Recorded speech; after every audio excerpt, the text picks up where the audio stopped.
Hey guys and welcome back to my channel. This is part 1 of what if Naruto refused to give up despite it all. Before we begin, don't forget to like, share and subscribe, and also go and support the author, link in description. An old legend of a man sat at his desk, pondering over a pile of important looking paperwork. This old man was the current Hokage of the Hidden Leaf village. He ran the entire village with utmost loyalty, was responsible for the safety and growth of his home, and was often considered the second god of shinobi. The office around him was covered with paintings and statues of accomplishments and legends of the past. A large oval desk was emblematic with the insignia of the leaf. The desk itself was covered in stacks of paperwork, showing just how much work was done within this office. A room was dedicated to the leaders of this village and the legends, present and past. In truth, the old man sat at the table, knew he should already be among those on the wall, but he needed longer and so serve he would. His sensei's older brother had created his home and forged the system it had thrived off. His sensei had taken over after and refined it to ensure it would work even more efficiently. Then it was his first run, a bloody run full of desperate days and nights, but he had done it as asked and kept his home safe and strong. The old man had even hand-selected his replacement, a replacement that died in his youth, leaving him to once again take the mantle, the first Hokage to serve twice. Hiruzen was the current and third Hokage, the current and only prospect for their village leader.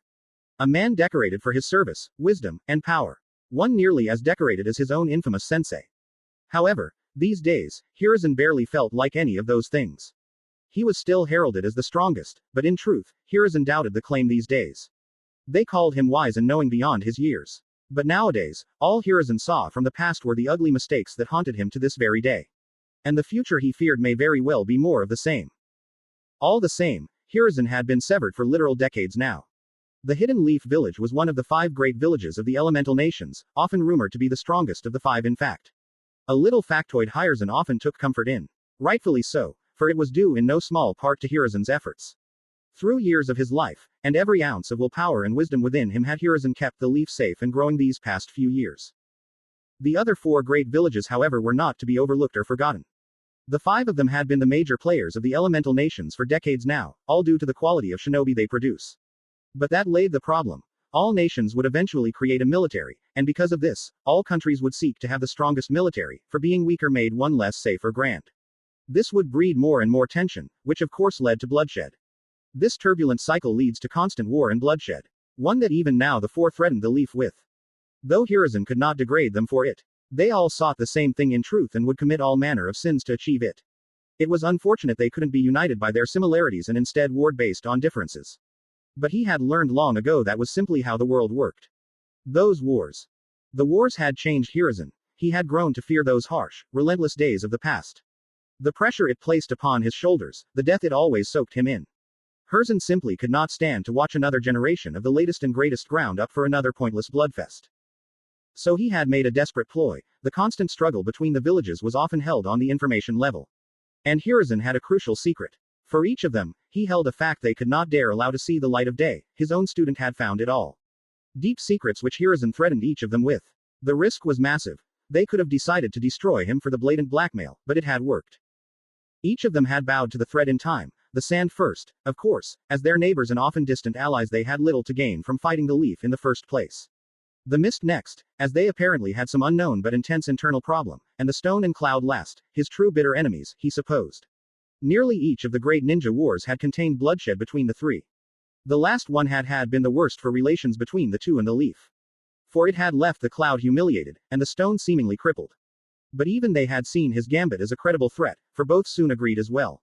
Now for the last decade, all 5 villages had been held to an official truce. Hiruzen had initially thought this his most significant accomplishment, that this would surely lead to the end of the bloody days of the past. But time had passed since then, and so much subtle background work from each village had made things unstable.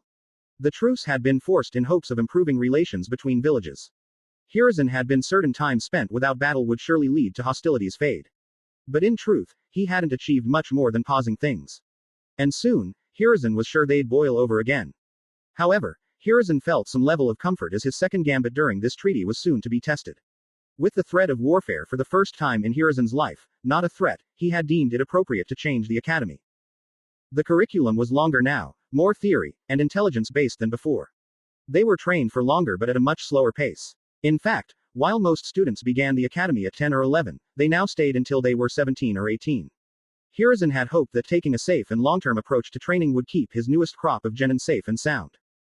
In truth, it was only now that Hiruzen saw the kinks of his plan. The genin were older and more experienced than ever, but that experience was sheltered, and they often showed their lack of real-world experience. The fear this ploy of his had failed as well occurred to him, but only time would show. The ploy in question was tied to Hiruzen's latest task in an ever-growing list. The genin were set to graduate soon and be put into 3-man teams led by a junin for active duty. They would go through training and the approval of their sensei, of course. But assuming they passed the academy's final test, Hiruzen was now preparing them for team selection. Spread out among him were files labeled with a picture containing the genin. There were 24 candidates this year. 9 were certain to fail, usually those without a clan or much support. Of the remaining 15, 12 were certain locks, various clan heirs, and impressive young men and women. But the remaining 3 were questionable. Rock Lee was a unique case, one Hiruzen in all his time hadn't encountered in years. The young man was a talented and dedicated potential shinobi. He had physical conditioning that put most Chunin to shame and was arguably the most skilled hand-to-hand combatant out of his class, yet, Rock Lee was hampered in a truly crippling way. The young man's body had developed a mutation that caused his chakra nodes to be small and undeveloped. This made the man incapable of using almost all ninjutsu or genjutsu. Jutsu theory and practice were considered core guidelines in the academy, so Rock Lee was dead last in the rankings. However, his taijutsu was at a level unheard of for someone so inexperienced, and his spar records made a case for him steadily improving. Recently, the young man had bested most of his practice foes. And his pure theory work was on par with his peers. But with his disability, it was almost a certainty he would technically fail. Shoji Akamichi was a different and much more internal problem. The Akamichi was skilled in both theory and most jutsu practice, tested average, and had the support of his whole clan at his call. However, Hiruzen detected a lack of confidence in the man. Shoji doubted his strength and intelligence and, by doing so, was crippled in both. Hiruzen suspected Shoji could shine among his peers if he was motivated. But with his current attitude, there was simply no way. Naruto Uzumaki was the final one and a problem in itself. For he was no normal young man but one of 2 vessels for the most significant weapon the leaf had, the Kyubi. A large, strange fox-like being was one of 9 other strange beings that used to roam the elemental nations. Until they had been captured by Hashirama Senju. The man used the creatures as for all of the biggest players of the elemental nations. Naruto was the latest of vessels and, as such, was considered a valuable resource for the leaf. The boy due to his unique status had several problems ailing him. Jinchuriki were known for their poor chakra control, which likely affected his jutsu practice. In fact, Hiruzen knew the blonde could not achieve one of the 3 jutsu to pass the final test, the clone jutsu. Naruto needed to pass but wouldn't without that jutsu. This is why Hiruzen made one last change to the academy during this truce. The remedial exam was one of his own design, one that would allow those cropped out of the genin of this class another chance. One to ensure Naruto, in particular, made it through. Hiruzen would have Mizuki hold it. The man had trained them for years, and surely they'd manage to pass a practical course. With that decision made, Hiruzen began to sort the files into piles. Starting by removing the 9 who knew wouldn't make it and, from there, assembling them into piles of 3. Genin squads were important. This group would foster their growth and shape the shinobi they'd become. The groups also needed to be balanced or specialized, usually a mix of the 2. For this crop, Hiruzen wanted a mix of both, so he began to sort them. Each team would need either a heavy hitter or a natural leader. They would need not only strength but also the ability to track, capture, interrogate, protect, and effectively perform espionage. The teams would need to vary in ability and personality. It was no simple matter. It didn't take Hiruzen long from there. He was sure these teams would be considered a bit off-kilter, but Hiruzen just knew these groups would ensure the best for all their members. These genin were different from their predecessors, so the teams should be as well. Hiruzen sighed as they tossed Naruto's file onto another 2, covering who they were. It's time to see the newest flames of the Will of Fire. Naruto's POV Leaf Academy, Hidden Leaf Village. Today was the day he had spent years grinding for, quite possibly the most important day of his life. For Naruto Uzumaki, today defined who he was.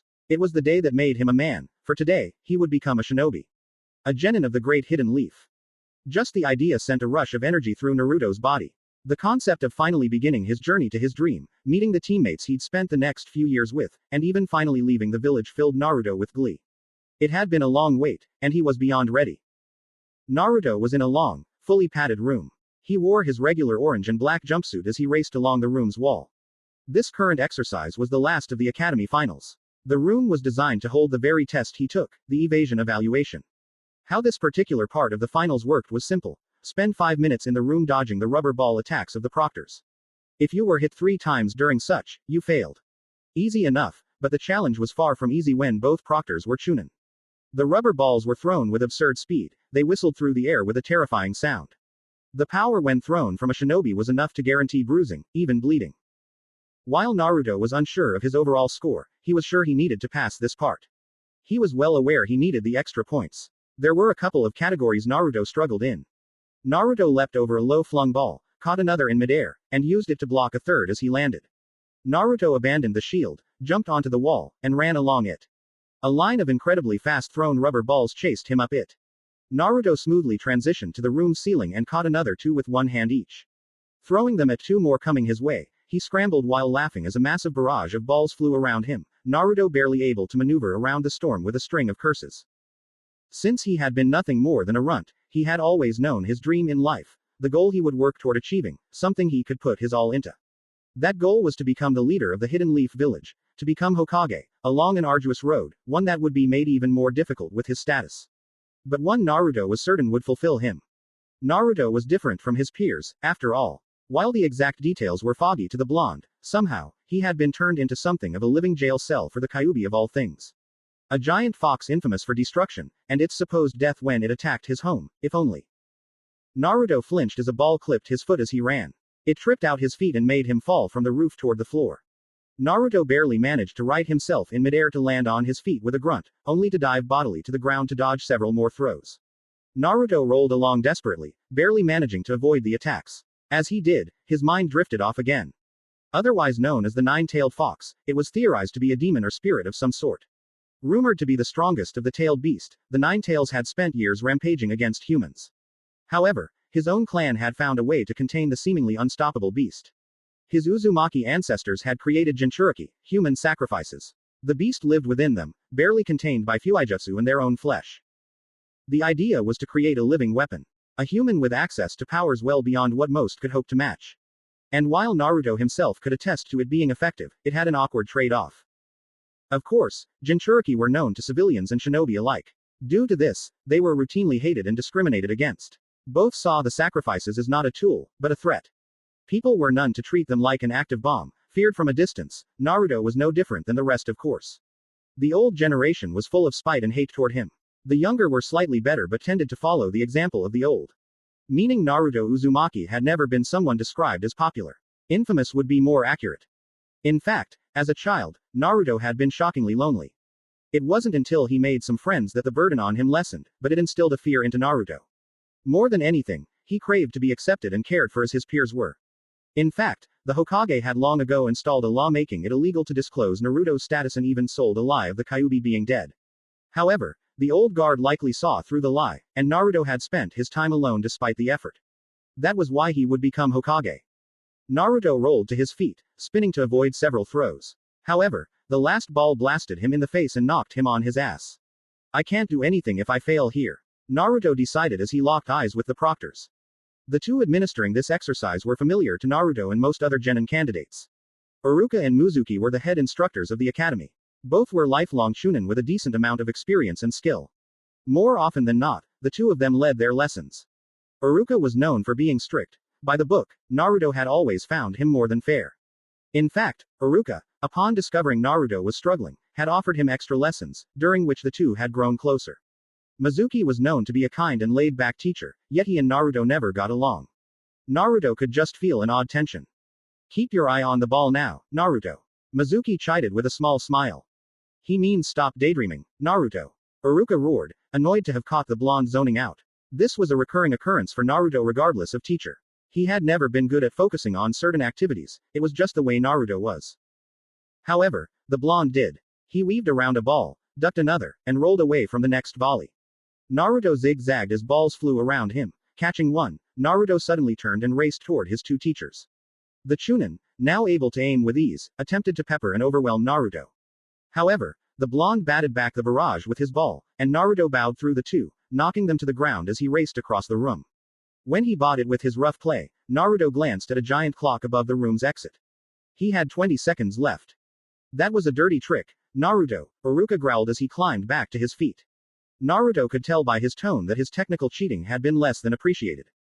Mizuki glared at him, and he climbed to his feet, matching Iruka's quiet fury. It's best we push him to his limits anyway. I'm not sorry, Naruto joked as he ran up the wall and onto a ceiling to dodge what seemed to be a wall of rubber balls. However, it barely bought him any time as the storm of projectiles followed him every step. It took every bit of his reaction speed, grace, and luck to dodge the rubber fury of the Chunin. Several times, Naruto had only scarcely avoided being blasted. Eventually, so severe was the storm that Naruto had no choice but to leap to the ground, barely threading his way through the balls as the clock had nearly struck 0. He landed at the last second. However, as he did, Naruto felt a sudden dark intent. He whipped his head, seeing Mizuki had rushed to his blind spot and was halfway through a mighty wind-up for a throw. Naruto blinked, and in that instant, the ball had been thrown. Before it even landed, Naruto could feel the air it had disturbed. Naruto barely raised his hands to catch the rubber missile, the force of which ripped him off his feet and onto his ass. Arrogance comes before the fall. Mizuki teased as he relaxed. Mizuki. Iruka roared as he stomped up to his partner. He shoved the man as he got into his face. That was way too hard. Was that a chakra-amplified throw? Of course not. Mizuki defended with a friendly smile. I apologize, Naruto. I got into the game and got a tad bit overzealous. We can reattempt the exam if you'd like to try again. However, Naruto merely smiled as he stood, showing that he had managed to catch the ball that had been powerfully thrown. Not needed. I'm pretty strong myself, ya know. Naruto playfully tossed the ball to Mizuki, who lamely caught the ball, seeming shocked Naruto had managed such a thing. Besides, I was into it too. Anyway, I gotta know Iruka-sensei, that was the final test, and I passed. So how the hell did I do? Well, Naruto. Iruka hesitantly started as he began to leaf through the assorted scoring sheets relevant to Naruto passing. The blonde had memorized the grading metric of the academy, which was branched off into 7 categories. 1. Physical aptitude. The life of a shinobi is hard and often short. The only ones who could be accepted within the heralded ranks of the leaf were those at peak human condition. 2. Theory. The mental intelligence, creativity, and knowledge to ensure the mind was as primed as the body. 3. Ninjutsu. A wide branching path that was best explained as using chakra to affect oneself, create chakra-based attacks and defenses, or affect one's surroundings. While it was impossible for anyone to truly master such a varied art, the academy required them to master several basic techniques, including the clone jutsu, henge, substitution jutsu, body flicker, and advanced chakra control. 4. Genjutsu, a more subtle variation of ninjutsu. This was tailored to using illusions, psychological attacks, or just plain trickery with chakra to manipulate or even, in extreme cases, outright harm one's victim. They were required to, at the very least, be able to dispel C-rank genjutsu somewhat consistently. Using it was much rarer, as it needed incredible chakra control. 5. Taijutsu, the sacred and oldest art of shinobi. The academy was stringent with their taijutsu requirements, teaching the students a basic but well-rounded style. 6. Basic mastery over the many tools of the craft, including kunai, shuriken, ninja wire, explosive tags, sealing tags, and even more. 7. While fuijutsu was a barely understood and rare art, the leaf had always had access to high-level users. This meant the students had to be able to write in kanji and create and understand the theory of the most basic of seals. Naruto knew his overall performance would be a bit off. But he felt certain he had done enough. Surely, all his effort had meant something. Your performance in the physical aptitude, taijutsu, and weapon and tool mastery of the finals was impressive. Downright better than the average student in each regard. Your scores in fuijutsu were surprisingly high, considering your poor handwriting, and they were above average. You passed the theory, but it's a clear weak point. Your score in that portion places you below average. However, Iruka trailed off. Mizuki stepped forward with a small smile. Allow me, Iruka. I understand, Mizuki offered. He scanned the list, and his expression was hard to read, but he locked eyes with Naruto with shocking intensity. Your scores in both the genjutsu and ninjutsu portions of the finals were a failing 1, well below the average of your peers. While this is a minority compared to the sections where you scored well in their considered vital aspects of a genin, meaning failing them tanks your overall score, by grading metric alone, you failed the genin finals. Naruto couldn't believe what he just heard. It was as if this was a nightmare, and this was the turn. But Naruto's tired body made it clear this was all too real. I failed. Not quite, Iruka sighed heavily. With the updated procedure for the academy, we have created a safety net for this experimental branch of genin. For those who failed the finals but scored relatively close to passing, you achieved a percentage of 68, 70 is considered the line to pass. Meaning you are within the threshold. Mizuki smirked openly at the blonde, continuing for Iruka. The remedial exam. With their approval, we will be trying out a new concept for you and a couple of others. I have been elected to run this particular exam. Would you like a second chance, Naruto Uzumaki, a chance to right this wrong? Don't let him mislead you, Naruto, Iruka replied grimly. This is nothing close to ideal. This is a combat exam, unlike the finals you just took. You and the others will face Mizuki in potentially lethal combat.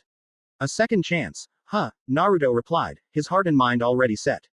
I've never been the type to give up. It's in my blood to fight back. Besides, I've been meaning to go a few rounds with Mizuki. The blonde finished locking eyes with said Chunin. I know the feeling, Uzumaki, Mizuki said with a tone that set Naruto somewhat on edge. But Naruto wouldn't let anything distract him now. Give me the details, Naruto said with a small, somewhat fake smile as he walked toward the door, turning his back to the two Chunin. I'll pass this time. Training ground 32, just after sunset, Mizuki replied with ease, seemingly as ramped as Naruto. The others will meet us there, and the exams will take place as soon as I arrive. I'll be there, Naruto said as he opened the doors. He allowed them to close behind him, ignoring Iruka's cries as he began to trek his way through the less traveled hall of the academy. The blonde needed a moment alone to think over this whole thing. An approach of informing her that wouldn't lead to any unnecessary grief. Truly, Naruto knew this was something less than an actual problem. Not passing the initial finals off merit alone was a blow to his pride. However, Naruto was used to setbacks, they were a familiar theme in his life. He didn't mind the less than ideal passing as long as he did, in fact, pass. But mostly, he didn't truly want to run into the others. While Naruto couldn't claim to be a popular guy in the academy, a fact he suspected was due to the parents of his peers. He even found his place within a group. A strangely prestigious one at that. Naruto was drafted into the academy within a roster full of incredible talent and potential. The majority of the academy, and even more certain to the blonde, the majority that would pass, was tied to shinobi families. Either the kids of a shinobi couple or those born within major and minor clans alike. And Naruto had somehow found his way into an odd friendship with the same people. In fact, most of them were heirs to clans, meaning that, one day, they would likely rule over them. It all started when Naruto met his first and potential best friend. A strange one for sure, but one that had proven one of his most reliable over the years. Shikamaru Nara, the heir of the famous genius Nara clan. The young man had the same lazy expression, sharp eyes, and dark hair indicative of their clan, and was twice as lazy and brilliant as any of their members. Such had the Nara regarded relatively well within the walls of the academy. Even further so due to the connections it provided him. That would be his friendship between the clans of the Nara, Akamichi, and Yamanaka clans, displayed in the academy with the trio of Ino, Choji, and Shikamaru. The three had known each other since they were young, and they were obviously close. The close-knit group had, in fact, been the ones to approach Naruto. And while Ino had always seemed somewhat distant from him, the men of the trio had hit it off with him.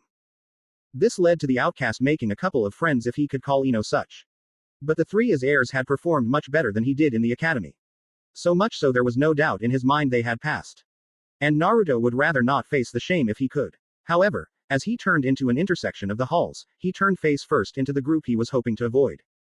Shikamaru was walking with the duo he was usually with, but a couple more as well. Kiba Inuzuka, a man Naruto had heard of but scarcely encountered. Shino Aburame was a more relaxed man he had met and even somewhat got along with.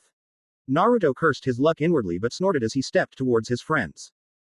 Guys, I wasn't expecting to run into you. I'd ask if you passed, but I'm certain you did, ya know. Naruto replied with an energy that felt hollow. But he wouldn't allow his failure to get in the way of being happy for them. Congratulations.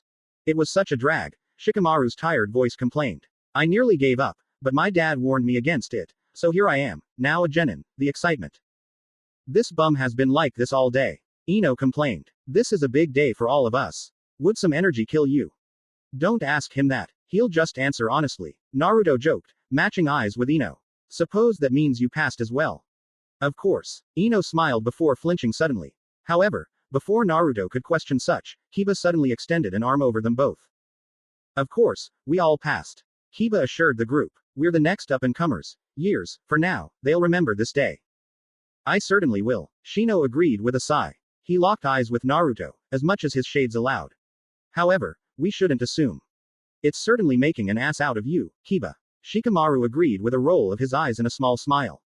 In fact, Choji here has to take the remedial exam. Choji chuckled as Naruto gawked, shocked that one of them was in the same boat as himself. Yeah, I didn't do well in theory or physical aptitude. It turns out failing both is kind of a big deal. You too, Naruto replied earnestly. Ha ha ha, Kiba roared. Both of you, sorry. The dog owner realized its rudeness. Seriously, no shame. Just caught me off guard. Forgive Kiba. He often speaks faster than he thinks, Shino explained, elbowing the apologetic Kiba. No worries, Naruto replied with a sigh. Besides, we're both gonna pass this remedial exam with ease, then you'll see just how good we are. I like the spirit, Uzumaki.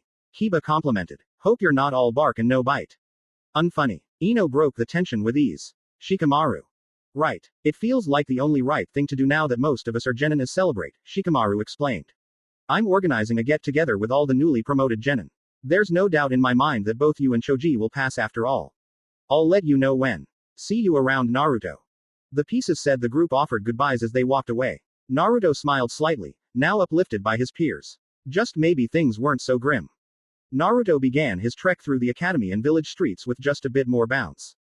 Determined and now hopeful about the upcoming remedial exams. All he had to do was tell her and prepare. XX. Naruto slowly strolled into his home.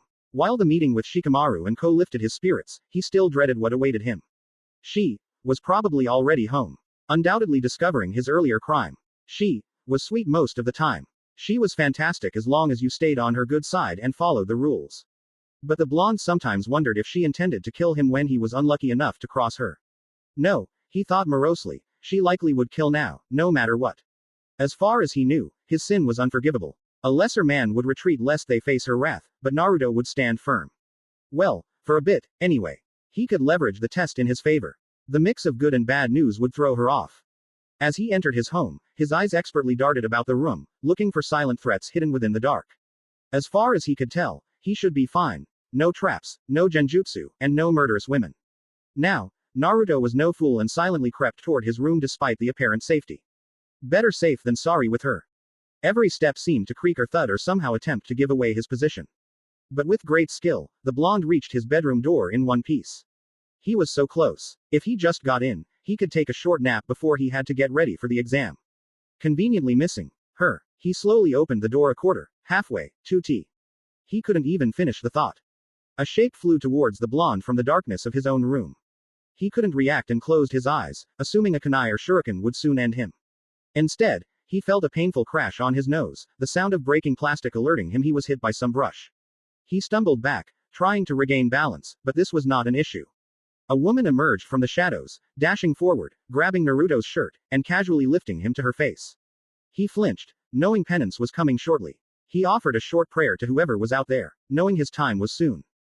So, I forgot to do the dishes, huh? The shadows shifted, revealing her face. Dark blue eyes met his light blue, with vibrant red hair seemingly swirling around the woman. It was the Reaper, Death, the Great Dying. It was his. I asked you to do them, Yano. Kushina said with a sweet, false smile. It was his mother. Naruto offered a meek smile to his mother. He was aware she wasn't truly upset over the dishes, she merely used it as an opening. While the blonde had little compared to his peers, he was born with one thing. A mother who loved him, one that also carried the same burden. Apparently, when Naruto was young, his mother had nearly lost containment of the Kyuubi. The beast had threatened to almost destroy his home upon escaping her, and even with the might of the fourth Hokage, his mother could not hope to be stopped honestly, leaving a single solution.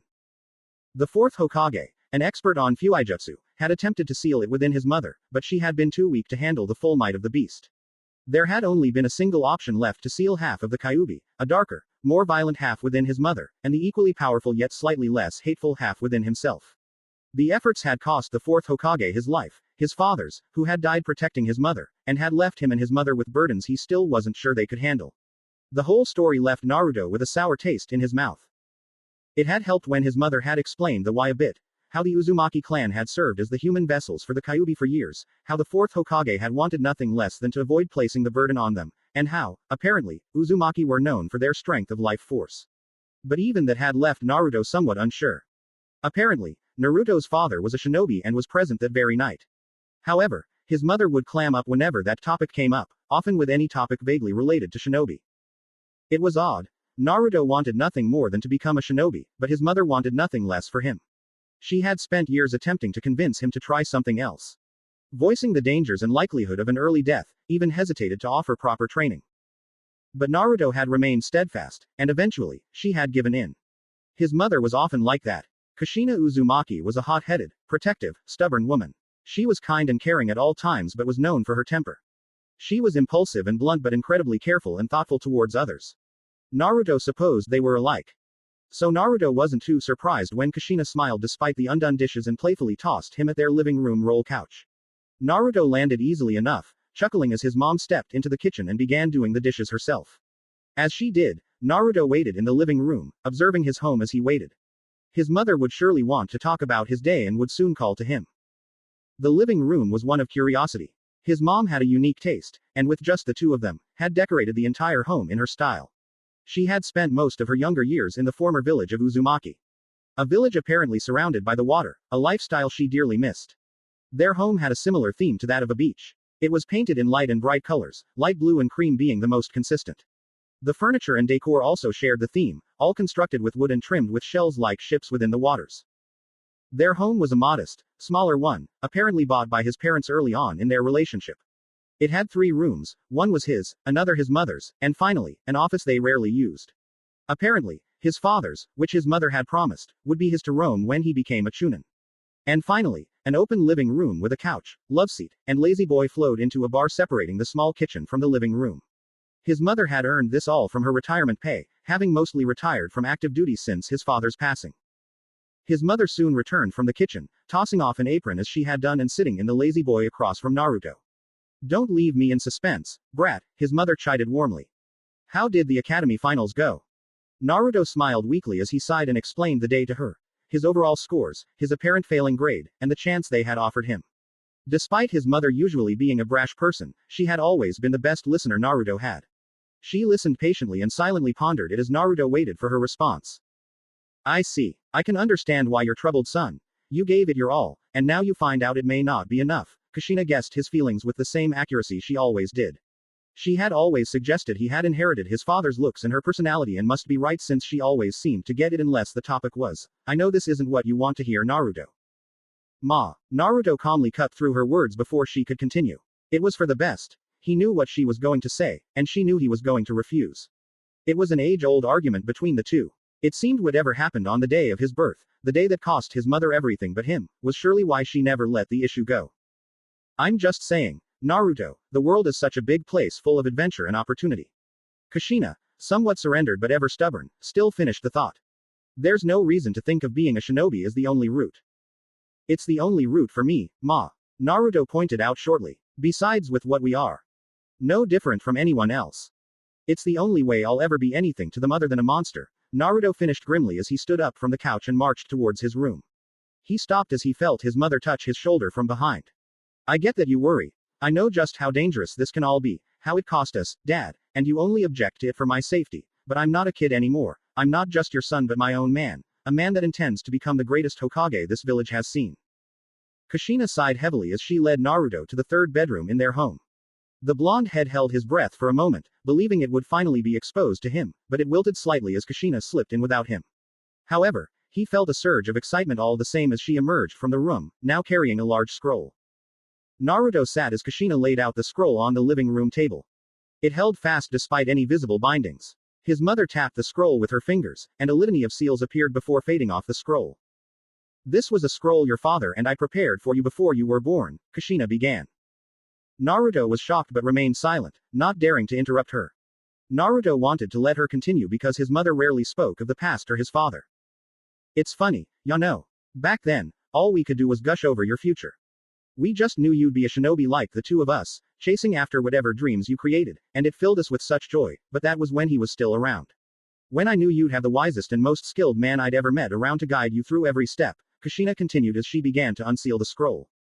With a puff of smoke, Naruto watched the scroll unfurl, revealing its content. Within it lay what looked to be a sheathed, medium-sized blade within a dyed redwood sheath. Another scroll with drawings and notes that looked to be a technique scroll of some kind, and finally, a small copy of a book. Naruto. Tales of a Gutsy Ninja. But after that night, it changed so much that I lost hope in the future we dreamed of back then. I projected that fear onto you, son, not out of lack of belief but because I genuinely would be destroyed if anything happened to you. Kushina explained desperately. But I need to realize that it's simply not my choice, nor is it right for me to do anything other than my best to support you. Those items before you were a kid your father and I made for when you became a genin. First, the blade from myself, the blade of whirlpools. It was named back then, but you can name it yourself. The blade my mother gave me when I first became a shinobi saved my life more times than I can count. But I eventually preferred the use of the katana. If you intend to become a shinobi, it would comfort me to bring it with you. The jutsu scroll contains a favorite jutsu of both your father and mine. The Shadow Clone Jutsu is a jutsu that allows users to create solid clones to do anything they can and even send back the info they learn. It's something you can master with ease and with your mind. I'm sure you'll find plenty of uses for it. Finally, it is a book written by Jiraiya of the Sannin. Your father always loved it, said he wanted you to be like the main character in it. Naruto was stunned. Today had been a day of highs and lows. Naruto had failed the academy finals but had managed to make it into the remedial exam. He had reneged his argument with his mother but had finally gotten some support and even bits of his past for the trouble. First, he decided to inspect the blade. He tied the small ribbon on it to his waistband and practiced drawing the blade. Naruto smiled at how light and easy the blade was in his hand. It glided out of the sheath without issue. He examined the blade, raising it to his face to check it out. The blade was larger than a tanto but smaller than a katana. Though thicker and larger than most blades, it felt easier than any blade he had held. Naruto had attempted various weapons within the academy, though none had felt right. Perhaps it was the history, but this blade felt different. Its name was Blade of the Whirlpools, Kushina answered with a smile. Nautical themes were common in our home, and we were considered an ocean village. But it's barely a name, just the default used for all blades in our homeland. If that's the case, I'll name it Riptide, Naruto declared with a simple nod. He almost went to practice some swings before Kushina's raised brow warded him off. Next, he pondered over the jutsu scroll. The Shadow Clone Jutsu certainly seemed helpful, and finally, the book.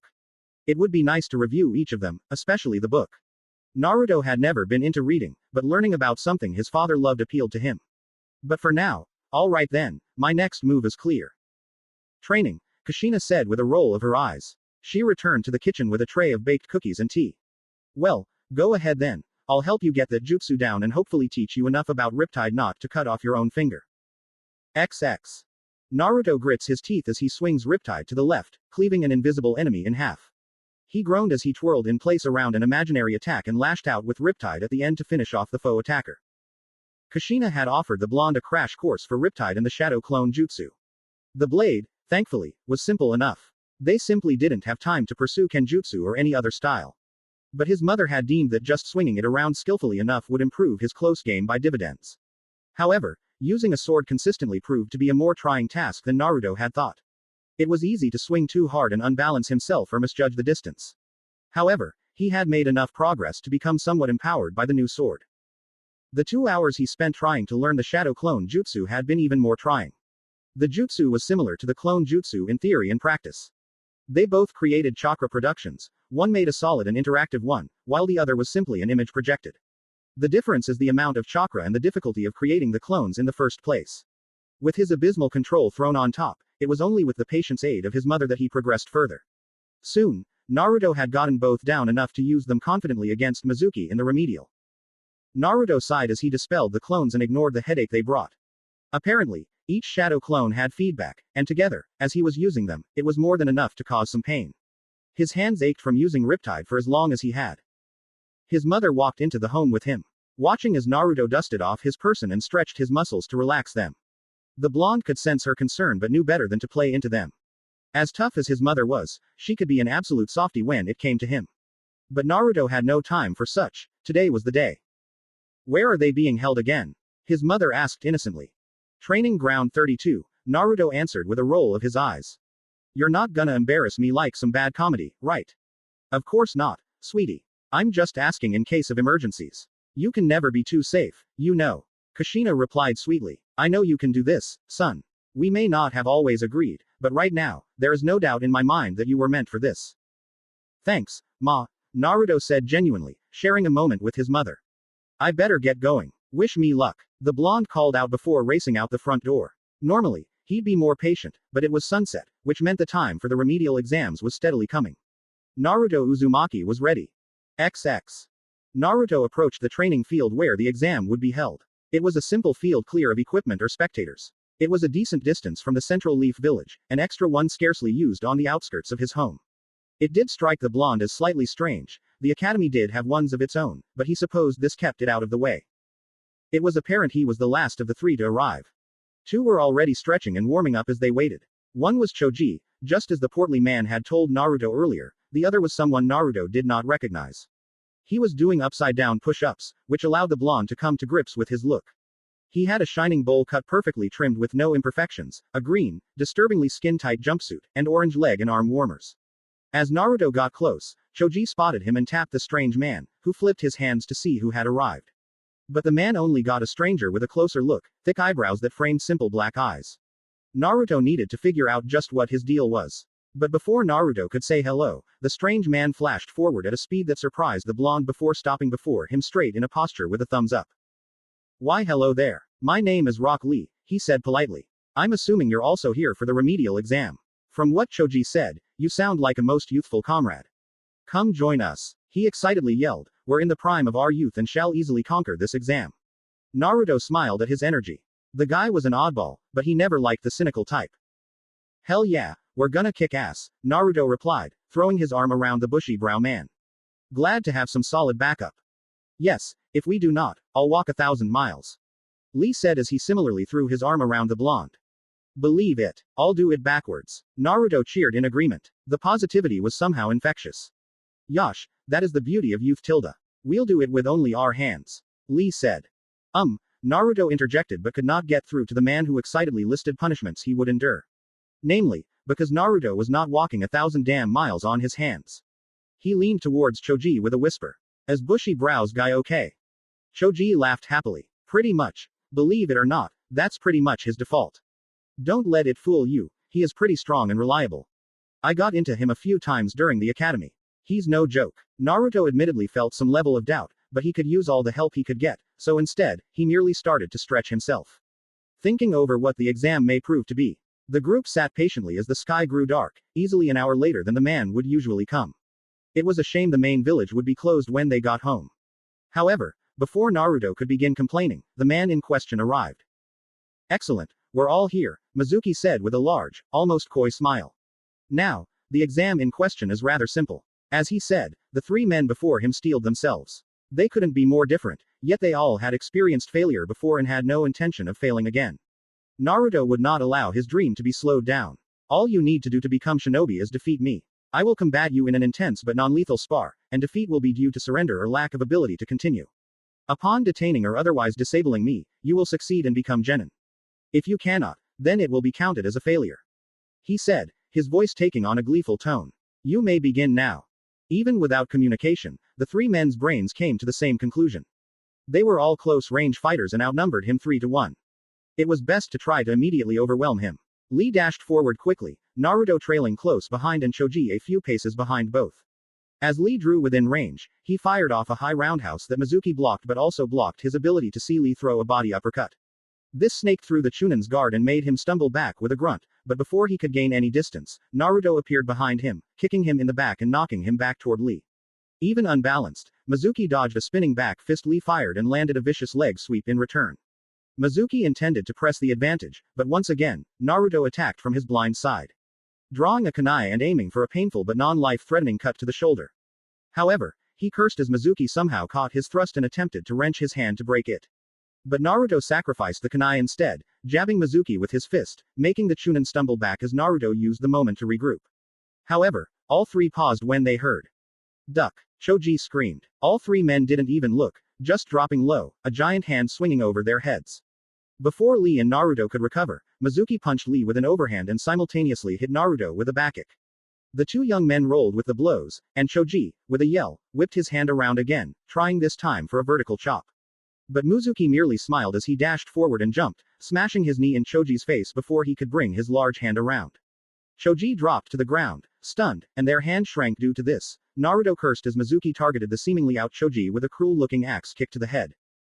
Dynamic entry. Lee named as he crashed into the unguarded back of the Chunin, sending him flying into a tree with a nasty crash. Naruto had thought the fight was over, and the group paused with hesitant smiles. Deep down, they know realistically, Mizuki was done and likely had been holding back some.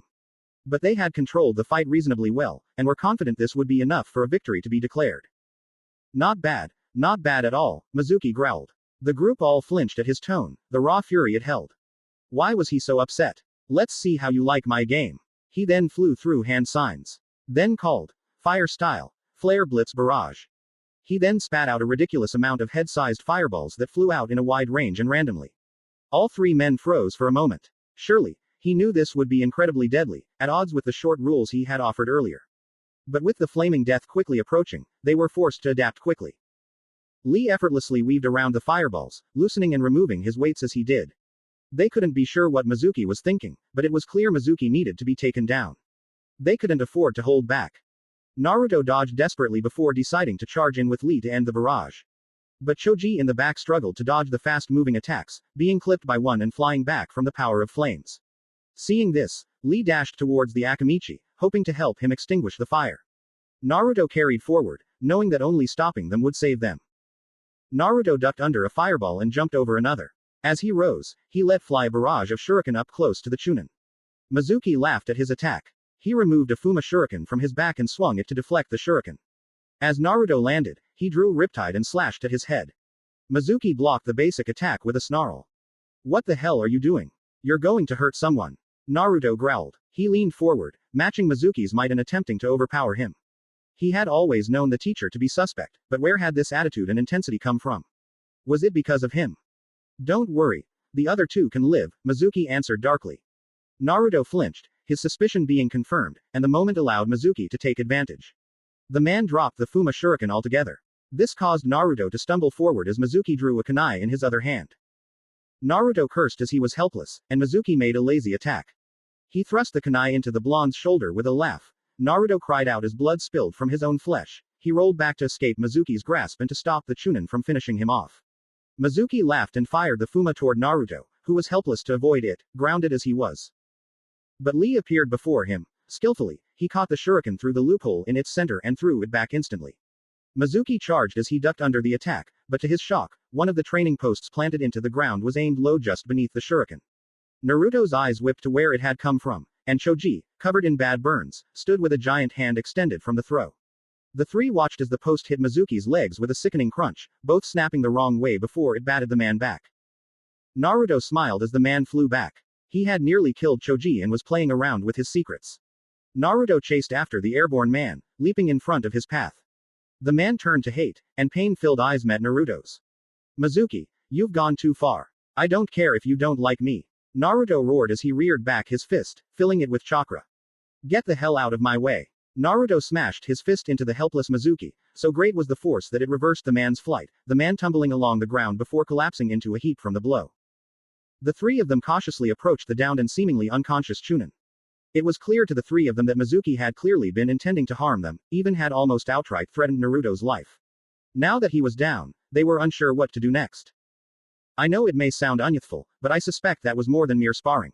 It was as if Mizuki, our dear teacher, had planned something against us," Lee said with a frown, seemingly seriously conflicted by this. "I know what you mean. Mizuki was playing for keeps," Choji said, pain in his voice as he examined his left ribs where the burn was. "If you two hadn't stopped that fire jutsu, I would have been roasted alive.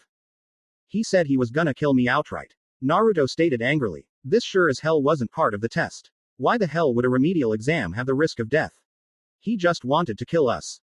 "Oh, I will." All three boys tensed as Mizuki slowly and seemingly painfully stood up.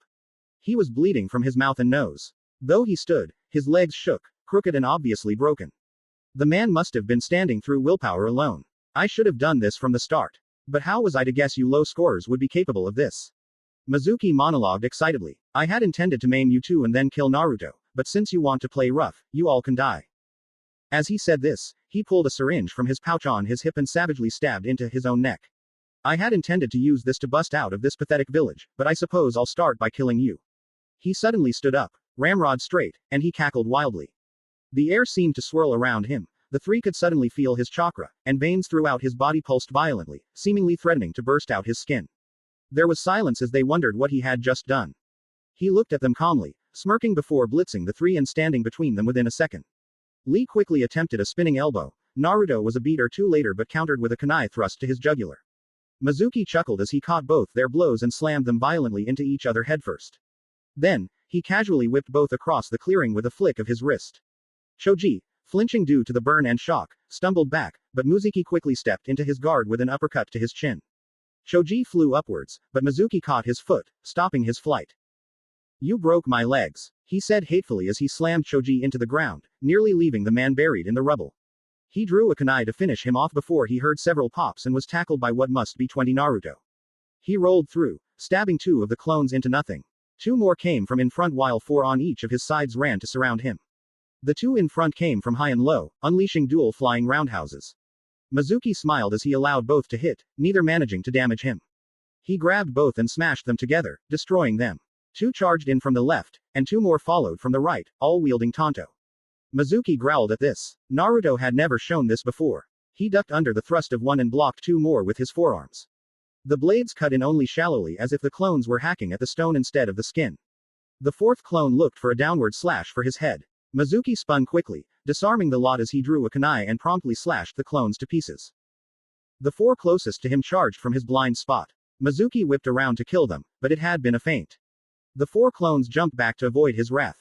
The 8 remaining clones in front instead launched a massive conjoined kick, sending Mizuki back into the remaining 4, who attempted to hold him down while the rest ran forward. They would simply keep slashing and stabbing till he stayed down.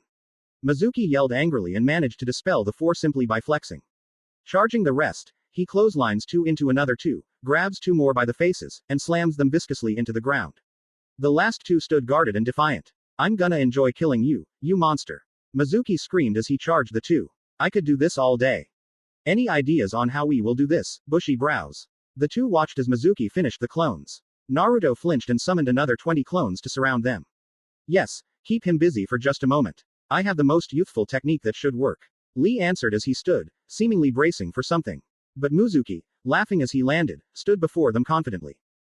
Are you sure you want to help that monster, Lee? Mizuki asked with glee. I don't think you know how much blood is on his hands. Lee froze for a second, confused by what he said.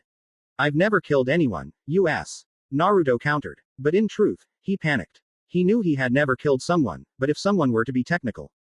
Well, of course, you did. You killed the 4th Hokage, after all. You even killed my family, didn't you, Nine Tails? Mizuki screamed manically. Lee looked back at Naruto, not quite believing it, but to his shock, Naruto looked panicked.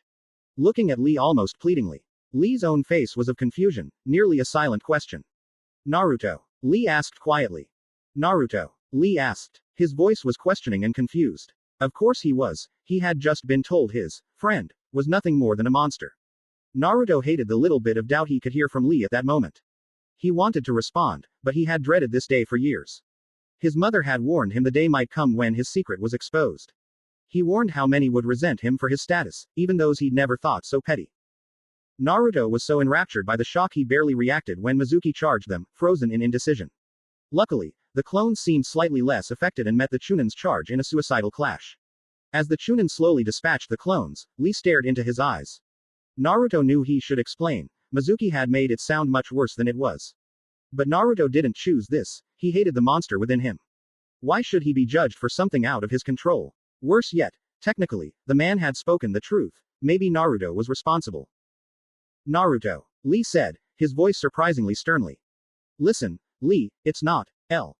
Are you my comrade Naruto? Lee said calmly. What? Are we comrades, friends, allies, fellow men in the prime of our youth? Lee asked. Naruto felt slight confusion at his weirdness but decided to simply be honest. Of course, bushy brows, but what is your point? Naruto asked the confusion, managing to cut through his panic. Then nothing else matters. A youthful man judges a man by nothing but by his actions. To discount another due to something they may not be able to control would be foolish. Not when you have shown me your youth so plainly. If you wish to discuss this, we may. If not, then your secret is safe with me. But first, we must defeat this treacherous man. The rest can be discussed later. Lee said, his teeth shining as if they were sheening metal. Naruto couldn't help but match his smile. Now, can you stall him for a bit? I could normally end this much easier, but I'm at less than my best. However, given some time to garner my youth, I can end this. Hey, screw stalling, Naruto said as he wielded his Tonto, grinning crudely. I owe this loser for years of hate. I'm gonna kick his ass. Naruto then charged toward the Chunin, who had managed to dispel the last clones right as he closed in. As he turned his head, Naruto slammed his knee into Mizuki's face with perfect timing. The blow sent the Chunin stumbling back but wasn't hurting him. Naruto followed up determinedly regardless. With a burst of chakra, he summoned more clones, surprised that the 10 he intended to summon merely came out as 8. Naruto's chakra was lower than he thought. The testing, training, and now this fight was waning on the Jinchuriki's juice. But Naruto would die before he let Mizuki hurt his new friends. Naruto and the clones worked together wordlessly, they were of the same mind. The decision for them to all draw kunai from all around Mizuki and mercilessly pepper the man had been an impulse truly. However, whatever Mizuki had taken had truly made him inhumane. His skin acted like stone, and the kunai couldn't pierce the skin, ultimately bouncing off harmlessly. Mizuki was annoyed however. The man growled hatefully at Naruto, then charged forward at the nearest blonde, swinging in with a right hook. A clone leapt forward, catching the hook and pulling the arm back. Another blonde kicked Mizuki in the face, while a third used a slide tackle to sweep out his legs. The real Naruto smirked as he jumped into the air, another clone joining him, then grabbing him by the hands before violently spiking him, feet first, at the downed Mizuki. Naruto hammer, he called as he released a vicious double kick to the ribs as he landed, causing the ground beneath Mizuki to crack and crumble. The blonde jumped back, however, whatever the creep had taken made him tough. Naruto knew this was far from over, so he retreated within his clones and shuffled himself within them. True to form, Mizuki leapt from his resting spot, immediately catching a clone and snapping its neck with a wrench of his wrist. He ignored a jab sent from another one while he drew and used a kunai to gut another. The clone tried to pull back his arm to fire off another attack, but Mizuki caught his hand and kicked him hard in the chest, dispelling it. A clone from behind tackled his legs, dropping him to his knees. In time for two clones to land, powerful kicks to his chin simultaneously. This sent Mizuki flying back, chuckling wildly, clearly unharmed. Damn him, Naruto thought with a curse as he and his band of clones shuffled as they pursued Mizuki. I always thought he was a pushover, but whatever he took made him a damn juggernaut. As Mizuki climbed to his feet, the remaining clones surrounded him and attacked quickly, slashing at him with their copies of Riptide, but only causing superficial damage. The Chunin willingly tanked these. As he was battered, he merely waited, caught the occasional strike, and destroyed the perpetrator. It was a slow and deliberate game, and Mizuki knew the real Naruto would eventually try. However, the real Naruto took a breather. As he did, he glanced back at Lee to check his progress. Lee's chakra was palpable around him, and it was clear he would become significantly stronger from his ritual, but he was still channeling. Naruto sighed at this. He would need to buy even more time.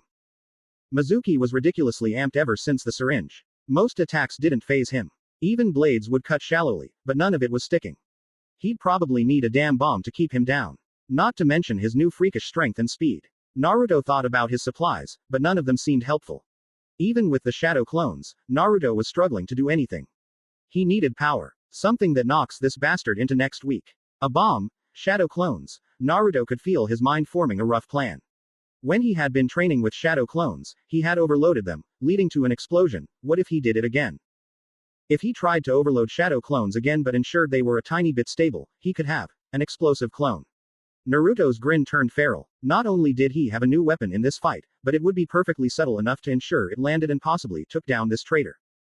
Naruto formed the shadow clone sign and charged his chakra, working overtime to create the explosive clone. The clone looked mindless, swaying in place and not genuinely moving. Naruto would have to perfect it later. It did the job. Hey, you damn sore loser. Naruto called. Mizuki's eyes hatefully landed on the blonde. Catch. Naruto grabbed the clone by the arm and leg and, with an impressive feat of strength, threw it like a spear directly at Mizuki. Pathetic as always, monster. Mizuki called with glee. He caught the clone by the throat and began to strangle it. Summon as many clones as you want. That's just a setup for my new technique. Naruto stated confidently. Mizuki eyed the clone, and an alarm erupted on his face as he realized it was heavier. He may not know what the blonde planned, but it was likely something with the clone. He started to throw the clone, but it was too late. The blonde sealed the attack with a shout of, "Shadow clone, walking landmine jutsu." The clone exploded with a loud boom, enveloping the area in smoke and shooting off bits of earth and debris. Naruto sank to his knees, tired but smiling happily. He finally had gotten the bastard. But before he could fully relax his muscles, Mizuki appeared before him in a blink. Unlike the other attacks, the blonde could tell this one had done damage. Mizuki's left arm was reduced to a charred stump. His body and face were burned on the left side. His entire body was covered in bruises. His legs bled through gashes and looked liable to collapse at any moment.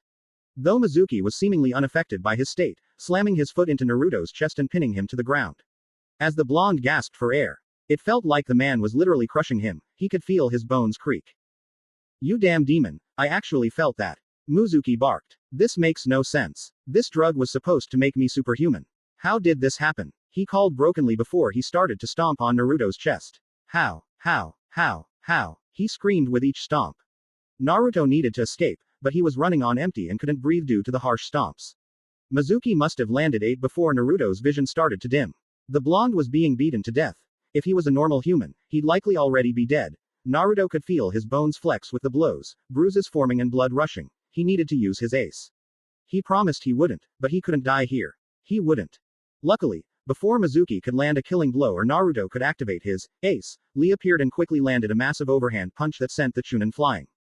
Before the man could touch the ground, Lee seemed again, landing a high kick to his chin, sending Mizuki flying into the air. All the while, Lee smiled, seemingly proud of him. You were the most youthful I've seen, Naruto. We must spar after this. Lee said casually before leaping into the air behind Mizuki, the bandages on his arm seemingly coming to life and wrapping around Mizuki tightly. I'm sorry to use this on you, my former sensei, but you leave me no choice. Youth always comes to an end. Lee said morosely. Front lotus. They spun through the air, approaching the ground head first. Lee let go of Mizuki just before they crash landed. As he did, he kicked Mizuki into the ground to further increase the impact and rise through the air again. Landing in a combat roll to bleed off the force and stand easily. Naruto stared at the massive cloud of dust the attack had kicked up in the rain of debris. Mizuki had impacted the concrete headfirst. Even that crazy drug-fueled bastard was surely down for the count now. Once the dust cleared, Mizuki seemed partially buried in the ground, with only his feet sticking up like a human tombstone. Naruto smiled widely at Lee, excited they had managed to survive. I can't believe we just did that, Lee said with a sigh as he sat next to the still body of Mizuki. Naruto, recognizing Lee was still accepting things, stepped forward and felt the wrist of Mizuki's remaining arm. It was an erratic but slow pulse, but a sure sign of life all the same. But more than anything, Naruto was impressed. He had thrown everything at Mizuki and barely hurt him. Yet Lee had defeated the man with ease. Bastard is alive, so don't feel too bad, Naruto announced to Lee, noticing the man relax slightly. The blonde understood his tension. Naruto had never liked Mizuki, yet even he had felt sore about hurting a man who was supposed to be not only his teacher but also his ally. Besides, I didn't realize just how legit you were. How the hell did you do that? I could barely see you move. Lee sighed, Naruto noticing the chakra around him settling and the man wincing. Our less than youthful former friend was a considerable threat. And with him intending to take our lives, I determined the situation worthy of my true ability. It is one I was forbidden from using during the academy. I believe I'd be ranked much higher otherwise. That is to say, my friend, I can understand holding back. However, I must admit you holding a secret like this can be unyouthful. It is one thing to hold it from a new friend like myself, but your team will be the ones a youthful man would bare their soul to. Naruto sighed. First, the weirdo had shown him up, and now he was giving decent advice. What a damn day. I know, but can you really blame me? Telling your teammates you're a walking bomb isn't great news, ya know. I would not think so little of our peers, Naruto. Lee politely countered. They were taught of Jinchuriki and will surely see you as I do. They will not look down upon you for something you cannot control, I swear it. Lee said with a smile. If not them, rest assured your secret is in good hands with me. Just call for me if you ever require support. You a real nutjob. Bushy brows, Naruto said with a roll of his eyes. But it sounds like a plan anyway. Guys, please tell me you're okay. Choji called out, worried, as he ran over. The man was carrying his burnt arm and limping, the short assault from Mizuki having wreaked considerable damage. But the man smiled as he dropped beside them, seeing them okay and Mizuki down. Dear Kami, you beat him. I was coming over to help but was not looking forward to more pain. We beat a Chunin, Naruto said with a smile of pride. Should have killed me after, Mizuki said suddenly, ripping himself from the earth and leaping back away from them. Now I get to survive to kill you another day, Kyuubi. The man pulled out a scroll as he landed, Naruto and Lee warily standing, preparing for another bout of combat. However, the scroll revealed a complex seal, summoning jutsu. He called. The three watched as a cloud of smoke appeared between both parties. As it parted, a strange man was seen standing within it. His eyes glowed a dim red, and pupils went in the light of the kanji for the seal on the left and the kanji for release on the right. His lower face was covered in a long, ragged red cloth, which covered the top of his shoulders as well. He had long, unkempt red hair, and his presence was different. Mizuki cackled in glee as Naruto and Lee froze. Who's that? Choji began, but he froze with Lee and Naruto as a burst of chakra and killing intent hit the three. I indeed gave you this scroll as a last measure, Mizuki. However, I thought you would only use it without risking myself, the man spoke calmly. Mizuki fearfully froze as his eyes landed on him. It was the plan, Ikam. But we underestimated the Kyuubi and these two dropouts. Mizuki explained, panicked. They were going to capture me. I had no choice but to call you. We need to leave now. Mizuki was suddenly silenced however. Ikam, moved quickly. He appeared within Mizuki's guard and buried the handle of a now revealed katana into his gut, knocking him out in an instant. The man caught the Chunin on his shoulder with a shake of his head, lifting him up with an annoyed ease. Working with low lives is tiresome, Ikam admitted. However, it is good that he called me. Hello, Leaf Shinobi. My name is Ikam, and I'm sure you've noticed Mizuki's little ploy here was my own orders. Naruto gritted his teeth, regaining his bearing and stomping forward. Riptide pointed at Mizuki and Ikam protectively. Then you better surrender. We already beat him, and your plan failed. Your naivety is showing, Ikam taunted. The fool summoned me for assurance. The all too important goal for today will still be completed. Merely by my hand instead of his. Naruto glanced back at Choji and Lee. The Akamaiki was shaking and attempted to stand but was too drained. Lee gulped and stepped forward, fresher than the Akamichi but surely worn out as well. Naruto grit his teeth. They were tired and worn out but now had a new enemy raring to go. One if his senses were right, a much worse one. Naruto and Lee worked well together. Just as they had with Mizuki, the two intended to caught their foe off guard. Lee appeared forward, flying through the air with a flying kick, while Naruto appeared behind the man. Riptide poised to behead the man with the power behind it. However, Ikam easily caught Lee's kick and Riptide with his own blade. With his grip on leg, the man threw Lee into Choji and kicked up dirt with such force and speed of their collision. Naruto flinched, as he roared and used his free hand to attempt to punch Ikam in the face. However, the man deflected Riptide with a flick of his wrist and smashed the handle of his own sword into Naruto's face. The blonde stumbled back, stunned, he blinked and was now on the ground, katana to his neck. My mission today is simple, Naruto Uzumaki. Ikam spoke calmly to Naruto, who hatefully glared at the man from the ground. How the hell do you know my name? Why the hell did you do all this? Naruto spat hatefully. What did I ever do to you? Nothing directly. To be fair, Uzumaki, Ikam admitted with a shrug. However, you merely find yourself in the path of my ambition. For the last near 2 decades, I have worked tirelessly for a single purpose, to eradicate my own bloodline, to ensure the Uzumaki have been raised from this earth. So today, I choose you as my next target. Die trash. Naruto flinched as Ikam thrust his blade. However, before it could pierce his face, scarlet chains shot between the two and wrapped around the blade, stopping it in place. Naruto blinked in shock as they forced the man back, and 2 more people landed on the training ground, opposing Ikam and standing protectively in front of the 3. It was Iruka and his mother. Both were geared in combat gear and looked murderous as they faced Ikam and Mizuki. His mother spoke first. A long-forgotten confidence and fury tinged her voice and aura. Naruto hadn't seen his mother this serious or prepared in years. She must have recognized Ikam as the same level of threat he had. My name is Kushina Uzumaki, Junin of the Hidden Leaf Village, joined by Iruka Yumino, a Chunin of the same. We are currently investigating the traitor in your arms. We demand you hand him over and surrender for trespassing and interfering with Leaf matters. If you struggle or resist in any way, we will move to lethally disable you, and for harming my son, I'll make it painful, you know. Ikam, however, smiled brightly at the 2 fresh fighters. Ah, of course the Leaf would catch on by now. A Junin and Chunin have arrived to deal with me. Your primary goal is to apprehend Mizuki, you said. Ikam dropped the man from his shoulders, a scroll unfurled from his hip, and with a pop of smoke, the man was sealed away. I'm afraid my partner would be less than happy to lose a lab rat. You'll have to take me if you want him. Besides, I've been looking forward to meeting you, Kushina Uzumaki. Iruka and Kushina tensed further, unleashing chakra in preparation for high-level combat. He sealed away a living being. There's no doubt about it. He's an Uzumaki through and through, Kushina said with a frown. Only one of us could use such high-level fuijutsu casually. What are you here for? Well, today, I'm testing out a product from my partner and attempting to rid the world of a nuisance all at once, Ikam admitted with a shrug. However, it seems an easy death for the 2 of you isn't in the cards. It's no real problem though, it will be far from my last attempt at your life. Naruto rose shakily to his feet. The bastard was talking about killing Uzumaki, even calling himself one. The blonde informed Iruka and Kushina between heavy breaths. He's dangerous. So are we, Iruka said as he stomped forward, Kushina in tow. Ikam followed their march, intending to meet them head on. We, as Leaf Shinobi, have no choice but to apprehend and potentially kill you now. Surrender. Iruka was interrupted as Ikam suddenly appeared in front of him. His katana pointed at his heart and stance low, and he charged forward in an incredibly quick thrust. Kushina saved the Chunin, kicking out his legs to avoid the strike and attempting a thrust of her own at Ikam's head. Ikam spun around the thrust, trying to behead the woman as he spun. However, Kushina smiled as chains shot from her back and wrapped around the blade, pulling the man toward her as it knocked him off balance. Ikam, however, merely smiled again. Seal. The man spoke, and suddenly, the chains disappeared, freeing the man to slash upwards at Kushina from the ground. The woman scarcely leaned back enough to dodge the slash, earning a small cut on her nose for the effort.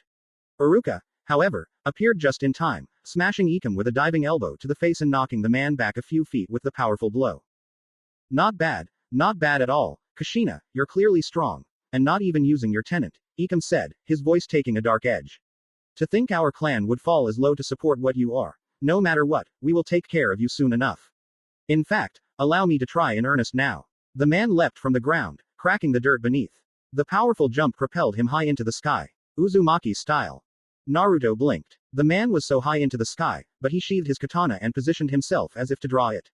Yet Kushina threw Uruka over to the rest of them as she stood in front of them. Uruka barrier now, she called. Did Ikam somehow intend to use his sword to attack them? Uruka stumbled and threw several kunai around them as Kushina channeled chakra of her own. The kunai began to glow, forming a dome around them in an instant. Barrier formation. Hard-boiled dome. The man called. Kushina activated a jutsu of her own as the three youngsters watched in awe. Scarlet chains. Deflective cage. More massive chains burst from her back and formed a square frame of a cage around them and within the barrier. Coastal splitter. Ikam finished slashing downward, unleashing a massive, thick chakra line that zipped toward the group. They all flinched as it collided with their assembled fort. It ground against the barrier, Uruka forming a hand sign as he poured more chakra into it, screaming in pain. However, the Chunin lacked the power and collapsed the barrier doing the same. The chains now faced the wrath of Ikam, but they seemed to grow larger from the attack. For an Uzumaki, I'd expect you to see this coming. Kushina taunted as the chains reacted to her intent. They writhed like living limbs before they launched out, intent on crushing Ikam. Each rivaling a small home in size, they seemed sure to do it. Scarlet chains. Crushing embrace. Ikam, however, cackled in the air as he fell toward the chains. I did, he answered honestly. Seal. The chains faded suddenly, and the man faced them with cold eyes. I have no more time to waste. Your death will come soon. The man suddenly exploded into smoke. Kushina growled as the smoke dissipated, and Ikam was gone. Naruto checked over Uruka, helping him to his feet as Lee did for Choji. Please tell me no one else is gonna attack us. Choji complained. To think the remedial exams would be so lively, Lee agreed with a shake of his head. Even a man in the prime of my youth like myself struggled today. That man, Kushina said worriedly. To think the Uzumaki still have enemies, she shook her head sadly, stepping toward Naruto. Naruto, Lee, can you get these two to the hospital? In fact, get yourselves looked over as well. Shouldn't we tell someone about this? Naruto questioned with a raised brow. I will. They'll want a full debrief for this trouble. Kushina agreed. Can you all make it without my aid? Yeah, Naruto and Lee agreed with ease. But I have an important question. Naruto asked. Does this mean we passed? Lee nodded excitedly, and Choji sighed and rubbed his head. It's not my call, his mother obviously deflected. I'll be seeing what the Hokage thinks about that as well. However, the three of you did amazing today. You served your home bravely, adapted to a complex situation, and looked after each other. As a Junin, I'm proud of you all, especially your son. The three of them nodded, somewhat subdued, unaware of their current prospects, but they followed orders all the same. It was strange to Naruto. Just a few hours ago, these two weren't much to him. Choji was a friend, but one Naruto had always assumed had only tolerated him due to Shikamaru. Rock Lee had been a total stranger, one Naruto had nothing of. But now Choji had proven to be genuinely kind and accepting of him, the kind of man to risk himself even when over his head. Rock Lee had not only been friendlier than Naruto could remember someone being but had even discovered his secret and had proven accepting of such and supporting. In a single afternoon, the two of them had become trusted friends. People he was sure he could count on to watch his back. It had been a long afternoon, one in which his future and his life had been threatened. His teacher had attempted to slay him, and a mysterious stranger had attacked, but more than any of that, for the first time in years, Naruto felt confident. Confident that he wasn't alone and could truly stand among his peers, now, if only he was certain he'd passed. Kushina's Pav, Hokage Manor, Hidden Leaf Village. It had been a relief when Naruto said he'd failed. Shame had filled Kushina shortly after such a selfish and cruel thought. But she couldn't help it. For years, she had known this was coming. She had even tried to prevent it, but nothing could stop it. Like Minato before him, Naruto was determined to become a shinobi. The two were so alike in such subtle ways. Their selfless nature, their determination, and rejection of their own limits. For those of such rare and solid character, the shinobi path often seemed the only one. It was why Kushina had spent the years of Naruto's attendance at the academy attempting to show him another way. All sorts of hobbies and distractions. To try to spare Naruto the future Minato had faced. The burden of his death weighs heavily on her even now. For Kushina, Minato had been the one to make the leaf truly feel at home, the only person she accepted to ever be her savior, the man she loved more than anyone. His kindness and caring heart had only outshined his genius and skill. So when she had lost even him, it had soured the life of a shinobi for her forever. How could she happily watch her son face the same risk? So Kushina had been somewhat unsupportive, taking Naruto's training relaxed, subtly hoping the blonde would move on. But today was the day. Naruto had finally taken the finals of the academy. And despite her lack of support and his own struggles, he had managed to somewhat pass the remedial exams Hiruzen had created, coming in hand to give Naruto one last chance. Kushina, of course, had not opposed her son. Even if it hurt her heart to see him in harm's way, she had promised to never limit Naruto, he would be free to live a life of his choosing. But she had never imagined the danger he would face. A Chunin attempting to kill him, ordered by a strange man targeting her son and herself. Now was the time for her to step in. Shikaku, Danzo, Hiruzen, and, of course, Kushina herself were gathered within the office of the Hokage. Meeting some of the most influential and trusted of the leaf was necessary. So we had a spy within our midst that nearly cost us one of the Jinchuriki. Worse yet, an organization openly targeting the two of them. Danzo summarized. The response seems clear to me. We target this Ikam with bounties and place both Jinchuriki under house arrest. Danzo's bandaged and withered body hid his cunning and cruel mind. The man had always been a threat to Kushina and Naruto. As an elder, he was a man with considerable power and seemed determined to gain influence over the two of them. However, Kushina was freed from responding as Hiruzen did for her. I appreciate your advice, old friend, Hiruzen said kindly. However, I have deemed that an unnecessary measure. This Ikam would surely not risk returning any time soon, and now that we are aware, he'll find visiting again to be a much more daunting task. We will discuss this further. However, the first topic of this meeting is regarding the results and our reaction to the results of the remedial exam. Barely a topic worth covering. Shikaku chimed in with a sigh. The man tossed the report of the night's events on the desk of Hiruzen. The three of them battled a Chunin who was using lethal force, took him down, and survived the assault of this Ikam. If that's not proof they're ready for fieldwork, I'm unsure what it is. Indeed. Danzo agreed with a nod. Besides, this is regarding several prospects of the leaf that are interested in. Rock Lee is a prodigy of Might Guy, a strange but likely worthy soldier. Choji Akamichi is the clan's heir, we need him out with the Forerunners. And finally, Naruto Uzumaki is our Jinchuriki of the leaf. All three will likely be needed for our rosters. Kushina sighed internally as she made her choice. She needed to think about what was best for Naruto, even if he would hate her for it. It's not about if they're needed, it's about if they're ready. They did amazing tonight, but we can't be certain it wasn't luck. You intend to baby your son? Shikaku pointed out with a raised brow. I just want to make sure he's safe. Kushina defended with a growl. They were marked for this exam for a reason. Surely we recognize they need further testing, perhaps a delay. Prosperous. Danzo spat. We used to send out shinobi half his age. And where did that leave us? It would be a drag to lose a whole genin squad. Impossible, he means. Silence. Hiruzen spoke. Each shinobi present reacted as he asked. Kushina bit her inner cheek. Hiruzen had the final say and wasn't sure what answer she wanted. It's clear those three have been through a lot tonight, more than even genin is expected to go through. While they were concerned about their ability, considering their academy final scores, these are clearly not the stunted young men we believed them to be. I devised the academy's current setup to ensure the safety and growth of the next generation. Not only to ensure the leaf was raising the brilliant talent we've come to be known for, but to keep them safe and healthy. The way we raised them before was too lenient, careless, and focused on creating powerful geniuses. Such led to constant loss of manpower and even rose some of the greatest enemies of the leaf today. That is to say, the new system was made to ensure genin are fully mentally and physically prepared for the life ahead of them. Today, it has proven somewhat successful. That is to say, despite the odd circumstances of their remedial exam, Rock Lee, Choji Akamichi, and Naruto Uzumaki have passed the said test and are to be instated as genin with their peers tomorrow morning. Kushina swallowed heavily. Her efforts had once again been for naught. It seemed her son was simply destined to be in the line of fire, to risk the same life that had cost Minato everything. She barely listened as the three men discussed Ikam, his identity, and their response. She could only worry that Naruto would soon be in danger yet again. Naruto walked to the academy the next morning with a prep. Yesterday had been a day of emotional highs and lows and Naruto's first taste of real combat. Yet everything had worked out better than he could have hoped. Firstly, the three of them had been unharmed. Choji had been the worst of them, having suffered a litany of bruises, cuts, and patches of minor burns. Lee had primarily been alright, mostly suffering from minor exhaustion. Naruto himself had been right as rain, his body was one of a Uzumaki and Jinchuriki, the combination making him and his mother's bodies enigmas. The blonde rarely got sick or hurt, When he did, he was known to bounce back quickly.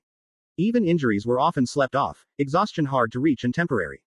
It was the one advantage he had, the positive side of things. While they had been checked in, his mother and several other important figures had met to discuss the result of the remedials and how to go forward. Naruto was certain his mother had been on one side, her protective nature poking through. But luckily, with or without her support, the three of them had been promoted. Told to meet at the academy with the others the next morning. His mother had been conflicted. She hadn't openly shown such conflict that night or the next morning, but Naruto could tell she was deeply worried about him. She was doing her best to hide it to avoid another argument between the two. So Naruto pretended not to notice in return. He appreciated her effort and hoped she did the same. She even gave him another gift, a new outfit to match his new status. So Naruto strolled within the courtyard of the academy with a lazy swagger. Nothing seemed capable of dimming his mood. The glare and jeers of the occasional villager had been met with friendly indifference. His jumpsuit was discarded, a shame considering the amount of orange it held, Naruto's favorite color, but the new outfit was more than fine to Naruto. He wore a pair of dark orange pants made of thicker material with large pockets at the hip. A black close-fit jacket zipped close up to his upper neck. An even black leaf head plate gifted to him by his mother, Naruto, was tied to his forehead. When he entered the academy's lobby, his good mood only grew. Manning the desk was Iruka himself, looking healthy despite yesterday's battle. Naruto, Iruka said with a friendly smile. You nearly worried me, last to arrive for the day. Sorry, sensei. Naruto apologized, rubbing the back of his head. Ma kind of is taking this hard. She was blubbering all morning, ya know. It's fine, Iruka chuckled, standing up from the desk after signing Naruto in. Since you're the last to arrive, I can take you to the waiting room with the others. Are you feeling alright after yesterday? Ha, Naruto belted with a smile as the two walked down the halls of the academy toward the back of the building. You know how fast I recover. I was thinking more mentally, Iruka said with a sigh. However, if you're still so lively, I suppose that is an answer in itself. I'm glad we have the chance to catch up anyway. I wanted to let you know personally that I'm proud of you. Naruto was silent for a moment. It was rare for him to get complimented outside of his mother. He had never really known how to get it. Worse yet, the kindness of Iruka only cemented to Naruto how different his life was to become. He had spent most of his life preparing for the day he became a genin. Spent those years mostly being looked after by Iruka. But those days were done. The time may very well come soon. Naruto was a chunin himself. Iruka was among the few in the academy who had always treated him fairly. Naruto decided to rely on humor. Surprising, considering how much trouble I caused you over the years. To me as well, Iruka agreed in good humor. But all the same, the two of us are more alike than you know. Things were so different when I was in the academy. I was half your age before I went out into the world, and all the worse for it. But you all have been given the chance to grow, to mature, to become whole before facing the world before you. I've seen you go from a rambunctious knuckleheaded kid to much of the same but now an adult. Screw you, Naruto replied with a roll of his eyes. Seriously though, Naruto, you've come a long way over these years, and while I was often hard on you, it's only because I saw potential in you. The way someone did for me when I was younger. So allow me to offer some advice and encouragement. First, remember this world is full of danger, full of those who would oppose us and harm us, but it is also full of potential allies and friends.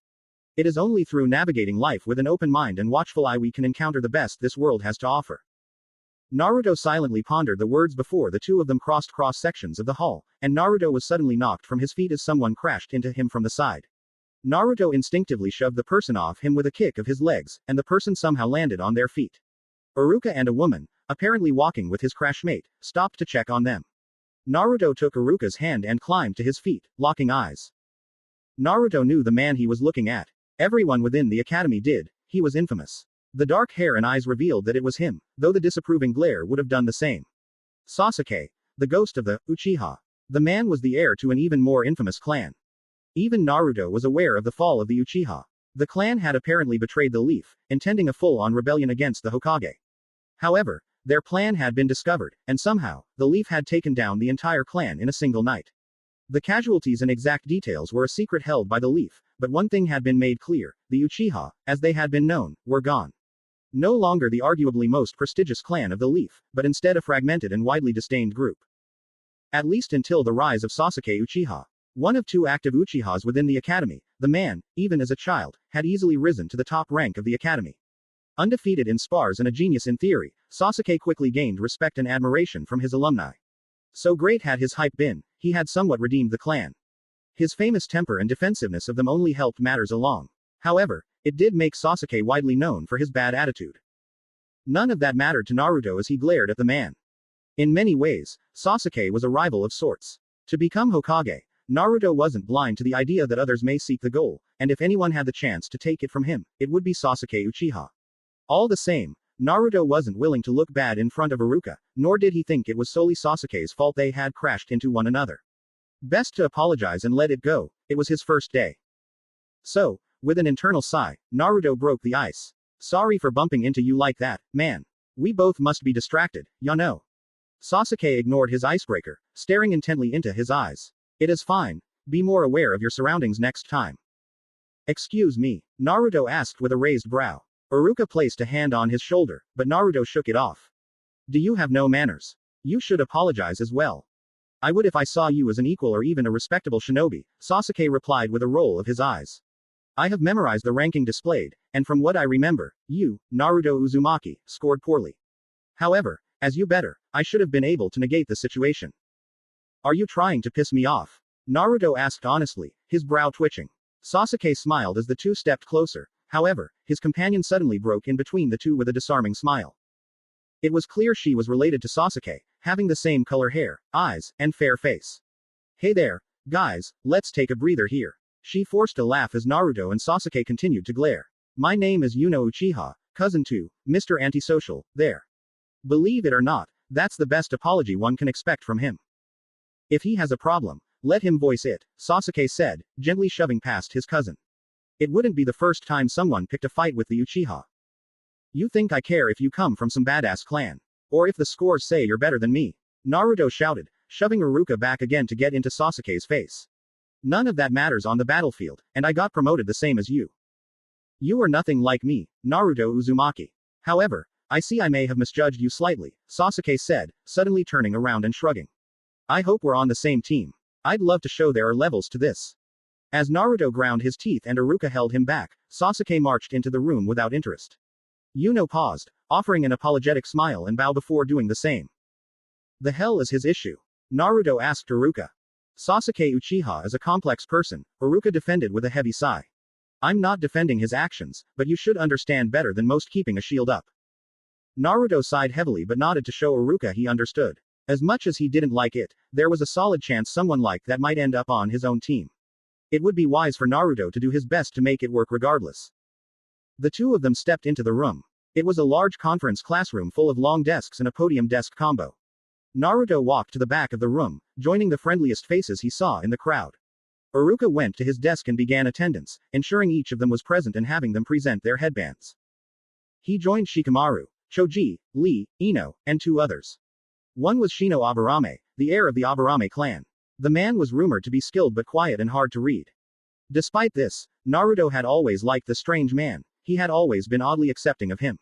So Naruto looked past his quiet demeanor and peculiar habit of wearing sunglasses indoors.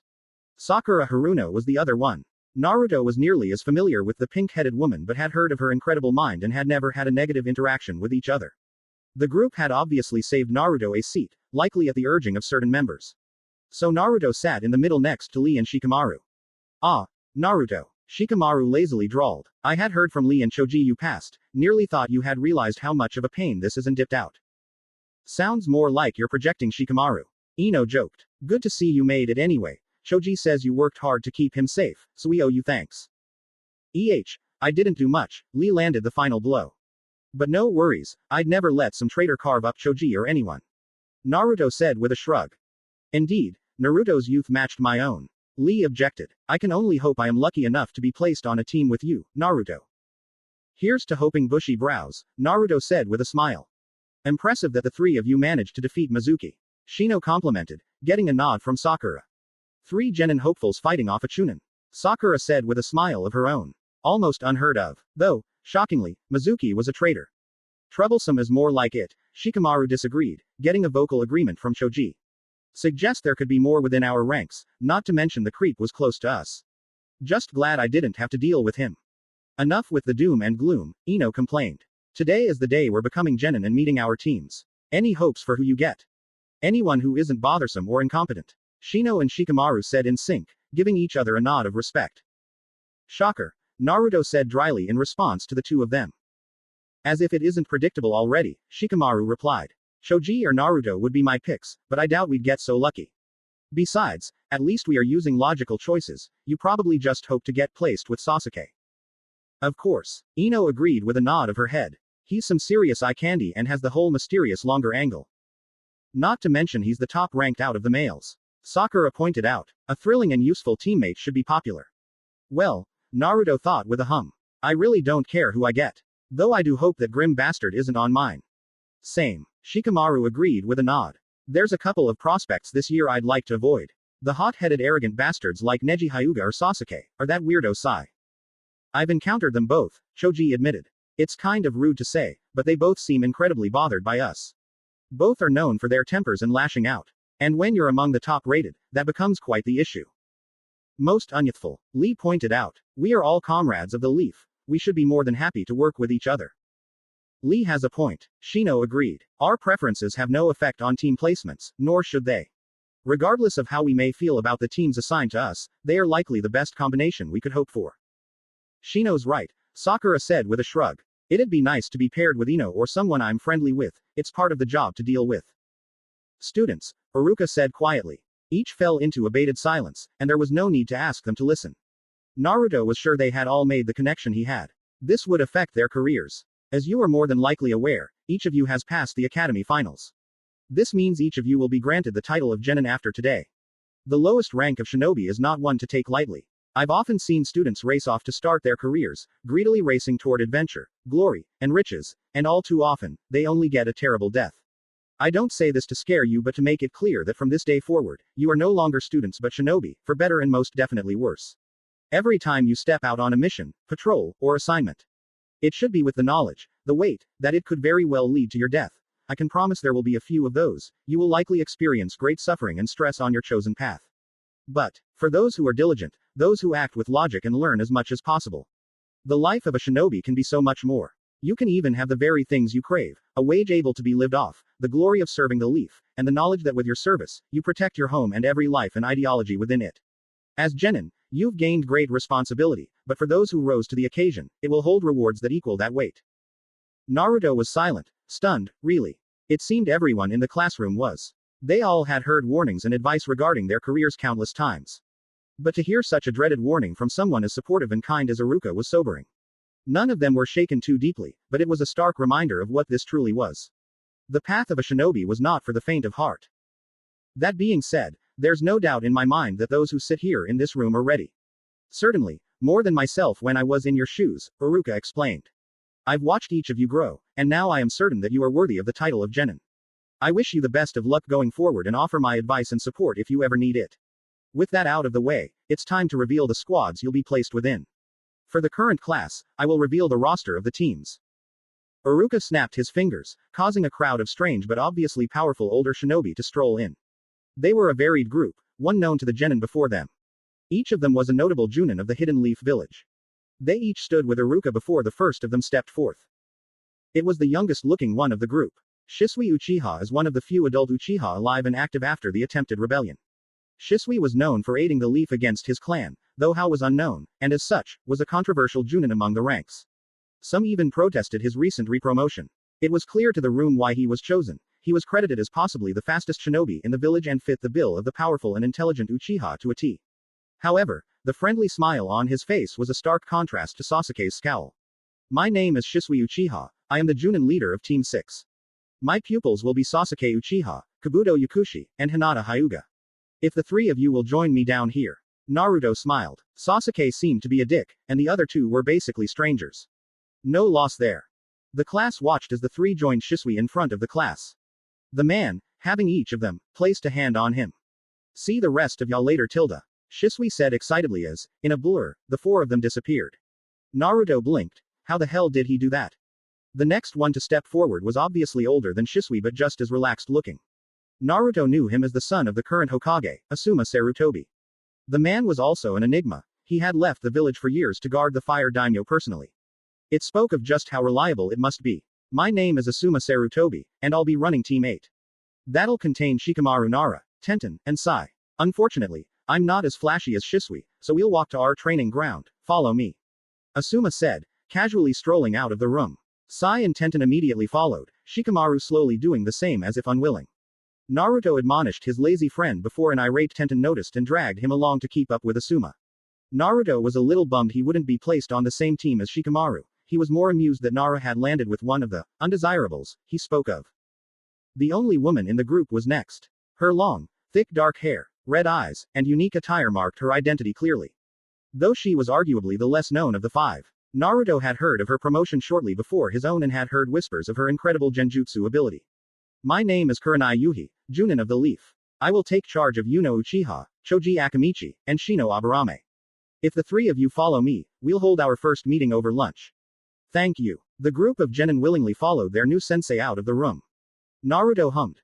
Choji and Shino were decent dudes, and Yuno herself had seemed kind. It was a shame he couldn't join them. The remaining genin save for 2 tensed, however. Out of the last two, neither Junin nor looked particularly significant. Kakashi Hatake, a legend of a Junin who was supposedly the strongest even, was reading a small orange novel as if he had nothing going on. The other looked like a giant Lee, of all things, and so the choices weren't looking great. It was the giant Lee that stalked forward. It is a lucky day for the three of you indeed, the man began before twirling at an insane speed and stopping in a strange pose with his hands covering his eyes. For the mighty sexy beast of the Hidden Leaf Village, aid has been called for. Yes, the most youthful Hokage ever has asked me to take on the vital task of guiding the next generation. A task I now shall complete to the fullest of my abilities.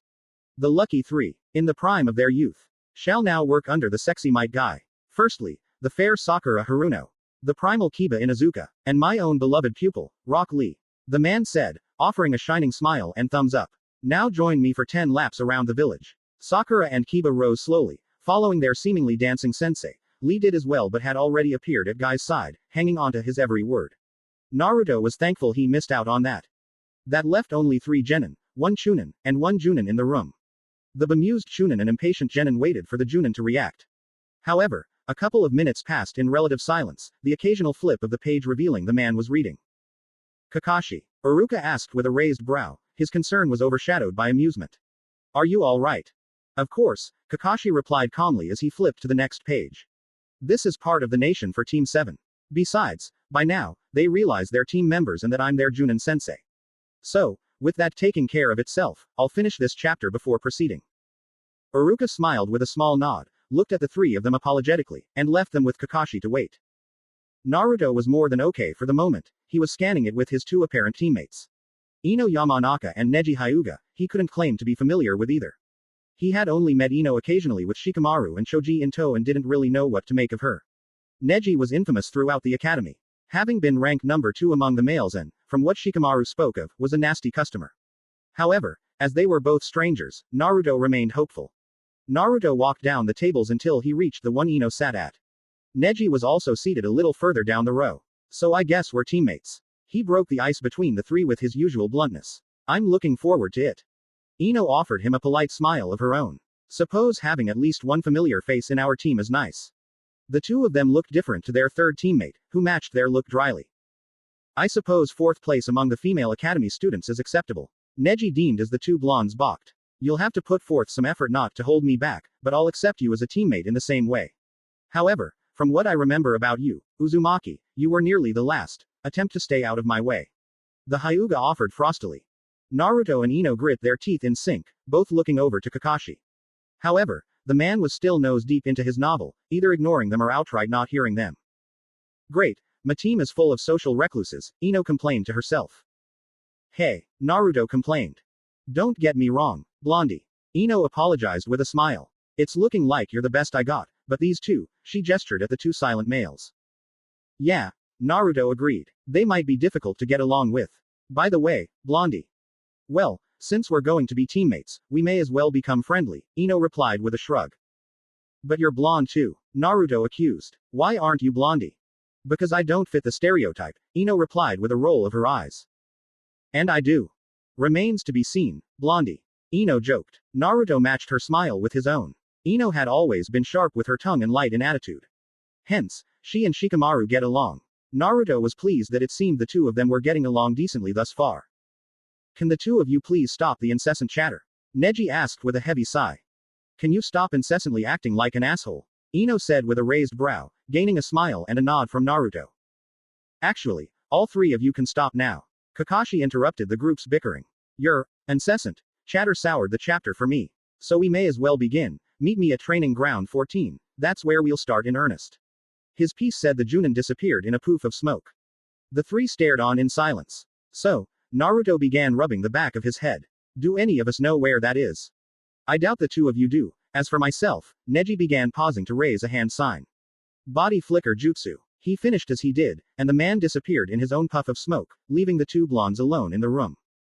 So Kakashi, our new sensei, just dipped to a training ground, one I might add. We have no clue where it is.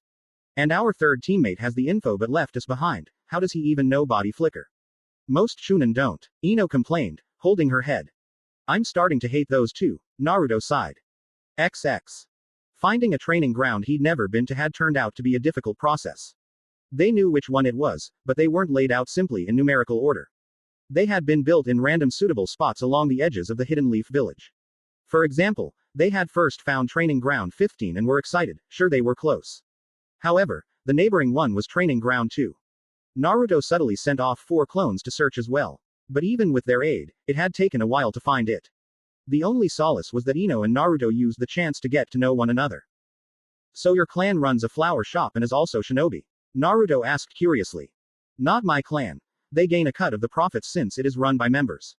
But it's my particular family that owns and oversees it. Ino explained. I've been running for the afternoon shift for the last few years during the academy. And I more than likely will inherit one day. That sounds sort of awesome, Naruto said with a nod. Running your stores sounds liberating, and selling flowers must be pretty interesting. Interesting. You, Naruto Uzumaki, known as the class clown, have an affinity for flowers. Ino said with a raised brow. I approve but must admit I am surprised. What can I say? I have plants of my own, ya know. All of them are named Mr. Uki. Naruto said with a shrug. Besides, as a class clown, I've never tried to care what people think. Plants are cool, so running a flower store sounds nice. To think Blondie has layers, Ino said with a roll of her eyes. Where was this side of you during the academy? Any other secrets you're hiding? She joked. Naruto felt a bit of tension at her unknowing guess. But he laughed all the same. Not really a secret, but I'm really into ramen and comics too. Would have guessed that one, Ino replied.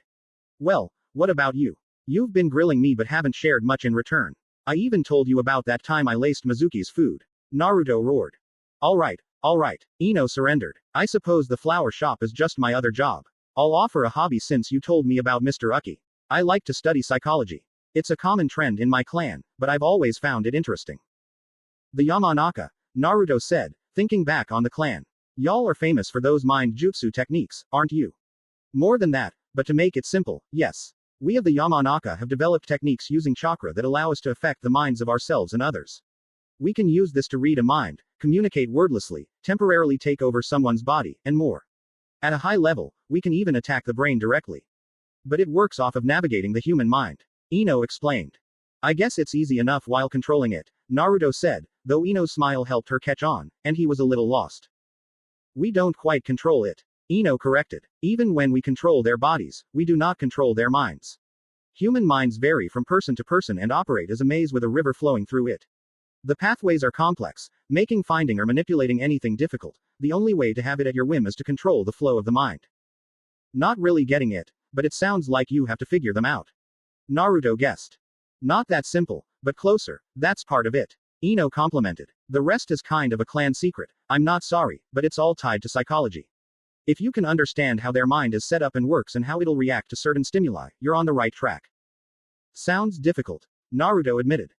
Takes an expert. Ino agreed. It's why we're a smaller clan. Top-level Yamanaka is a rarity. We'd likely be considered a smaller clan if not for our alliance with the Nara and Akamichi. Though, to be honest, I mostly do it cause I find the social aspects of it fascinating. Naruto nodded, impressed. Didn't realize how smart you were. Does that mean you like some psychoanalyzing manipulator? Psychoanalyzing or manipulating you would require something going on up there, Blondie. But yes, with repeated exposure, I'm a relative rookie compared to most of the clan. So any conclusion or attempt I made would likely be inaccurate or fail. Yeah, Naruto said with a roll of his eyes. He had assumed Ino to be the stuck-up sort of looks alone. Her well-maintained, straight hair was styled to cover half her face and flow down her back in a ponytail. Her fashionable clothes and relatively caddish attitude had made Naruto peg her as the standard mean girl type. It was present to see if it was simply good-natured teasing, however. Usually done to merely fill gaps of silence. The two continued talking back and forth. It was shocking to Naruto that despite how different they were, they had a similar sense of humor. Something about her sharp tongue made conversation with her like a game, an entertaining one. Naruto would goof around or tell absurd stories, and when he did so right, Ino would laugh and joke along with such earnestness that Naruto was certain they were becoming friends. It seemed there was a lot more to Ino than he had thought. The two arrived at the training ground, both curiously scanning it. It was a medium-sized one located within a created clearing of a thick patch of trees. The field was cut in half with a curved creek, piles of stones at the sides provided an odd shore. Several training dummies, targets, and a beat-up training post were on one side of the clearing. The other side contained a shady section covered by overhanging trees. A picnic table was there, stashed beneath the shade. The two noticed Neji meditating on top of a log in the equipment-filled clearing. An annoyed Naruto and Ino appeared before him and sat to his left. Naruto wasn't sure if he was impressed or infuriated by how easily Neji seemed to ignore the glares. Impervious to their fury, he meditated. It took every ounce of maturity he had not to knock the Hyuga from his perch. Naruto looked over to Ino, whose brow twitched in annoyance. She even offered him a brutal smile as she mimed pushing Neji over. I will not tolerate such, so you know. Neji chided the two with his eyes closed. Attempting to do so would likely lead to the perpetrator suffering. Cute, Naruto replied with a roll of his eyes. Acting above it all and threatening us in the same breath. Hate arrogant assholes like yourself. Naruto has a point, Ino agreed. We may not be best friends, but we will be teammates. Surely, we can try to get along. Perhaps with yourself, Neji replied with a shrug. You are a member of a reputable family. My only problem with the current arrangement is the likelihood of being held back. The two of you are well below me, and while Ino seems able to at least become useful, I'm certain Naruto will become the burden. Whatever, Naruto said tensely. He wasn't new to this kind of treatment. He had learned long ago that rising to it would only beget more. However, Neji smiled, perhaps seeing this as a weakness on his end. See, I know exactly who you are, Naruto Uzumaki. I even know your future. In this world, there are forces beyond human control. Death, time, and fate. I have always seen these throw forces as laws that dictate life. But I see the most important of the three as fate. Every living being in this world has a preordained fate. They are all set in stone from the very first breath they take till the last. We are born the way we are, strengths and weaknesses alike. Meaning that the future of someone like you is plain to see. An unremarkable, unimportant man-child playing at shinobi. You will serve a mediocre career until an untimely and unsurprising death, unremembered by the masses even then. So unless you intend to prove me wrong, stay out of my way. You were always fated to be beneath me. Naruto didn't respond. Neji's words cut deep. Perhaps the Hyuga could see the future, for as Naruto leapt to his feet, murder on his mind, Neji leapt from his perch, dropping into a relaxed stance with a smile. Naruto glared at him as the two began to square up. Whoa, whoa, whoa, Ino called out, stepping between the two with a worried expression. We've been a team for a few hours, we can't already start tearing each other apart. Neji and Naruto paused, eyes still locked on each other. Even through the anger and moment, Naruto felt a bit of dread. He had known there was a chance his team would not get along, but this was ridiculous. Naruto was sure this wasn't over. However, before anything else explosive could happen, Kakashi suddenly appeared in front of them in a massive cloud of smoke. The Junin strolled through the cloud, still reading his book. Excellent, you have all arrived, Kakashi joked. I apologize for the wait. I found a monkey who could talk, but I had to protect them from evil scientists intent on dissecting it. Luckily, I managed to save the day. For the first time today, Naruto, Ino, and Neji were on the same page. It's absurd that he arrived last of us. Neji pointed out that bitter anger was beginning to tinge his tone. Not to mention even telling or taking us here. Ino agreed with a nod. He's definitely messing with us. Naruto finished the thought of the three, all sharing a grim look as they realized just how eccentric their new sensei was. Anyway, let's introduce ourselves to each other. Likes, dislikes, dreams, and such. Kakashi said, seemingly unaffected by the three's anger. Let's start with Blondie. Oh, there's two blondies, then let's start with the runty-looking blonde male if that doesn't help. He finished with what could only be assumed was a smile. Firstly, I'm not short, you ass. I'm average height. My name is Naruto Uzumaki. I'm a hardworking guy who enjoys snacking on ramen, training for the future, and gardening. I dislike arrogant people, tests, paperwork in general, and waiting. My dream is to be Hokage, ya know. Naruto sounded out. His voice nearly dripped with enthusiasm. It always felt good for him to proclaim his goals. The first step is making them a reality. A more impulsive kind of guy, Kakashi nodded. So slightly thick-headed but strong-willed. Also short. Ah, good, so he should answer to the runt, Neji added with a smirk.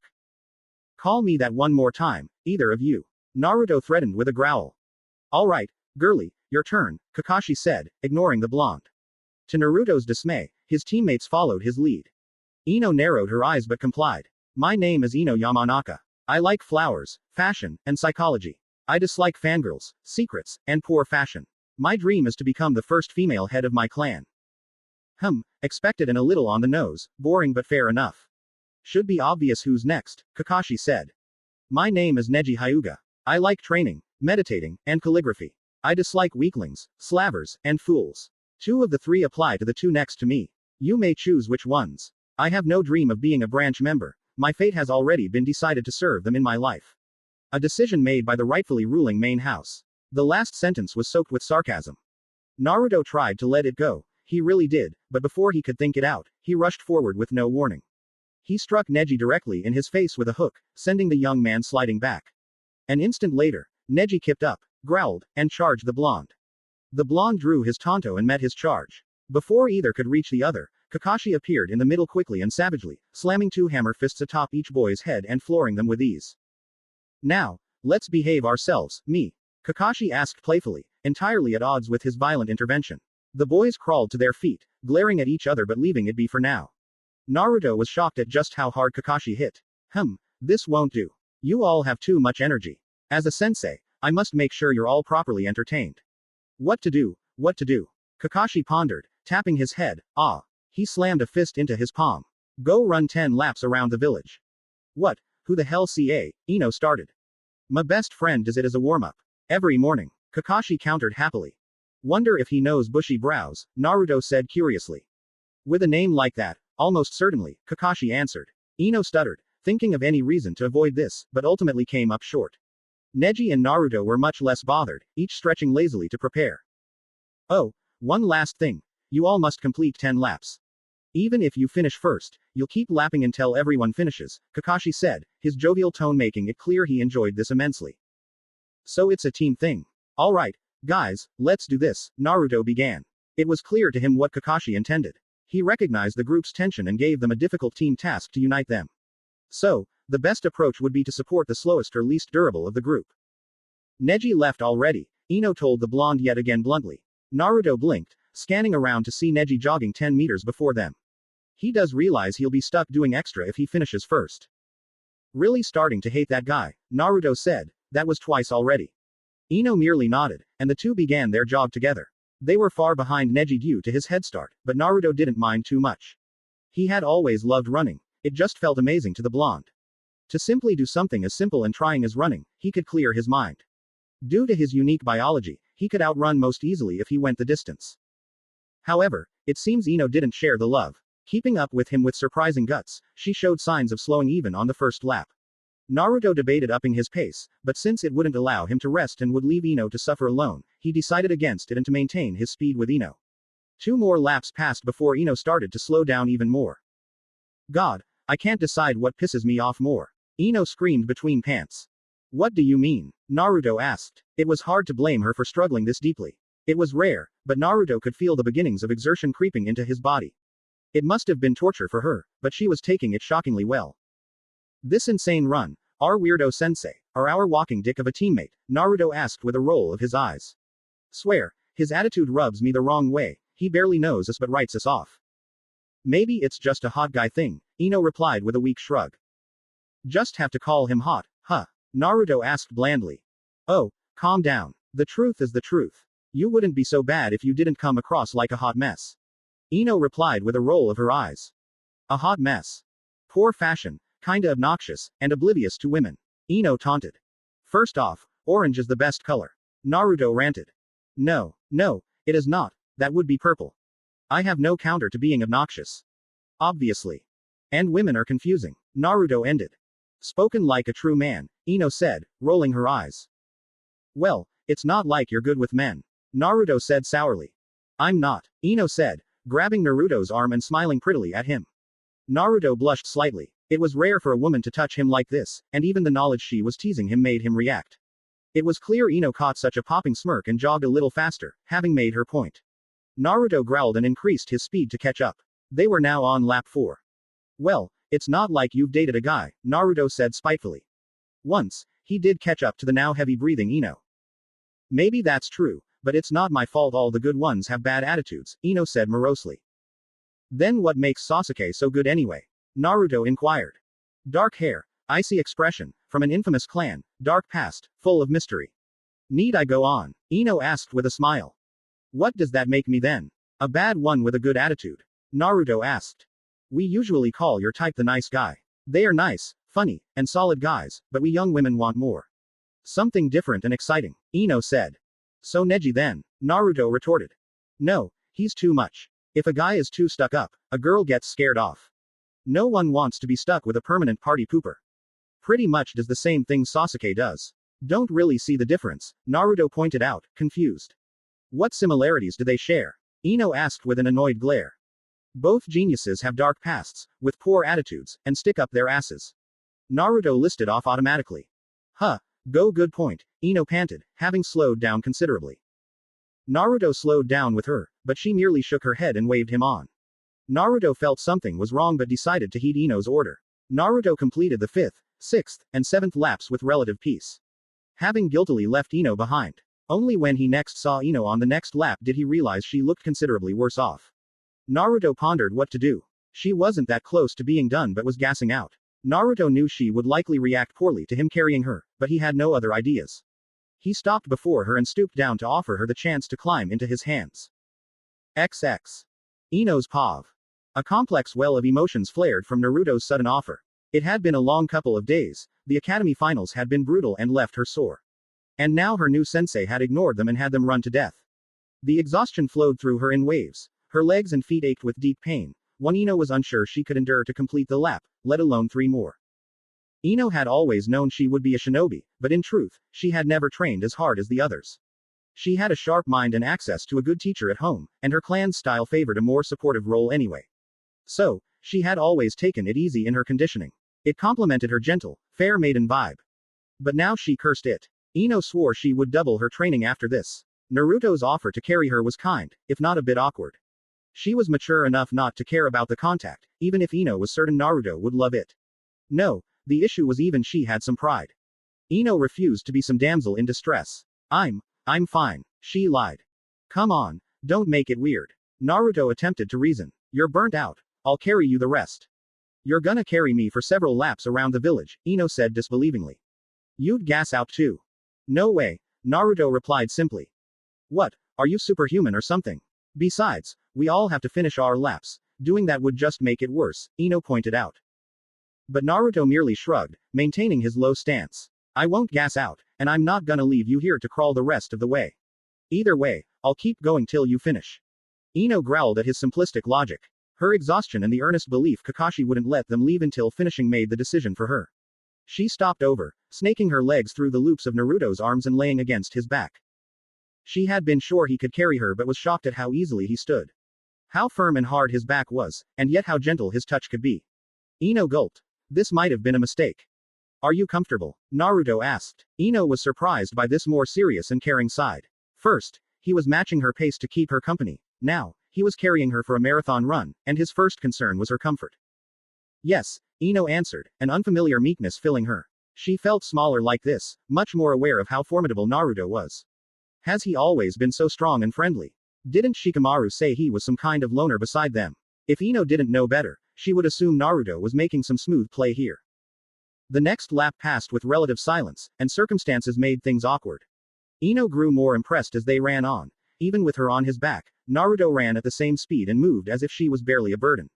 Ino debated using some teasing to break the quiet tension, but this was stopped by the sign of Neji barely walking forward, still having another lap left. Ino inwardly was impressed. Even a genius like Neji was gassed out, and Naruto still looked relatively fresh. Ino and Naruto shared a quiet chuckle at the exhausted Hyuga. Having Neji see this here was less than ideal. It would serve the Hyuga right to struggle to finish these last 2 laps as they flew by. Should I help him as well? Naruto wondered out loud. Help the guy who just openly called us trash? Ino asked sarcastically. Let him finish the laps alone. He deserves it for being such a haughty little jerk. He's barely moving, Naruto pointed out. Jerk or not, he's our teammate. The blonde raised his hands in a single hand sign. Ino tensed as she felt the chakra within him surge. Shadow clone jutsu, he called, and 2 clones appeared next to them. Ino watched, confused, as the 4 of them caught up to the Hyuga, and he stumbled forward. Neji locked eyes with the real Naruto and her and glared at the 2 of them. Surprising. I suppose even trash has to have its good qualities, Neji spoke, his voice dry and hoarse as he panted for air. And what a shameful sight relying on him like that, Ino, I expected better. And I expected better, to not be doing worse with someone he called trash, Ino shot back. Besides, Blondie here wants to help you, it looks like you could use it, too. I am beyond needing the aid of you fools. Neji spat. No, you're not Neji, Naruto replied with a smile. Just take my help. You got another lap after this. Do you really want to drag yourself around the village like this? For the sake of my pride, yes, Neji replied snappishly, stumbling forward due to the outburst and nearly falling. Fuck. Naruto didn't let him finish. Ino was surprised he dealt with it as long as he did. The blonde nodded to his clones, and Ino giggled as they suddenly surrounded the slowly fading Neji. The proud Hyuga attempted to shove them off but was much too exhausted. But lifted like a child by his legs and shoulders. Ino was impressed with the number of curses Neji offered in response. But the 2 of them spent the last lap teasing the Hyuga. The 3 genin of Team 7 soon arrived at the finish line of their marathon. Neji finally managed to destroy the clones as Naruto and Ino collapsed into a pile, even Naruto feeling somewhat winded from the exercise. As the 2 blondes moaned from the ground, a furious Neji raised a finger to the both of them as if to tell them off before falling face first flatly. Ino and Naruto watched as Kakashi suddenly appeared with balloons in front of the 3. Well done. That was a good warm-up, and it was clever to carry them like that, Naruto. Take a 10-minute breather and prepare for our next team exercise. I hate you, Naruto said tiredly. So much. Ino finished with an exhausted sigh. Kakashi merely stooped over to lock eyes with them. Then it's working tilde, he said sweetly. Naruto's experience with an expert-level sensei was limited. His mother had never been overly keen on training after that old accident, and the tension between them had only made training with the 2 more sparse, though that had now changed. Iruka was the next to come to mind, but with the man's busy schedule, it had rarely been outside of a classroom. Naruto wasn't sure how this whole thing should go, though he doubted this was exactly what most would hope for. After having Team 7 run themselves rampant, Kakashi decided they needed a cooldown exercise designed to test the mind as the body recovered. This entailed the 3 sitting upon the creek's surface within their training ground. They had mastered tree and water walking, but Kakashi had insisted they test it more. As if continuously sitting on a shifting surface of water wasn't hard enough, the man grilled them. This grilling entailed random questions, ranging from battlefield scenarios to political conundrums or even piercing personal questions. The 3 were not allowed to speak unless answering a question, which seemed simple until Kakashi began to up the intensity. Now, each of them was straining to maintain focus and composure. Next question. Kakashi hummed lazily, sprawling upon the cove of the creek. One hand held his head, the other the book, which even now he rarely left out of gaze. Ino. Cup size. As if I'd ever tell you. Ino howled before falling into the water as his concentration lapsed. Naruto howled with laughter, and even Neji smiled. However, the blonde stopped as Kakashi's gaze landed on them. Care to venture a guess yourselves? He asked carelessly. Naruto sputtered before he, too, joined Ino in the depths of the flowing creek. Neji rolled his eyes as Ino and Naruto climbed back to the surface. Degenerates. Naruto and Ino glared at their teammate, intent on killing him with their gaze alone. However, their hatred was fed as Kakashi flicked a stone into Neji's head, dropping him into the water from the distraction. As Kakashi lazily flipped a page, the 2 blondes laughed at their grumpy teammate, and he joined them back on the surface now as perturbed as the blondes had just been. This was how it had been going for nearly an hour now. The entire situation left him stressed out and tired, which was only increased by 2 members of his own team. Naruto wasn't sure which of his new teammates seemed to be the bigger pain in his ass. Kakashi was strange and ran them rampant. He seemed uncaring and unamused by then. This was something Naruto was familiar with and not very fond of. Plenty of adults during his childhood had treated him the same way. Though the blonde had been warned by his mother to be patient with Kakashi, apparently the 2 had some history. So Naruto did his best to hold his temper at bay. Neji was a much bigger annoyance and seemed unlikely to change. It was strange to him because Neji was his equal on paper, if not in behavior. While Naruto had been made aware of genius status and negative attitude, he had assumed it would wear thin over time. Yet Neji, during the long day, if anything, had seemed more and more annoyed with him. A sentiment the blonde shared, for Neji's frosty and dismissal attitude annoyed him to no end. Naruto would also admit to some jealousy. The man did what he struggled to do with ease, and it was natural. That made it clear that Hyuga and his teammate may have been geniuses, but it was clear to Naruto that he was no friend. It offended Naruto, but for now, he would do his best to overlook it. Surely, time would aid him. Though Neji did not seem to try nearly as hard to coexist. The female member of his team was the only saving grace. Ino was someone Naruto hadn't known well. Just a couple of weeks ago, he would have likely dreaded being placed with her. Ino, in many ways, differed from him massively. She was popular and well liked among peers and civilians alike. She was trained from birth by her clan and seemed much more vain than Naruto ever liked. Yet she had proven more than that. She had a sharp mouth and a sharper sense of humor, which Naruto found made her a great person to hold a conversation with. She could be shockingly kind, yet she was slightly temperamental overall. Something he had been told of himself countless times. Naruto found himself enjoying her company in general. And she seemed to empathize with Neji's negative focus towards Naruto. A new friend was made if nothing else. Team 7 was a rough team so far, but one Naruto was content to see through. These three strangers, for now, were distant and strange to him. But they represented something Naruto had always craved: community. A group he had an in with, one that he had his own place within, that could evolve into the close friendships he had sought for years. Naruto had to figure out how to get them all on the same page, easier said than done. All right, Kakashi declared, standing up and snapping close his book with a sudden air of intention. The three of you have run around like headless chickens, been soaked thoroughly, and been individually grilled. I think this leaves the three of you in a diminished enough state to begin the true point of this exercise. One last question, one that will be purely serious and require input from each of you separately, then I will offer my own feedback. How much time of mine do you intend to waste? Neji snapped at Kakashi. Naruto growled, annoyed. Of course, Neji thought himself above this all, he hadn't even mentioned them. But all the same, Naruto was tired of the endless games. This and everything we do these next few days is essential. Kakashi countered with a shrug. See, every Genin cell isn't officiated until the personal approval of their Junin sensei. This is entirely based on their own agenda and is not open to anyone questioning them. So today has been my way of gauging your worth. If you don't wish to play along, you don't have to, but then you'll be removed from Team 7 and, by proxy, active duty. Neji frowned but nodded as Naruto and Ino shared a smile. At the very least, Naruto could understand just why Kakashi had been so distant. He had been gauging their worth, probing them to see who they were. Somehow the knowledge this was all a test made Naruto determined to pass it. Based on Ino's own determined stare, she felt much the same. The question then, Kakashi said happily. Our team has been tasked with journeying with a caravan of merchants. Our goal is to ensure this caravan reaches its destination in one piece. However, we are suddenly ambushed by enemy shinobi. During the chaos, the most vital clients and I were singled out from the rest of the group. The three of you managed to assure the safety of the rest. However, you realize the status of myself and the other clients. How do you react? Naruto, you begin this one. Naruto frowned as he pondered over the situation.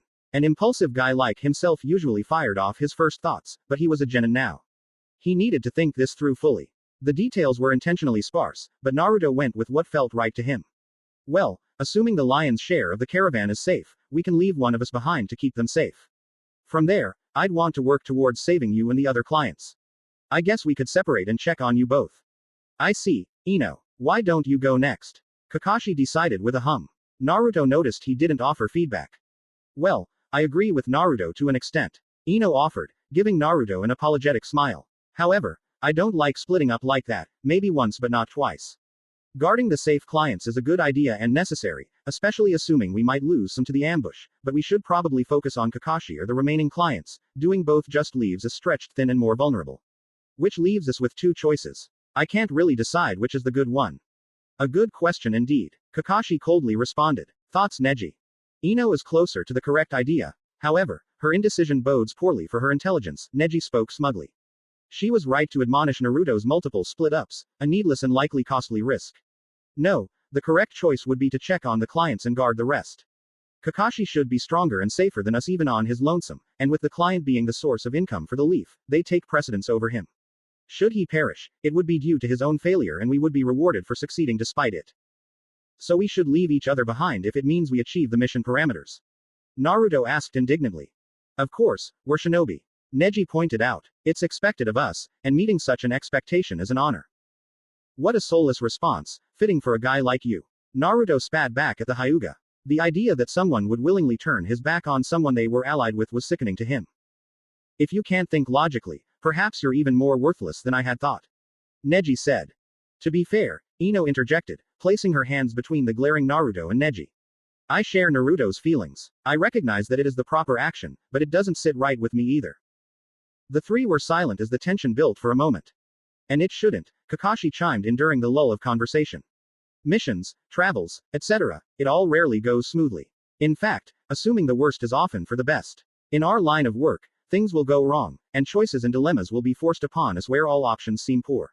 However, Ino's reflection and Neji's addition would be the best move in this particular instance.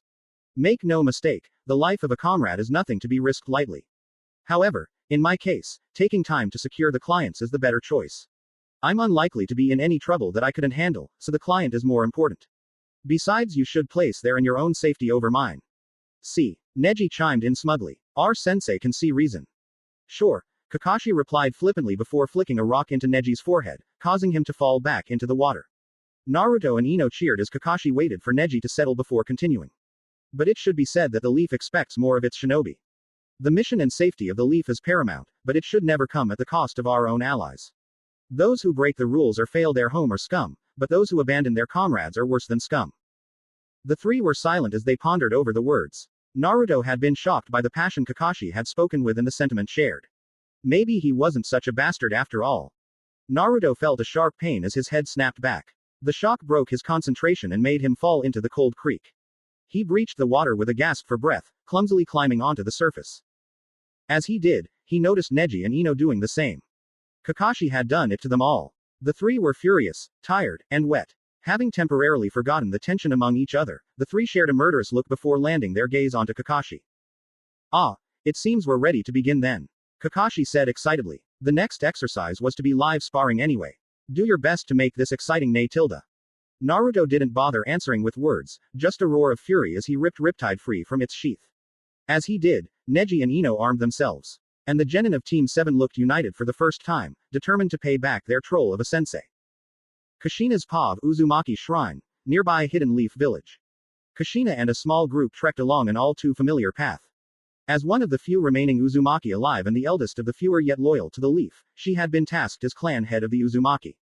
A mostly figurehead role used to respect the Uzumaki's legacy, but one that gifted her access to unique clan relics and responsibility. With Ikam's recent arrival, declaration of his intention of opposing the Uzumaki, and even naming himself one of them, it became clear a ghost of the Uzumaki past had now come to wreak havoc in her present. Kushina had decided to check the shrine in response. If Ikam truly was an Uzumaki with insider knowledge to harm them, he would surely come here. The temple was formerly a minor one, and a Leaf outpost was placed there as part of their alliance long ago. From what Kushina knew, it had never been vital to the Uzumaki clan. However, when they had fallen, a few relics and art saved from the homeland were brought here for prosperity. Protected by Uzumaki-level Fuijutsu and the lack of knowledge of its existence.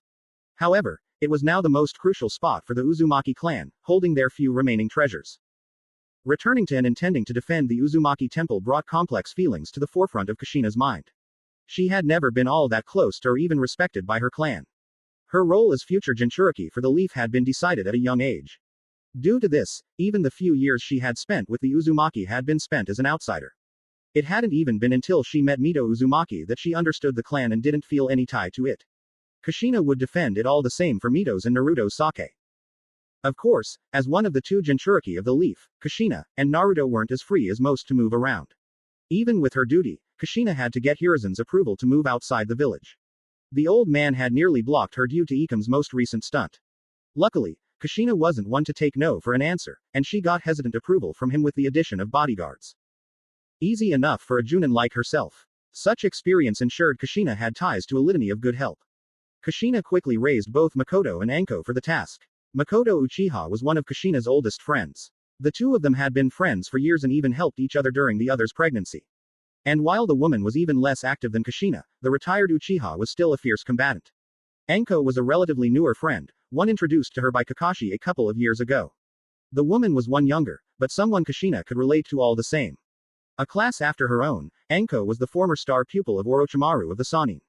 Usually, such a title would bring esteem, but after the butchering of Leaf shinobi and civilians alike, via a sickening amount of lethal and inhumane human experimentation.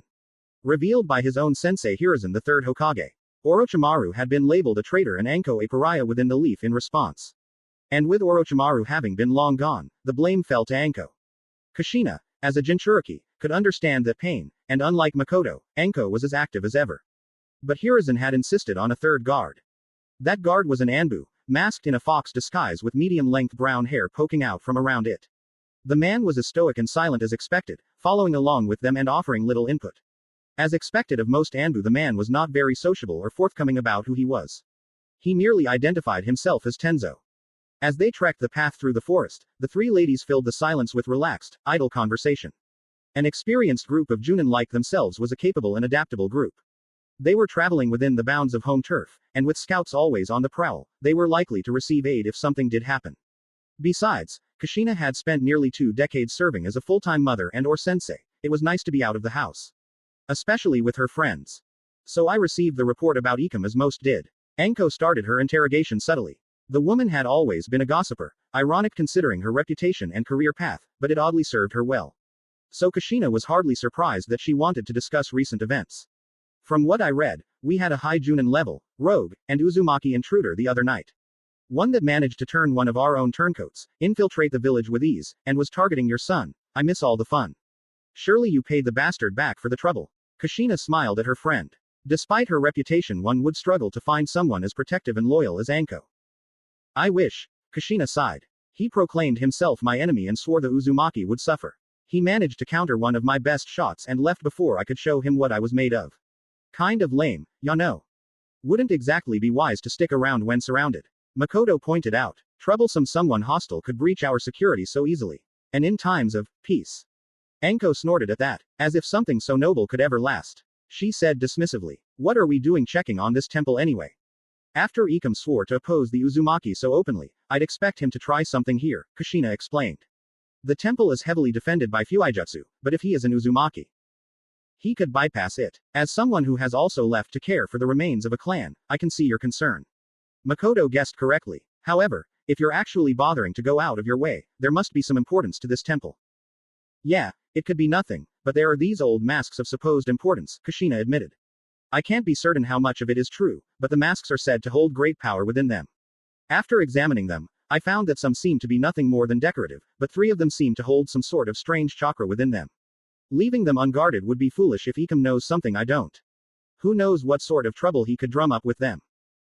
Please focus. The Anbu politely interjected. We draw close to our destination. If you do believe there is a chance for a hostile encounter, it would be best to be prepared. The group emerged into a man-made clearing. The field was paved, and the grass was naturally tame.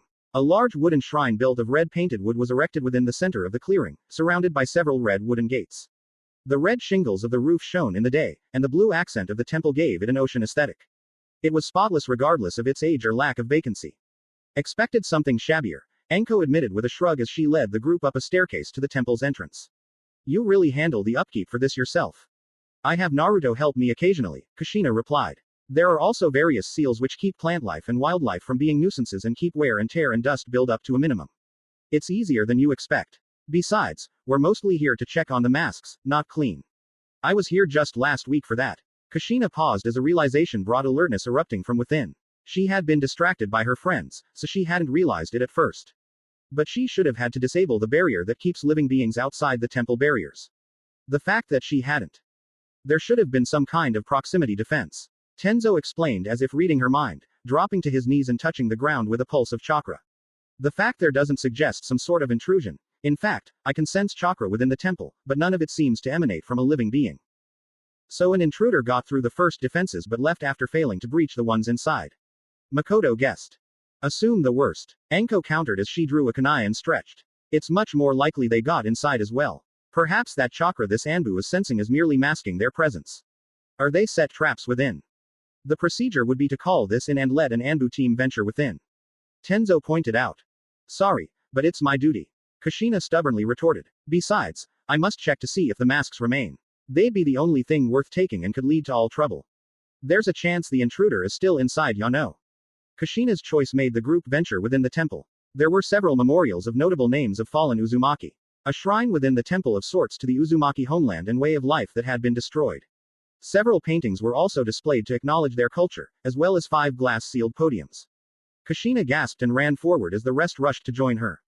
The glass of the podiums was typically opaque, covered with countless paper seals to keep it within it and make it nearly impossible to bypass. However, 3 podium seals had been torn off, the glass shattered, and the masks within missing. That bastard. Makoto walked past Kushina, who seethed, examining the scene. She lowered herself to the ground, picking up a shard of glass.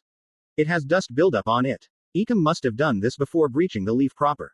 Breaching the seals allowed dust and such to build up within. The 3 masks taken. Of course, there are the ones she spoke of that may actually do something, Anko sighed. This Ikam guy must be an Uzumaki or shockingly well confirmed. But why the hell would he be targeting his own blood? He spoke of us like we're guilty of some grand sin, Kushina added. Perhaps the Uzumaki clan wronged him personally somehow in the past. Whatever the case, it's clear the man is dangerous, and now armed with artifacts, ones that even I am unsure of what they can do. That all will become clear in time. A voice spoke, alerting the entire group. Their heads all whipped up to see a small seal written on the temple ceiling, clearly the source of the sound. It was a good idea to leave behind this communication seal. I got confirmation that the masks I took were the right ones, abysmal defense seals truly. But the Uzumaki of the past were smart to make fakes. A shame their protector left them so shamelessly unguarded. But worry not, the masks will be used well in my possession. And just how is that? Kushina asked with a raised brow. To destroy the Uzumaki entirely, of course, as well as so much more. Ikam answered, the group now recognizing the situation. The exact details, however, are of no true concern to you now. Just know the Uzumaki have planted too many seeds, and now they will reap them fully.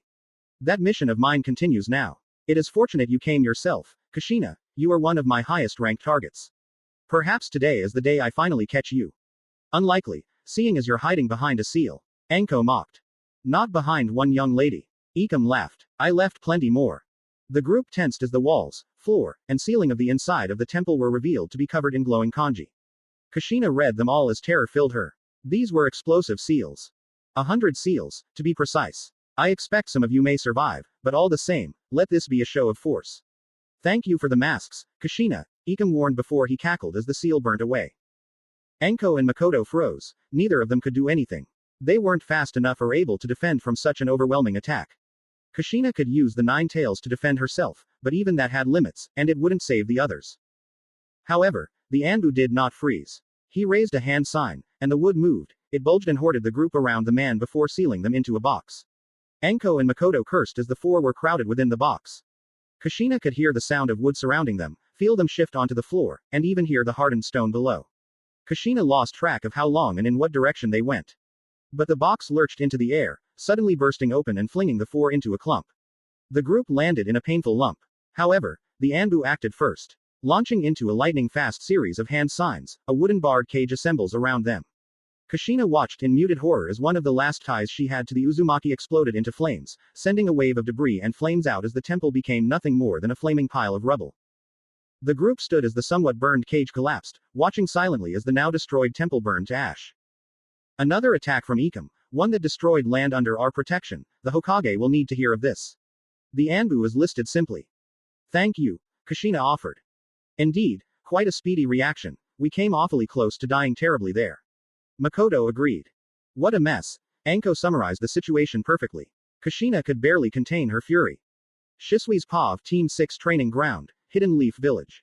Shisui had never imagined he'd be a Junin sensei. Just achieving the rank of Junin after the fall of the Uchiha had been quite a task.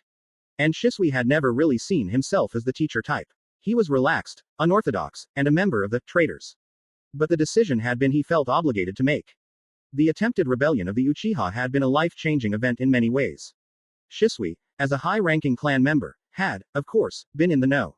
But as someone most of the clan disapproved of and held no loyalty to them. In fact, Shisui and Makoto exposed the ploy and enacted the strategy used to usurp them. Shisui had always been loyal to the leaf over the Uchiha. But the results of such chaos led him to today. While most of the Uchiha shinobi and civilians alike had been complicit in the plan, some had been truly innocent. Makoto had betrayed her own husband to ensure the safety of her children. Shisui and 2 others had been spared due to their efforts to betray their clan. But others too young had been spared as well. 2. To be precise, Sasuke Uchiha, the youngest son of Makoto and heir to the clan. Yuno Uchiha was a minor clan member whose parents had also been found innocent. But it was the former that Shisui felt indebted to. His work had cost Sasuke his father and brother. While he had been left in the dark, as asked by his mother, Shisui had been asked by her to keep an eye on him. Pressured to do so even further by Hiruzen, Shisui now was a Junin sensei, the leader of the newly formed Team 6. Sasuke Uchiha, Kabuto Yakushi, and Hinata Hyuga. An odd trio, to be sure. Kabuto was one of the few skilled medical shinobi the academy had to boast of. Older than most due to being held back, the guy was the classic case of the defenseless healer. He was polite and knowledgeable to a fault. Hinata Hyuga was the heir of the Hyuga clan, their former rivals. Yet the young woman was clearly shy and nervous as all hell. Finally, there was Sasuke.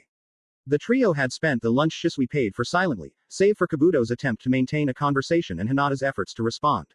Any genuine effort made to include Sasuke was answered coldly. Sasuke seemed to disrespect them both openly. The first round of team training had been tense and silent as well. Kabuto and Hinata were struggling to keep up with Sasuke. Though they proved his intelligence, neither was his equal regarding physicality or jutsu. Which Sasuke predictably took issue with. With the Uchiha clan being reduced to a fraction of its former glory, the remnants were a small group and kept in touch regularly. So much so that Shisui had former experience with Sasuke. The guy could come across as cold and hateful, but in truth, merely focused. Since then, the Uchiha had become some of the most hated within the Leaf. Even their reputation as the loyalist Uchiha had suffered greatly. In response, Sasuke became defensive and outright hostile to his peers. Unless they proved themselves, he treated them coldly and often appeared arrogant. A problem with this team-only compound was that Kabuto and Hinata were too meek to oppose Sasuke, quickly making him the three's leader. It usually would work fine, but if Shisui wanted to make Team 6 work and ensure Sasuke became loyal to Uchiha, he needed them to gain his respect. This was when Shisui had the genius idea of how to get familiar, on the same page, and friendly as a unit while working on Sasuke's attitude and earning his respect. Sparring was one of the best icebreakers in the game. So Shisui merely had Sasuke face the rest of his team. They had been going for 2 rounds now, and Sasuke defeated both his teammates easily the first time. The second time had been longer but not closer. But now the two were fighting in earnest, it seemed. Sasuke backflipped several times in a row, avoiding a string of shuriken. However, Hinata appeared behind him during the final flip and attempted to sweep his legs. Sasuke flipped over her efforts and easily caught a kunai aimed for him. However, the Uchiha had no break as Kabuto charged in with another kunai. The traded slashes 3 times before Sasuke disarmed him and landed a straight kick to his face. Before he could follow up, however, Hinata drop-kicked his side, sending him sprawling. The Uchiha rolled through the assault and flicked out several shurikens towards Hinata, but she deflected each with her bare hands as she drew close. All the while, the recovered Kabuto stalked around the two. This is disappointing. Sasuke began as Hinata drew close. The two started a dance of dodging each other's attacks and attempting to land their own. Especially in you, Hinata. I expected little from Kabuto but from Hyuga. Hinata grimaced in response. The woman struggled to speak while attempting to push her new teammate. I am trying my best. You are rather skilled. Of course I am. The Uchiha used to be the most prominent clan, an honor you Hyuga stole. Sasuke accused plainly. If you lack talent, you may as well give up. Hinata froze. This opening left Kabuto's attempted sneak attack thwarted, as Sasuke easily caught on and kicked the man away. However, Shisui broke out with a massive smile as he realized what had happened. Hinata's file mentioned that Hyuga had a bad habit of holding back. She had been meek and weak throughout her entire time at the academy, except for a day when one of the students managed to test her temper.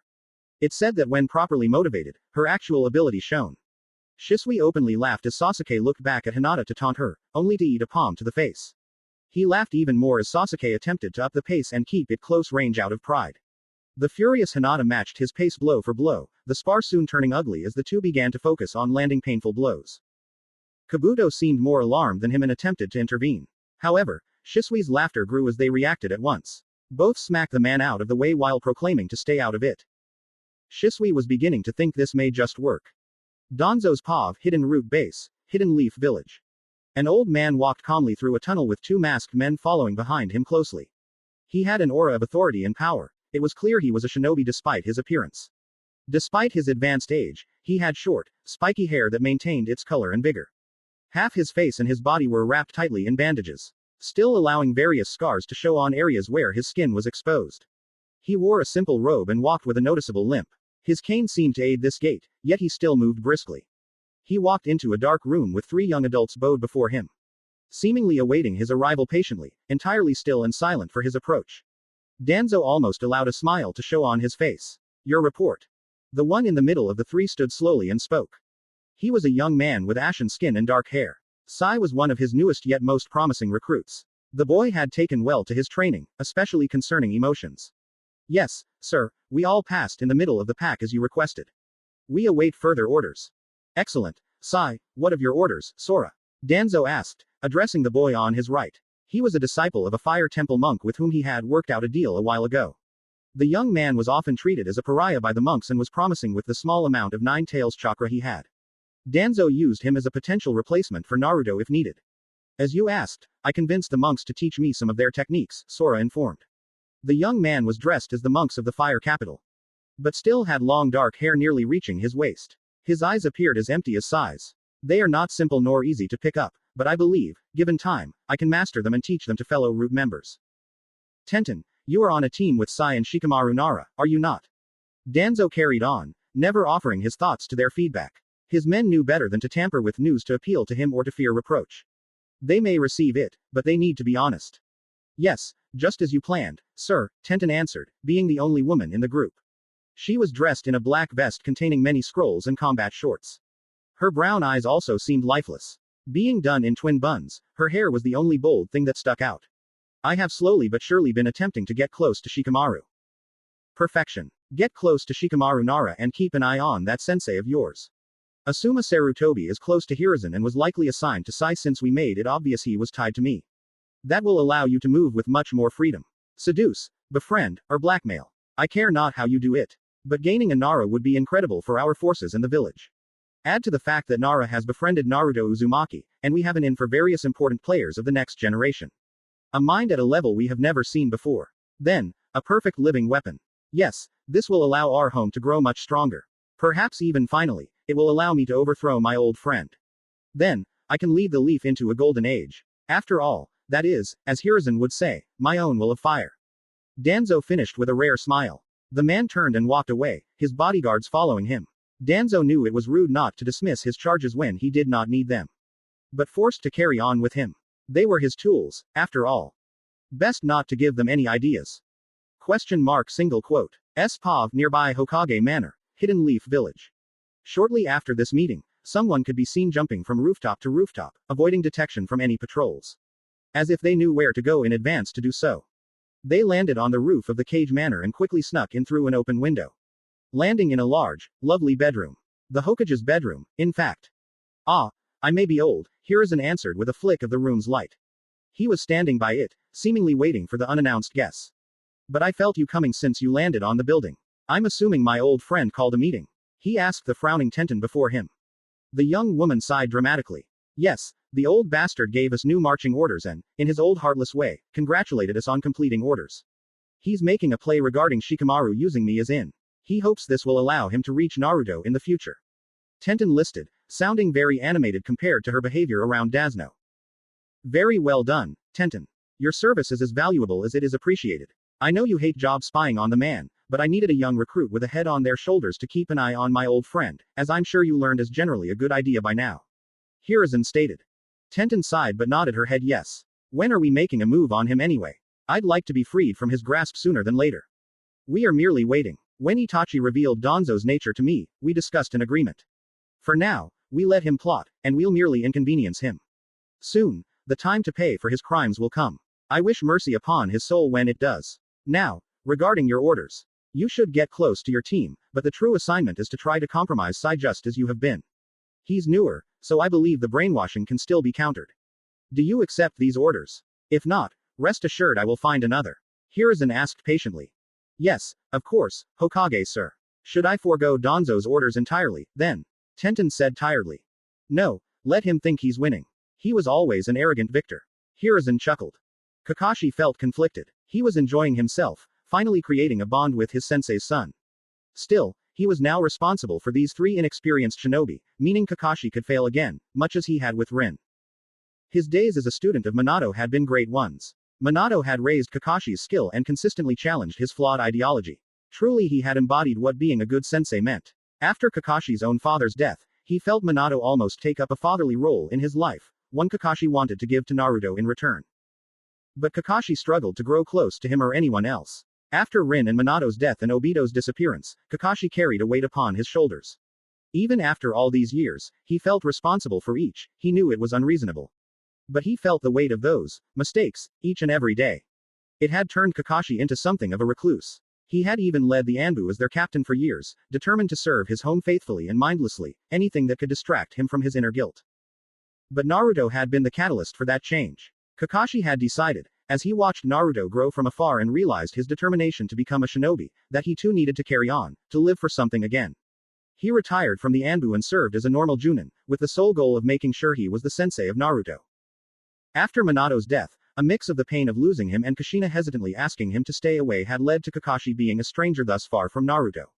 He suspected Kushina had attempted to persuade Naruto from the shinobi path but was surprised it failed. He was her son, after all.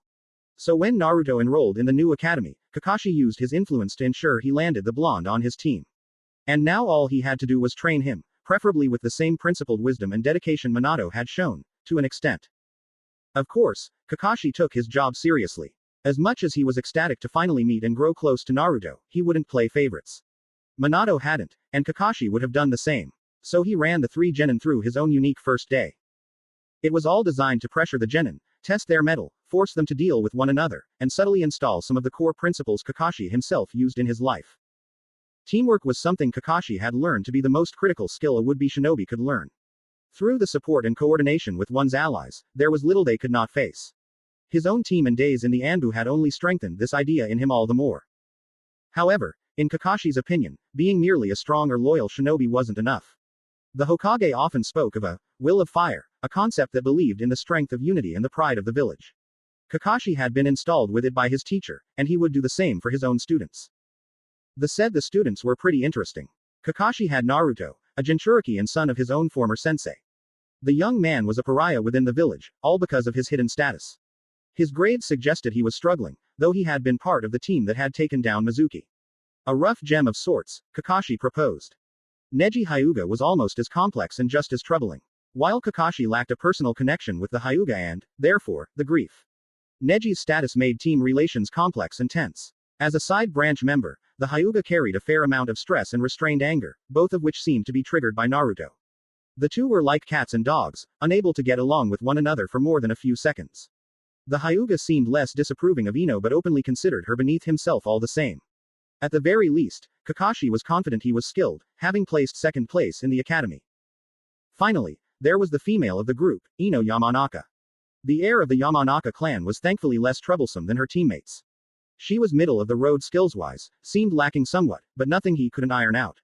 It also seemed to Kakashi that Ino was the only socially skilled one in the group. She easily won over Naruto and escaped the worst of Neji's temper. Safe to say, the road ahead wasn't smooth. Much like his team back in the day, Team 7 wasn't an efficient machine. The three were unused to each other, inexperienced, and childish. The core problem was Neji. His harsh and demeaning attitude was poorly received. It constantly leads to bickering and insults amongst the team, primarily between Naruto and Neji. This leads to the two quickly becoming increasingly frustrated with one another, similar to how he and Obito were in the past. And would likely lead to a big confrontation between the two at some point. At least Naruto and Ino did get along better. Though, for the moment, none of the biggest problem. This latest exercise was one of his ringers, a surefire way to make the three work together, if only momentarily. The only thing that could unite a group of grumpy young adults was a common enemy, bonus points if they were infuriating. So Kakashi had thus far tested their tempers endlessly, and now they had finally snapped. 3 mere moments earlier, they had been laughing at each other's grief. Now, they moved as a single unit, working together without communication, their goal clear: kick his ass. Kakashi chuckled at the thought as the fastest of the three, Neji, reached him first. Kakashi stood still as Neji attempted a leaping palm thrust. However, Kakashi caught the palm and bodily spun, throwing Neji into a cursing Naruto. The two bundled up, cursing at one another, and fell into the river with a splash. Kakashi admired his work as he ducked a head kick from Ino, stepping by her as he did. He weaved around a spinning back fist as she reacted and tripped her legs out from under her. The woman landed on her ass with a painful exhale and rolled away. Get off me! Naruto roared, causing Kakashi to look over.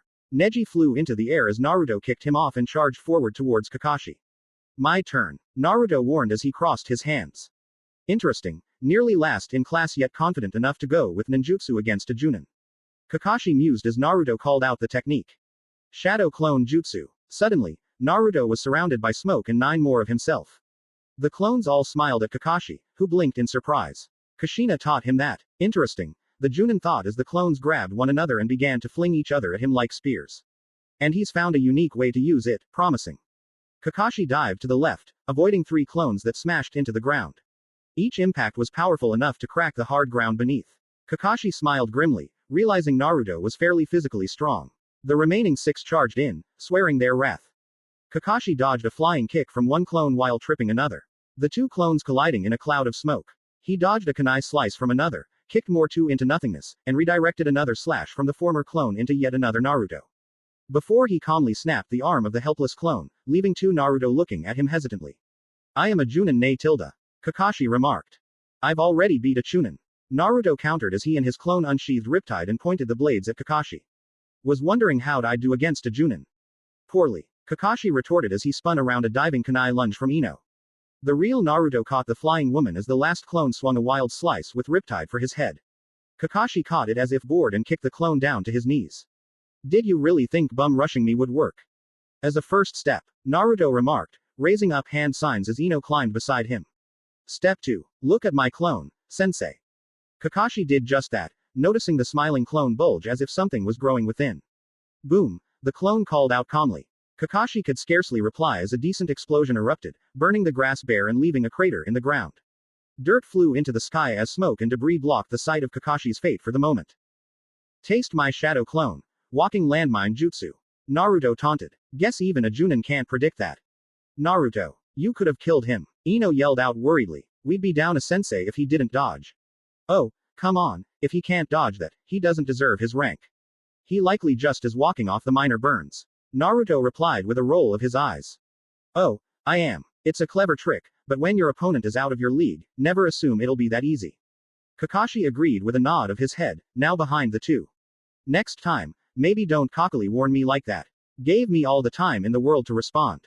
It was a second. Naruto complained. However, it was merely a distraction as he thrust Riptide for his head. Kakashi calmly stepped back to dodge the desperate strike, but as he did, Ino suddenly flung a ludicrous amount of flower petals from a scroll. The petals unnaturally scattered all around Kakashi in the wind. Can't be good, Kakashi predicted. Try to dodge this. Scattering beauty. Flower bomb. Ino called out as she grabbed Naruto and leapt back. Trusting her instincts, Kakashi did the same, leaping back even farther. Each of the petals erupted in a series of small explosions, shaking the clearing through their combined might. You just yelled at me for trying to blow him up. Naruto roared at Ino, confused. I thought it was overkill, you hypocrite. He just dodged a point-blank explosion. There is no overkill, apparently. Ino replied as the 2 stood back to back. They slowly circled around the 2 charred craters in the ground, looking for him. Kakashi smiled at the 2.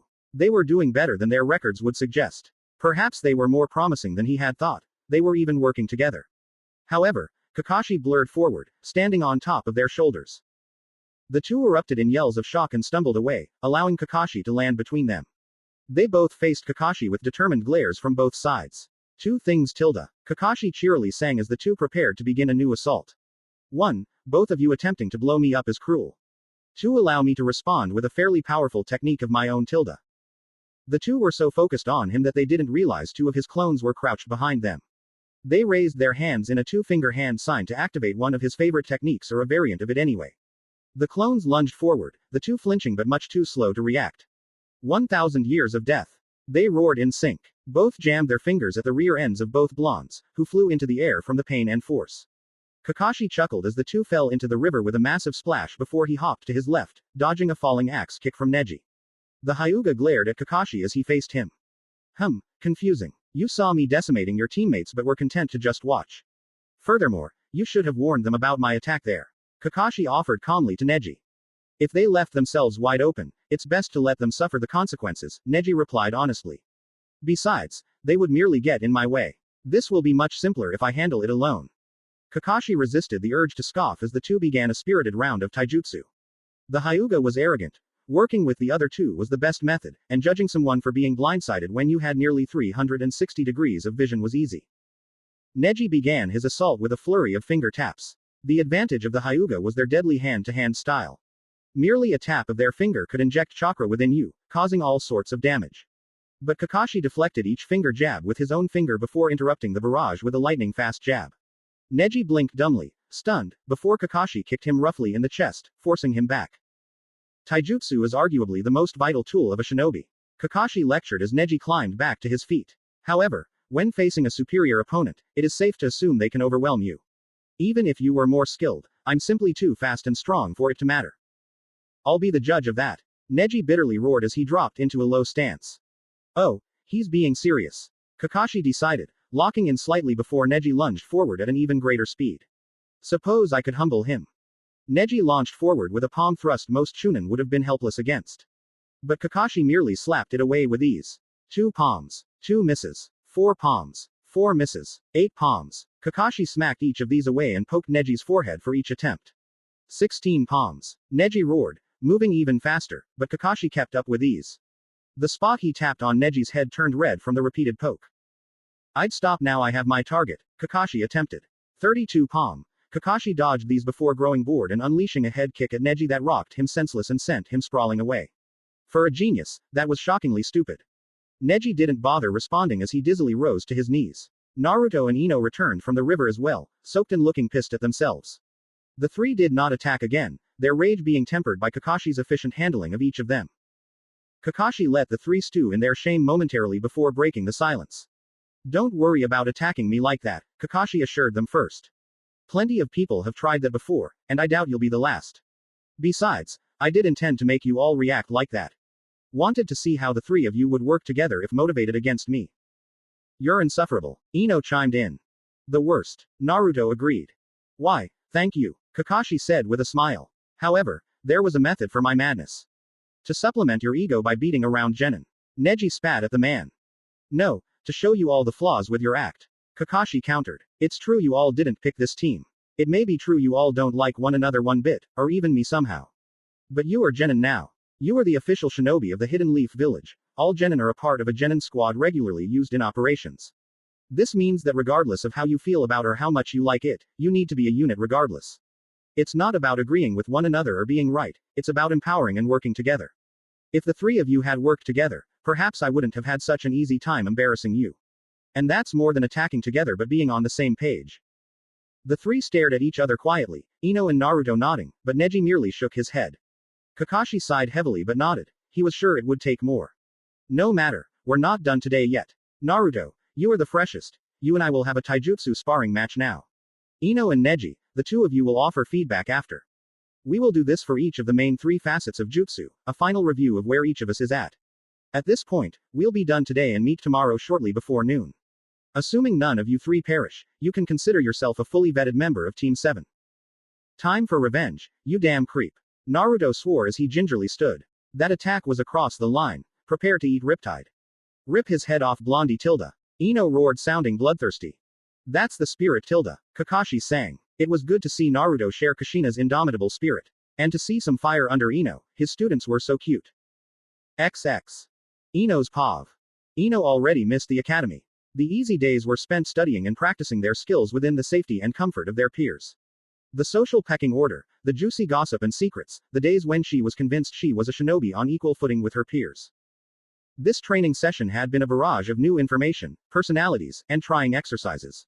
That, along with Neji's constant snipes and Naruto's resulting bickering, left the whole day feeling exhausting, only for the worst of it to appear now. The running, quizzing, and impromptu sparring had all been hard for the team. The grueling tasks and grating personalities made it to where the group somewhat shouldered the exertion. Now, in these solo spars with Kakashi, the man seems to see what they are made of. And as they stood alone, it made their weaknesses all the more obvious.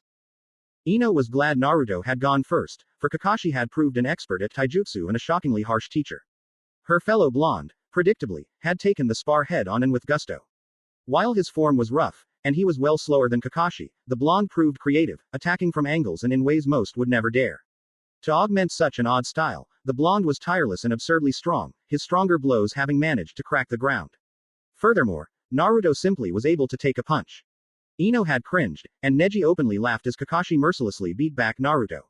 The man wasn't aggressive, letting Naruto go on the offensive, but defended and evaded all strikes and throws without fail. Whenever the blonde made a crucial error, a series of brutal counter-attacks would serve as a reminder. Ino was genuinely amazed at how much abuse Naruto could be absorbed. The spar went on for a full, painful 10 minutes. Naruto ate punches, slaps, kicks, knees, elbows, pokes, and stomps. But all the same, came back at Kakashi with unbreakable resolve. Even Neji, who had thus far only insulted the blonde, seemed shocked at his never-say-die attitude and just how far he'd take it. Naruto, desperate to land a single blow, began to sling around Riptide in earnest, not concerning himself with drawing blood, but even the weapon did nothing to close the gap between the two. Thankfully, Naruto's body did not have the same plan, and the blonde stayed down despite complaints after Kakashi swept him off his feet for nearly the dozenth time. It had been the beginning of the end, Ino supposed. Seeing Naruto fight had shattered her own idea of her strength. The endless drive, seemingly heedless of the pain, with the aid of a sword and clones, would be a fighter Ino could not hope to oppose. And from one of the lowest ranked students, something was made clear to Ino. She was behind. Between the absurd level of skill and heart shown by both Kakashi and Naruto, it was clear she wasn't of the same caliber. Neji had commented on Naruto's lack of form and proper technique. Naruto often puts himself in challenging spots in relentless offense and is hardly worried about defense. Then voiced an open concern. Naruto wasn't even sure how to use Riptide, which nearly led to a fight. Ino had been tempted to spare Naruto's feelings. But she knew better than to baby the blonde. They were adults, and more than that shinobi, they had to accept how things were. While she was not as harsh as Neji and chose not to continue to harp on his same failures, she did point out what Naruto could do to incorporate a particular taijutsu style, recommending some from the library he could study. Ino was impressed by how Naruto took criticism, even from Neji, in stride. He nodded along quietly and jokingly cursed himself for his performance.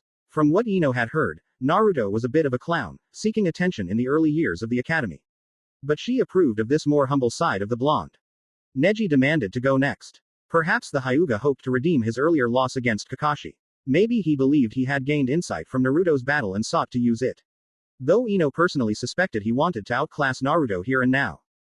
And as much as Ino didn't like the guy, he somewhat did. Neji did not land a true blow against Kakashi, though the Junin blocked much more than he had against Naruto. In fact, Neji had not lasted nearly as long. He lacked the super-powered chin of Naruto nor his endless reserves. Despite this, Neji clearly pushed their sensei harder in a shorter time. The two began a viscous round of trading blows. Kakashi somehow managed to deflect Neji's, all while pounding away at the Hyuga. When it became clear to Neji that his speed was not nearly enough, he began a long string of complex combinations. The speed at which both moved was absurd, outpacing Naruto healthily and almost too fast for Ino to see. Neji attacked with fingers and blunt crushing blows alike, from up top and below, changing angles and even lashing out with kunai in hopes of making Kakashi trip up. However, the Junin easily met each of these exchanges head-on, slowly bruising Neji as the Hyuga stubbornly pushed on. It had been a body shot that sounded brutal and felled Neji. The Hyuga collapsed with a wheeze as Kakashi chuckled at him. Naruto and Ino looked on fearfully as Kakashi joyously kicked Neji away and gestured for their input. Naruto perhaps felt somewhat petty after the dressing down Neji had offered and saw the chance for vengeance as harsh. He pointed out that Neji had seriously believed he could outpace Junin and commented that his approach was much too simple. Ino agreed with the feedback, once again surprised by Naruto's burst of insight. Ino's perspective wasn't all that different, though she believed a defensive approach may have worked better. However, Kakashi gleefully responded that she could try it herself. Ino had gulped a small amount of fear pooling within her. Seeing Kakashi thrash two of her peers easily made her hesitant. But she was the heir of the Yamanaka and wouldn't refuse a challenge like this. It was for her own good. Such optimistic thoughts were ground to dust early on the shortest spar of the three. Ino had always settled on a kick-heavy style from the academy, a basic but more relaxed and defensive style, which Ino thought was perfect for her abilities. However, it seemed that going on the defensive of Kakashi was the worst choice. The Junin, forced to go on the offense, crushed Ino handily. Her guard seemed nothing more than a joke to the silver-haired Junin.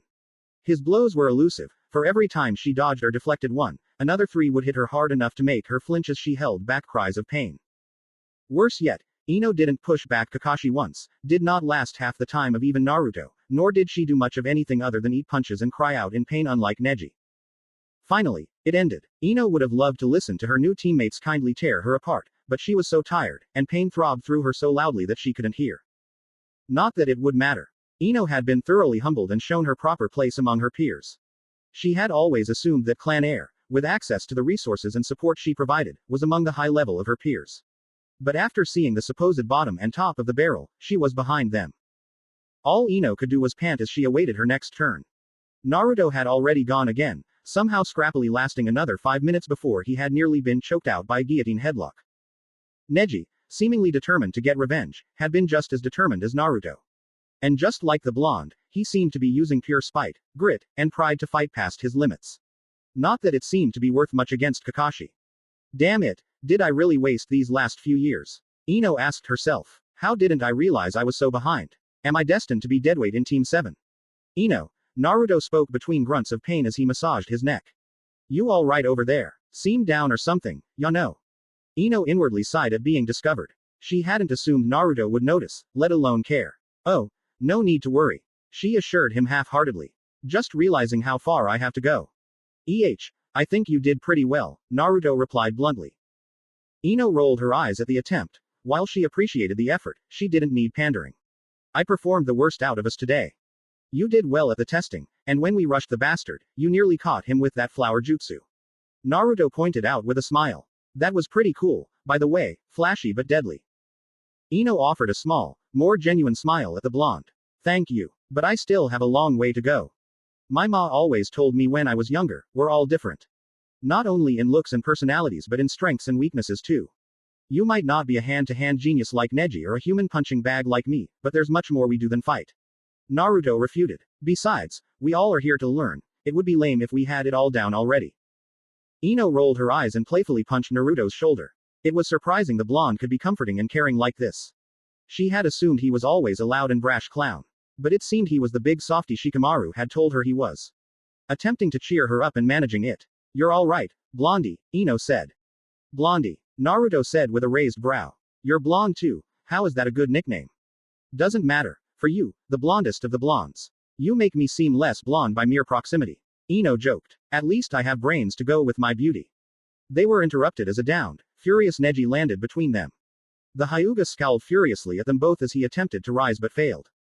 Can the two of you be silent? Neji roared incest. Clearly, this spar had gone just as poorly as the one before, and now he was taking out the frustration on them. It's impossible to focus on battle with you heedless fools babbling on. Yeah, I heard you laughing during my own match. Naruto pointed out, flicking off Neji. I return what's given. It's different, there is not a single world where that spar went well for you. In fact, neither of you could hope to ever be the best or even match our sensei, regardless of how much time has passed. Neji spat. I outlasted you in everything we did. Naruto replied furiously. You were honored to be hit the most, what a prestigious title to gain. Then again, even you did more than Ino. Neji joked as he shakily rose to his feet. Oh no, Ino joined the fray, snapping her patience at the mention of her name. I'm tired of this attitude problem from you. Resenting your betters is the trait of the envious trash, Neji responded. Naruto went to reply, but Ino covered her mouth as hatred fueled her following words. She wasn't proud of it now but had always loved drama and gossip.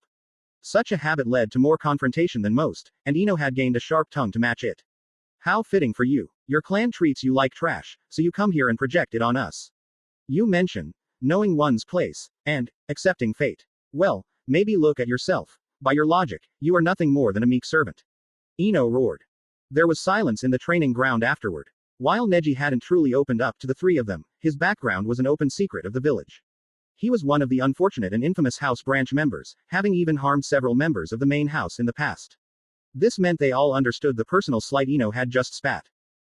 Neji himself seemed stunned for a moment. Shockingly, his anger and creased face relaxed as he locked eyes on her. She didn't see him move, she merely blinked and saw a fist fast approaching her face. However, another hand burst in front of her vision and caught the fist with ease. As Ino flinched, stepping back, and Neji locked eyes with Naruto, both were shocked as the blonde suddenly floored Neji with a punch thrown with his full weight. Blood spurted from Neji's nose as he flew back, skidding along the ground from the force of the blow. He recovered and rolled to his feet, instantly launching himself back towards Naruto. Kakashi sighed, marching forward slowly. Neji smashed a palm into Naruto's face, stunning him. Neji followed up with a left hook to his ribs and a spinning back kick to send him stumbling back. Ino was shocked at the sudden violence. Neji had truly intended to attack her, and Naruto had defended her without hesitation. She attempted to rise to her feet to aid Kakashi in stopping this but was too tired to do so. Neji chased after the off-balance Naruto. The blonde offered a desperate straight kick, but Neji caught it and swept out Naruto's remaining leg. He attempted to raise his foot for an axe kick, but a powerful, wild kick from Naruto hit his knee, bowing him. The second knocked him on his back, allowing a reprieve from both as they clumsily climbed to their feet. They dashed in for each other. However, Kakashi appeared between both and smashed his fists atop Naruto and Neji's heads, grounding them instantly. That's enough, boys, Kakashi chirped. Neji and I obviously need to have a chat. And I understand defending a teammate, Naruto, but picking a fight with another is not ideal either. That being said, clearly this one, Kakashi stopped speaking to somehow pick up a struggling Neji. as the main problem. You two help each other home while I handle this. That being said, this is the first official meeting of Team 7 over. His piece said. Kakashi poofed away with an angry muttering, Neji in tow. The exhausted and beat-up blondes matched eyes and shared a tired laugh. Long first day, Naruto asked with a shit-eating grin. Ino only shook her head. Help carry me home, Blondie, I've had enough of you today. She joked. Honestly, after today, was pleased that Naruto was her teammate. XX. Kakashi's POV. Kakashi and Neji appeared, landing in a tree some distance from the others. Neji quickly climbed to his feet, attempting to leave. But he tripped and fell as a rope suddenly wrapped around his ankle, leaving him bound upside down from the branch. Neji swelled with embarrassment and immediately raised his upper body to free himself. This left him open to a second rope attack that quickly bound his arms to his sides, leaving the angry prodigy effectively helpless, hanging upside down. Sorry about that, Nay, Kakashi said, his voice casual yet with an unmistakable edge to it. I figured you might try something foolish. And just happened to want to try out my rope ninjutsu. This whole situation felt familiar. The proud genius and heartful loudmouth clashing. One of the two is more guilty than the other. In his day with Obito, Minato mainly left it to them to mediate. Ren had been helpful then. But Kakashi would attempt to do that himself here and now. There is no need to remake the mistakes of the past. Free me now. Junin or not, you can't treat me like this. Neji screamed, his composure completely shattered. Firstly, whether you like it or not, you are now my subordinate. If I consider you insubordinate, your career will end early at my earliest word. Maybe I am a mere Junin, but you'll find few as well tapped in as I. Secondly, team dynamics can be difficult, but neither Ino nor Naruto has done something truly worthy of your ire. Yet, especially with Naruto, you seem determined to pick a fight with them all day. Keep at it, and you'll get your wish. I find myself certain Naruto will prove to be a better match than you think. Neji scoffed at that. Thirdly and most importantly, though, I will not allow you to treat your teammates this way. They may not have your combat prowess, but both of them have inherent use. Ino's clan allows her unique skills for information gathering, ambushes, and more subtle aspects of kunoichi life. Naruto has a unique versatility with his shadow clones, information, backup, manual labor, human shields, and even literal bombs. Together, you all should be able to tackle any mission that comes your way. But only as a cohesive team. I don't care how skilled you are. I won't tolerate a selfish shinobi rising from our ranks. Certainly won't offer my sage training to one of my own team either. Unless I see your effort, I'll have you demoted. The Cyclops lectured. A sigh could be heard from the restrained Hyuga. Some of his tension has faded from Kakashi's speech. I know there's wisdom in your words. I am being incredibly unfair towards them. I admit this to be true. The woman I find easier to forgive, at least she knows her inadequacy in place. But Naruto, he pushes for the very top. The very apex of the shinobi world. I've heard of his goal and determination. He seeks to become a Hokage. He stands firm despite his mediocrity, lack of talent, and even my confrontations. Seemingly intending to defy the fate of one like him. The young man's voice seemed drained at this. Kakashi felt a spike of anger toward Neji. But with years of experience, he worked to keep himself calm. His voice, much smoother and more relaxed than his mind, showed his maturity and control. He would need to hear Neji out if he hoped to sway him. There's no doubt he's a hard worker. He's friendly and personable. His desire to succeed and his refusal to quit can even be inspiring. But it's his ignorance that wounds me. He has yet to learn that fate is a burden we all carry. That we cannot escape the boxes we were placed in. Merely try to accept the meager future ahead. Neji's voice carried the weight of his struggle, his words resonating with the Junin. You've given up. It angers you that he hasn't. Kakashi replied simply. While he understood Neji's frustration, he had the wisdom to see past it. TCH, call it what you wish. Accepting one's fate is not surrendering, it is merely the reality we have been dealt with. I will show Naruto and Ino this next week. I believe this deep down to my very core. Surely a man with an eye that is not his own may understand that the world is cruel and unforgiving towards those who live ignorant of the rules. Neji's words echoed with a defiance that was as clear as day. It was surprisingly he knew about that, a different kind of shinobi from the other two. No doubt about that. But in life, I've met those who challenge these rules. Who can overcome overwhelming odds with nothing less than guts or will? Kakashi countered. In my experience, it is them who become truly great shinobi. Those would defy fate. Neji scoffed again before freeing his hands and releasing himself from the ropes. He landed on the ground below gracefully. He cocked a look at the Cyclops. Perhaps you're right. I suppose Naruto will have a chance to prove your point. But I've yet to see anyone defy fate. And Naruto Uzumaki is destined to fail as much as I am destined to serve. At this, the Hyuga surprised Kakashi by vanishing in a poof of his own. So he knows the body flicker, huh? Sensei, I have faith, but I'm not sure this team can overcome this. Hopefully, Naruto can find a path to either get through to him or beat him into submission. Kakashi's voice was quiet, but his faith in Naruto was unwavering, a testament to his role as a mentor. He felt as if the father in question was gazing at him at that very moment. Kakashi would offer a little help to be sure the right one of the two won. From what he remembered, it had taken Obito proving himself without a doubt to forge a bond for their team. He suspected much of the same would be needed here. Jiraiya's POV, Red Light District, Hidden River Village. Jiraiya trekked through a dimly red-lit city with a lazy, drunken grin and a woman of the night on his arm. To be fair, he meant to do so openly. As a man of status, a disguise was paramount. So his hair had been pulled into a giant bun and dyed brown. His usual attire was replaced with that of a particular well-off merchant. Any untrained and perhaps even trained eye would see a man of trade drinking and walking off into the night, prepared with an open prostitute to celebrate his night in style. Though, for once, they'd be wrong. He was undercover in a small village outside the Land of Rice, a small country near the border of the Land of Fire. This particular village was a merchant one, though a minor one at that. The entire place survived off its shockingly lively red light district. Such was where Jiraiya was now, but his goal was vastly different from most. Unseen to anyone but him and his hired help, the two were trailing another odd group. A man in a white lab coat also stumbled through the city, his head wrapped in a cloth to hide his identity. Even more wealthy than Jiraiya's cover, the man had a duo of giggling women and even a man following him. The man chuckled and groped them as they walked along. Normally, Jiraiya would consider such a man to be a good company. The type to buy him drinks and enjoy the finer things in life. But he was no minor man nor an innocent one. The man was one Jiramo Ubuda, a notable scientist and free agent. He was known for selling his inventions to any bidder, and while he usually would be off his radar, Jiraiya suspected his most recent deal was of great interest to him, Hiruzen, and the Leaf. Jiraiya had spent years building a spy network, something the lull of tense peace had only allowed him to further it along. The Sannin now had countless eyes and ears within the elemental nations, one of which had claimed to see Jiramo traveling with one Orochimaru, his former teammate and current traitor to the Leaf. Jiraiya had been tracking and doing their best to stop his former friend for years.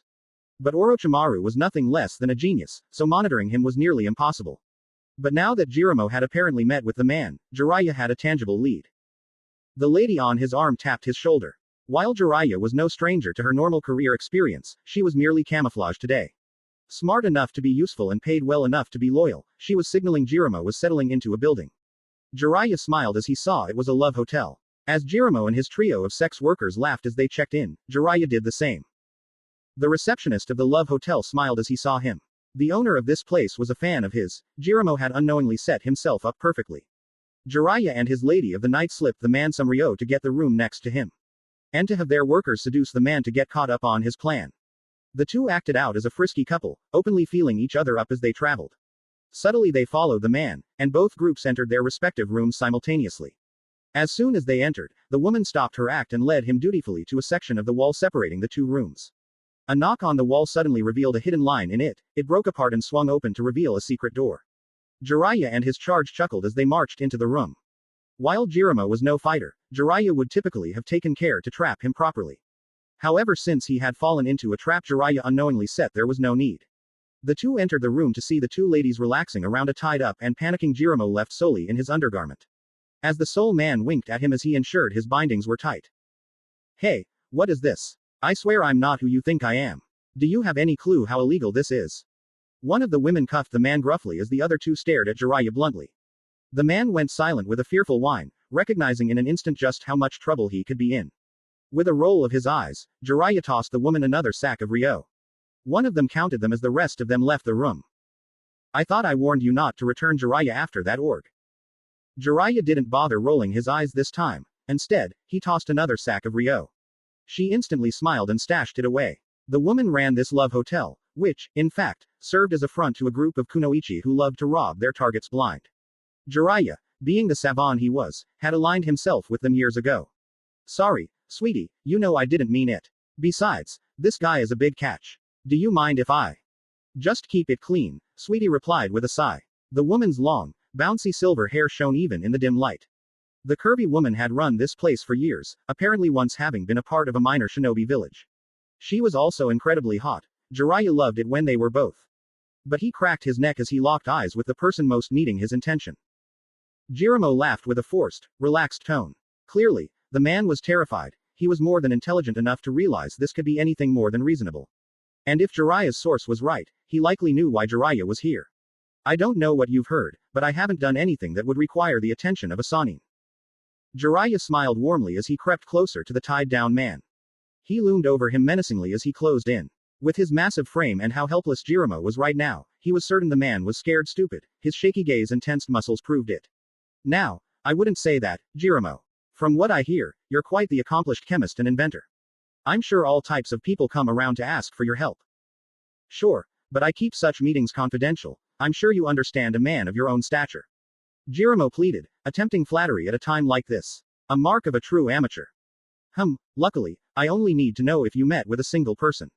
Could you think of anyone you might have met that I'd like to know about? Jiraiya always started gently, especially with civilians. It was always nice if he could avoid more grim methods.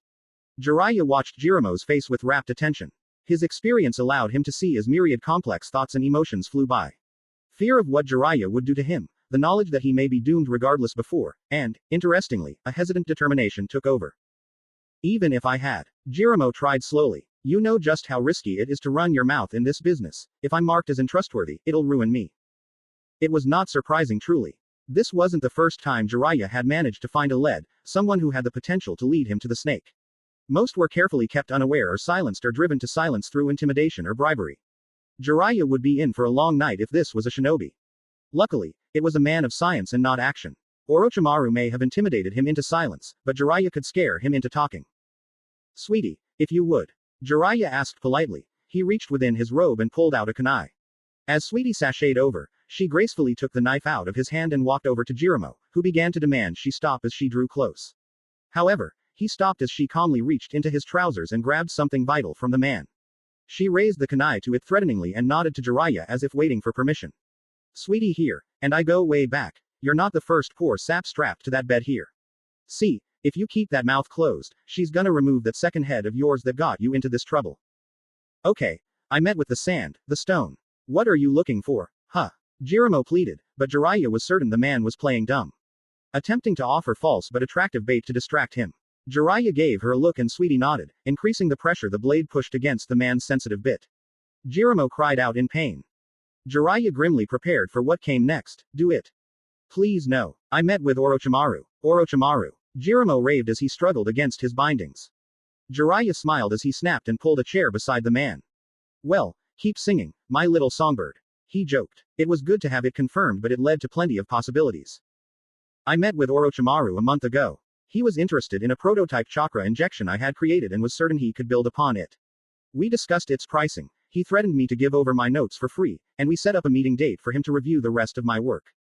What does this injection do? Where did you meet the man precisely? And where are you meeting in the future? Jiraiya listed off simply. Refused to answer, and Sweetie will have ya singing a different, more gruesome tune. The injection is one of my best inventions. A chemical compound capable of generating more of the body's chakra and amplifying it. In short, the user becomes stronger, faster, and even more durable. Jiraiya explained. We had met in this village, and I was supposed to move over my lab to one of his bases soon. How interested in this work of yours is he? Jiraiya asked as his mind began to formulate a plan. Very. Well, that little meeting of yours will work out for us nicely. You're gonna be my little mole now, Jiraiya explained smugly. When Orochimaru had the man either killed or kidnapped, he would have to take his notes and supplies with him. Meaning if Jiraiya tracked them when it happened, it could very well lead to him finally finding Orochimaru's home base. Jiraiya nodded sadly, and Jiraiya and Sweetie smiled as they left the man behind. One of her women would free him soon, but for now, they would let him stew. Installing some more fear into him would ensure loyalty when the time came. As the two entered the room they had come from, Jiraiya gently palmed Sweetie's rear. Any chance this can be business and pleasure? Jiraiya asked with a lustful smile.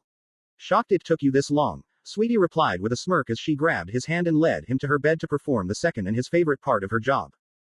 Shikamaru's POV team aids a training ground, Hidden Leaf Village. Life was never a simple matter. There were countless factors at play, at all times, angles the likes of which one would never consider may lash out unexpectedly. In the chaotic mess of life, it was not a simple matter to live a simplistic, easy life. Such was the very reason Shikamaru was so diligent in the cause, which was a constant struggle. With that in mind, Shikamaru had plenty of people in mind for his genin team. It was no secret that one's genin squad would heavily affect their future. How they trained, the missions they received, and how he would progress forward. Choji, Shino, and even Kiba and Naruto were good candidates then. Choji and Shino knew what he was about and were unlikely to bother him. Kiba and Naruto were less forgiving of his proclivities but were otherwise stand-up guys. Perhaps even an Ino or Sakura if need be. He had gotten none of them. In fact, Sai the stranger was a known weirdo, how fortunate. So it was an unpleasant surprise when his team was announced. Shikamaru Nara is paired with Sai and Tenten's duo. He didn't know the two. In fact, he couldn't even remember seeing Sai in the academy. But he supposed they were alright. If not the oddest duo he had ever seen. Tenten was a kunoichi Shikamaru if younger would have balked at. Driven, skilled, and focused, she often tried her hardest during training and diligently applied each lesson. She also seemed close to Sai, which was a headache of his own and was seemingly making an earnest effort to grow closer to him. Yet Shikamaru sensed she was hiding something and was too prone to bond and not share. It made his mind wander, and it bred suspicion when your mind worked like his. If Tenten was somewhat suspicious, Sai was outright shifty. The man spoke like an alien, foreign to emotion and any social context normal humans used. He always wore an odd, creepy smile, cracked insulting and mistimed jokes, and kept calling him pineapple. Shikamaru was uncertain what to make of the man, and like Tenten, his withdrawn nature only increased his skepticism. Luckily, his sensei was one team member Shikamaru was sure he understood. Asuma Sarutobi was a pseudo-celebrity within the village. Being the son of the Hokage and the former personal guard of the fire daimyo, he was well known in the land of fire. So, it was certain the man was experienced and skilled. He talked and acted in an informal and laid-back way, their training being loose and structured. In fact, Shikamaru was quite sure that the Junin was a perfect match for him. So here they were at the end of Team 8's first official meeting. They had started their day with a loose set of training meant to showcase their movements and potential to each other. Shikamaru himself was openly a slacker when it came to his training. When it came to the mental parts of the shinobi lifestyle, he excelled, being heralded for his incredible IQ. However, he never intended to be a great shinobi and, therefore, half-assed the training and physical part. His taijutsu was mediocre and more geared towards evasion, his ninjutsu of his clan was impressive but relatively low-end, and he could defend genjutsu but could not utilize it. He was a mid-range support fighter, surprisingly fitting well with the team. Tenten and Sai were much more balanced and more skilled than he was. Both were experts in some level of close-range combat, Tenten having a mastery of most melee weapons and Sai's kenjutsu being well above the level of a genin. Both were huge threats at range. Tenten could hurl weapons from ceiling scrolls with absurd accuracy, and Sai somehow utilized ink to create drawings that could attack or bind his foes. Both were a jack of all trades, and he was sure he would have wiped the floor with him in a fight. Shikamaru, however, had only been more perplexed by his team as they trained. Asuma, much to his pleasant surprise, seemed to be a regular player of shogi and had the entire squad play it all. Believing the game built up a healthy mind. This had been the only task Shikamaru had in mind, being certain he would outshine the group comfortably. But to his pleasant surprise, each member of the team proved a worthy challenge. Asuma, with his experience, had sharp instincts. He couldn't be bluffed or easily tricked and would take an opportunity presented. The man made him work for it. Tenten was much of the same, being surprisingly diligent in offense and showing a surprising consideration for each move. Sai took a more risky approach, sacrificing pieces left and right as he went on. They were confounding at all times. Luckily, the man hadn't dragged them through training late into the night. Seeing the three genin slowing down, the man had them stop at a barbecue restaurant to unwind and perhaps grow closer. I still can't believe none of us beat you, Shikamaru.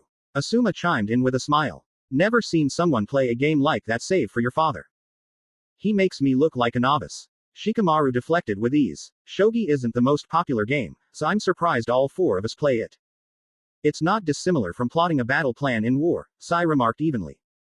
Except the lives are worth much more than the pieces. Tenten chimed in. In a real battle, we could scarcely afford to play so brazenly. Shikamaru nodded along with her. She was right, but it almost felt like she was covering for Sai's odd answer. You play shogi often, Shikamaru. Oh yeah, he does, Asuma said with a smile. I play the occasional game with his father from time to time. The man is somehow even more cunning and skilled than his son. It's mostly a game of memorizing moves. For years, the game has been studied and perfected. There's only so many ways to play. Shikamaru explained. Pineapple here is humble, Sai said with a fake laugh. Okay. Shikamaru sighed heavily. I'll bite. Why do you keep calling me pineapple? Your hair and head resemble the shape of a pineapple, Sai answered simply as Asuma and Tenten choked on laughter. Fine, let's say it does. What's the point of bringing it up? Shikamaru said, feeling the beginning of a headache start to form. Are you trying to upset me? Of course not, Sai answered earnestly. I've read in this book that the best way to grow closer to one's comrades is to have some light ribbing and banter. Using unique nicknames and personal traits is even better, or IW Pineapple. The pale-skinned man held up the book in question to make his point. Asuma casually snatches it from the man and throws it away. Oh, come on, Pineapple, Tenten choked out between quiet laughter. He's trying to grow close to you. Don't worry, Panda, Sai replied with a bigger smile. I wasn't so careless as to leave you hanging. And now I'm pissed, Tenten said with a frown, making Shikamaru crack a smile. What would be my nickname? Asuma asked Sai curiously. Smokey the Bear, Sai responded blandly. Bigger guy with a beard who smokes. Asuma nodded along as he thought it over. You're surprisingly good at this. The whole day seemed troublesome, and his team had a headache, yet Shikamaru could admit he was already somewhat fond of this team. At the very least, they could coexist, if only Shikamaru could lose the suspicion the two other genin were hiding something. It had been a very long week. It had been foolish of Kakashi to assume that the growing rift between Neji and Naruto would mend itself in time. Ino, bless her heart, tried to play mediator, but had a temper herself. Kakashi was even more foolish to assume, even with the increased emotional intelligence of an older genin team, that they'd naturally gel. Perhaps if the issues were surface level, those would be easily solved. But this was clearly a case of different personality types clashing heavily. Add a healthy dose of pride from both young men and you had a volatile squad. The main problem was simple. Neji truly did not respect his teammates. Neji realized he appeared to be more skilled, and due to his pride and build-up resentment lashed out at the others, perhaps thinking they'd hold him back. The Hyuga was moderately more tolerant of Ino, her status as a member of a notable clan likely being the reason. However, Neji seemed to hold nothing but a growing hatred for Naruto. Which, considering what he seemed to think of the lowly, made sense. Naruto was no member of a notable clan, not a genius, and while he was their peer, he had been ranked among the lowest. Kakashi was sure Neji considered it an insult. While the team was mature enough to force themselves to work together, the constant strife kept overstressing the group and leading to more and more conflict. Furthermore, neither Naruto nor Neji were the calmest men, and as the days went on, both seemed determined to outdo another. Their resentment growing as their pride mixed. Both seemed to hold each perceived victory over one another. Like two dogs fighting to lead the pack. Neji saw himself as the better of the team, his status as a Hyuga and strong pride over such demanded it. This mostly worked for the team's female. Ino did not see herself as his equal nor felt the need to address Neji thinking so long as it was somewhat reined in. The two could coexist for a short burst. However, Naruto seemed to take this attitude personally and needed to prove himself. He refused to see Neji as anything more than his equal, and while he didn't seem to care if he was above Neji, he refused to put below him. Which ironically only infuriated Neji all the more. Kakashi watched as the two men sparred. The sparring match had quickly become more of a live training fight. Neji weaved around a flurry of punches from Naruto, punishing him with a palm to his nose. However, Naruto ate the hit with a smile, grabbing the arm and impressively flinging Neji through the air by his arm and slamming him roughly to the ground. Naruto chuckled as he attempted to end the spar with a stiff stomp. However, Neji impressively weaved around it and kicked Naruto in the face. The Hyuga foregoing technique, he dived on top of the blonde as he stumbled back. The two began a dirty round of dogfighting as they clobbered each other with reckless abandon. Naruto even from the bottom landed the stronger blows, but Neji proved a shockingly game dirty fighter. Kakashi and Ino sighed as he appeared between them and threw them back to separate them. I thought I said go light during the sparring match. The Junin complained. He watched Naruto grit his teeth and bite back a complaint, obviously trying to avoid looking childish. However, Neji offered the blonde a smirk, which nearly renewed the brawling all over again. Kakashi kept them at bay as an idea hit his mind. A forced heart-to-heart could serve as a solution of sorts. The man suddenly swept out both Neji and Naruto's legs as they began to march toward one another. Ino gasped, leaving her open as Kakashi tripped her next and slung her over the top of the other two. As his students struggled and cursed, Kakashi unfurled a scroll from his person, and with a burst of chakra and movement, each member of Team 7 was tied to a separate log, all three facing one another. Usually, no simple binding like this could hold even an incompetent shinobi.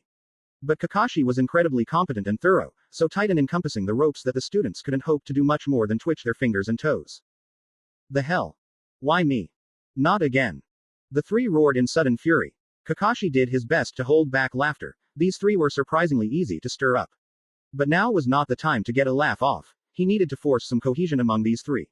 If Kakashi was truly meant to see his students off into this dangerous world, he would only do so once he was certain the team had surpassed his own old team's weakness. Their abysmal teamwork.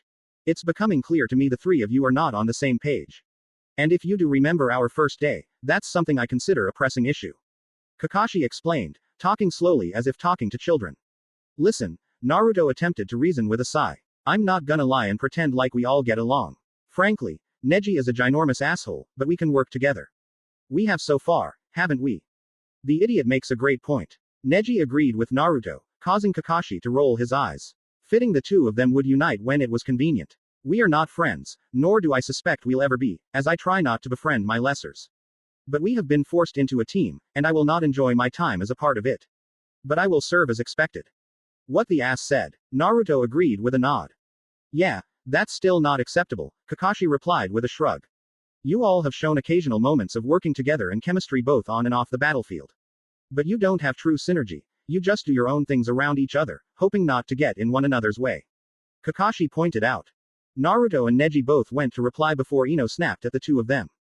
Can you two tools just shut up and realize he's right? Ino asked dejectedly. I'm so over this constant bickering and fighting. Yes, Neji is an arrogant asshole with a giant stick up his ass. Yes, Naruto is an impulsive, knuckle-headed blonde. But regardless of that, the three of us need to get on the same page. And that's why I tied you up too, Ino, Kakashi replied with a snap of his fingers. These two men aren't stupid but can be emotionally immature. Luckily, you do not seem to suffer that same problem. You'll serve as the mediator. I'm gonna set up a special training session tomorrow. While I do so, the three of you can use the time to have a heart-to-heart. I have no interest in these blondes prattling, Neji replied frostily. Well, I would develop one, Kakashi replied evenly. I will take a while, and you will not be going anywhere until I return. His piece said. Kakashi disappeared in a puff of smoke, heading toward a specific low-key bar to ask for a favor. XX. Naruto's POV. There was silence between the three. All of them seemed affected by Kakashi's rare display of intense emotions. Ino growled, knocking the other two out of their stupor. This is embarrassing. I can't believe he thinks he can just do this to us. How can we be this bad of a team? Ino lamented as she slumped against her log. Naruto didn't bother replying right away. He was struggling against the ropes that held against the log with all his might. How the hell did Kakashi even tie him up this damn thoroughly, and in a blink of an eye too? You should be the one lamenting. Neji spat at Ino. I am being held back by a careless sensei and pathetic teammates. I am a prodigy of the great Hyuga clan, ranked number 2 from our graduating class, and widely known as a genius. Yet here I am given an idiot and bimbo to serve as my companions for the days going forward. That broke Naruto out of his efforts to snap his binds. Ino sighed heavily as he spat back just as venomous of a reply. Well, for one, I would never openly brag about being number 2. Makes you look desperate. Secondly, I don't care if you're the reincarnation of some sort of god, you're an ass. There is no excuse for being like that to us, we did nothing to you. Guys, come on now. Ino chimed in. Naruto recognized by her tone that she was attempting to cool things down. This forced talk was to bring them closer after all. But Naruto was too focused on getting to the root of the issue. From his experience, when a guy had a bone to pick with you, it was best to get it over with. I will admit perhaps I've been unfair to Ino, Neji said with a shrug. Her clan is reputable enough, and while she isn't my equal in combat, she seems competent enough. But you, Naruto Uzumaki, are a bother I will not abide by. You were one of the lowest ranked students, and you come from no clan. In fact, the reputation you do hold is more akin to a leecher than my equal. You are unskilled, brash, foolish, everything I find myself detesting. And yet I could suffer it all, but I heard a rumor, Naruto, of your dream. Watch it, Naruto warned the Hyuga coldly. He knew precisely what the Hyuga was referring to. They had spent years in the academy together, from puberty to now. Even as somewhat strangers, they were somewhat aware of one another. More than enough for Naruto's loudmouth back in the day to make it clear what Neji was poking at. When Naruto was younger, he told anyone who would have listened that he'd become Hokage one day. It was a dream he still held, a goal he could achieve and be sure he had lived a life worth living. The only way he could prove to himself he was not the hated menace he was treated like. You dare to reach for the apex of our world. To become the Hokage, the leader of the great hidden leaf village, is the ultimate goal of any shinobi. Despite being a failure and being marked as subpar, you still dare reach higher. Do you not recognize your fate? Neji asked indignantly. Fate is your hang-up. Naruto scoffed at the Hyuga. I don't believe in any nonsense like that. Predetermined nonsense is just an excuse people make up to give up. Nothing in life is written in stone, you can always change it. Fate is nothing to scoff at. This world seems chaotic and random, but only to those blind to the true order of it. This world is heartless and cold, and its events are predetermined. I was always born to be a side house member, Ino to be a Yamanaka, and you an outcast. Nothing we say, do, or pray for can change this. Neji explained. Your life can always change, Naruto replied determinedly. Sure, Certain things are unavoidable, but if we fight, and believe, and persevere, we can overcome anything. Idealism and effort guarantee one nothing. But it's always worth the effort, Naruto countered simply. One day, Naruto Uzumaki, you'll see the true way of the world, Neji replied coldly. If you have experienced what I have, you'd understand how cold this world is. Oh, I realize it, Naruto replied with a frown. But if I have to, I'll change the world too. Ino seemed stunned as the two went back and forth. You, Neji laughed. Changing the world. You can't even hope to beat me, let alone change the world. Why the hell not? Naruto replied evenly. In fact, I'm tired of all this nonsense. You won't relent until I show you I'm no joke. Can't think of a better way of doing it than kicking your ass. We're tied down, fool. We wait until after Kakashi's new training, and then we finish this, Naruto decided. Whatever our beef is, we leave it in there. You truly intend to oppose me? Neji asked with a raised brow. How will suffering a beating from myself prove anything? That wouldn't, but you'll be forced to accept the reality of things once I win. You believe fate rules the world, that I'm fated to be a loser, and you are an enslaved genius. Well, if it's true, then fate is on your side. So if I win, Naruto trailed off. If you win, Naruto Uzumaki, I will accept you as my equal. Neji decided with equal parts humor and dedication. I'll do my best to be agreeable and even friendly from then on. However, if I win, you'll accept the reality of this team and, by proxy, the world. Holding you to that, Neji. To be clear, Ino said, her tone dry and her exhaustion clear to the both of them. Breaking through the tension for the moment. We have been tied up and left to suffer because we cannot behave like a team. In response, have the two of you decided to fight each other? Do either of you realize how stupid that sounds? Of course. Both men answered in sync. It is brutish without a doubt, Neji admitted blatantly. Perhaps even beneath myself, but it has become clear that Naruto needs to be humbled, a pecking order is needed, and a reality check is coming. He's about dead on, save for who needs the humbling. Naruto agreed with a nod. Neither of us is the type to suffer disrespect or hold our tongues. The only way our beef will be settled is a good old-fashioned brawl, we'll see eye to eye once that's done. It's how men work, kicking his ass will just be a bonus. So we're willingly being stupid, Ino sighed as the three-bound genin settled into awkward and tense silence as they awaited their sensei.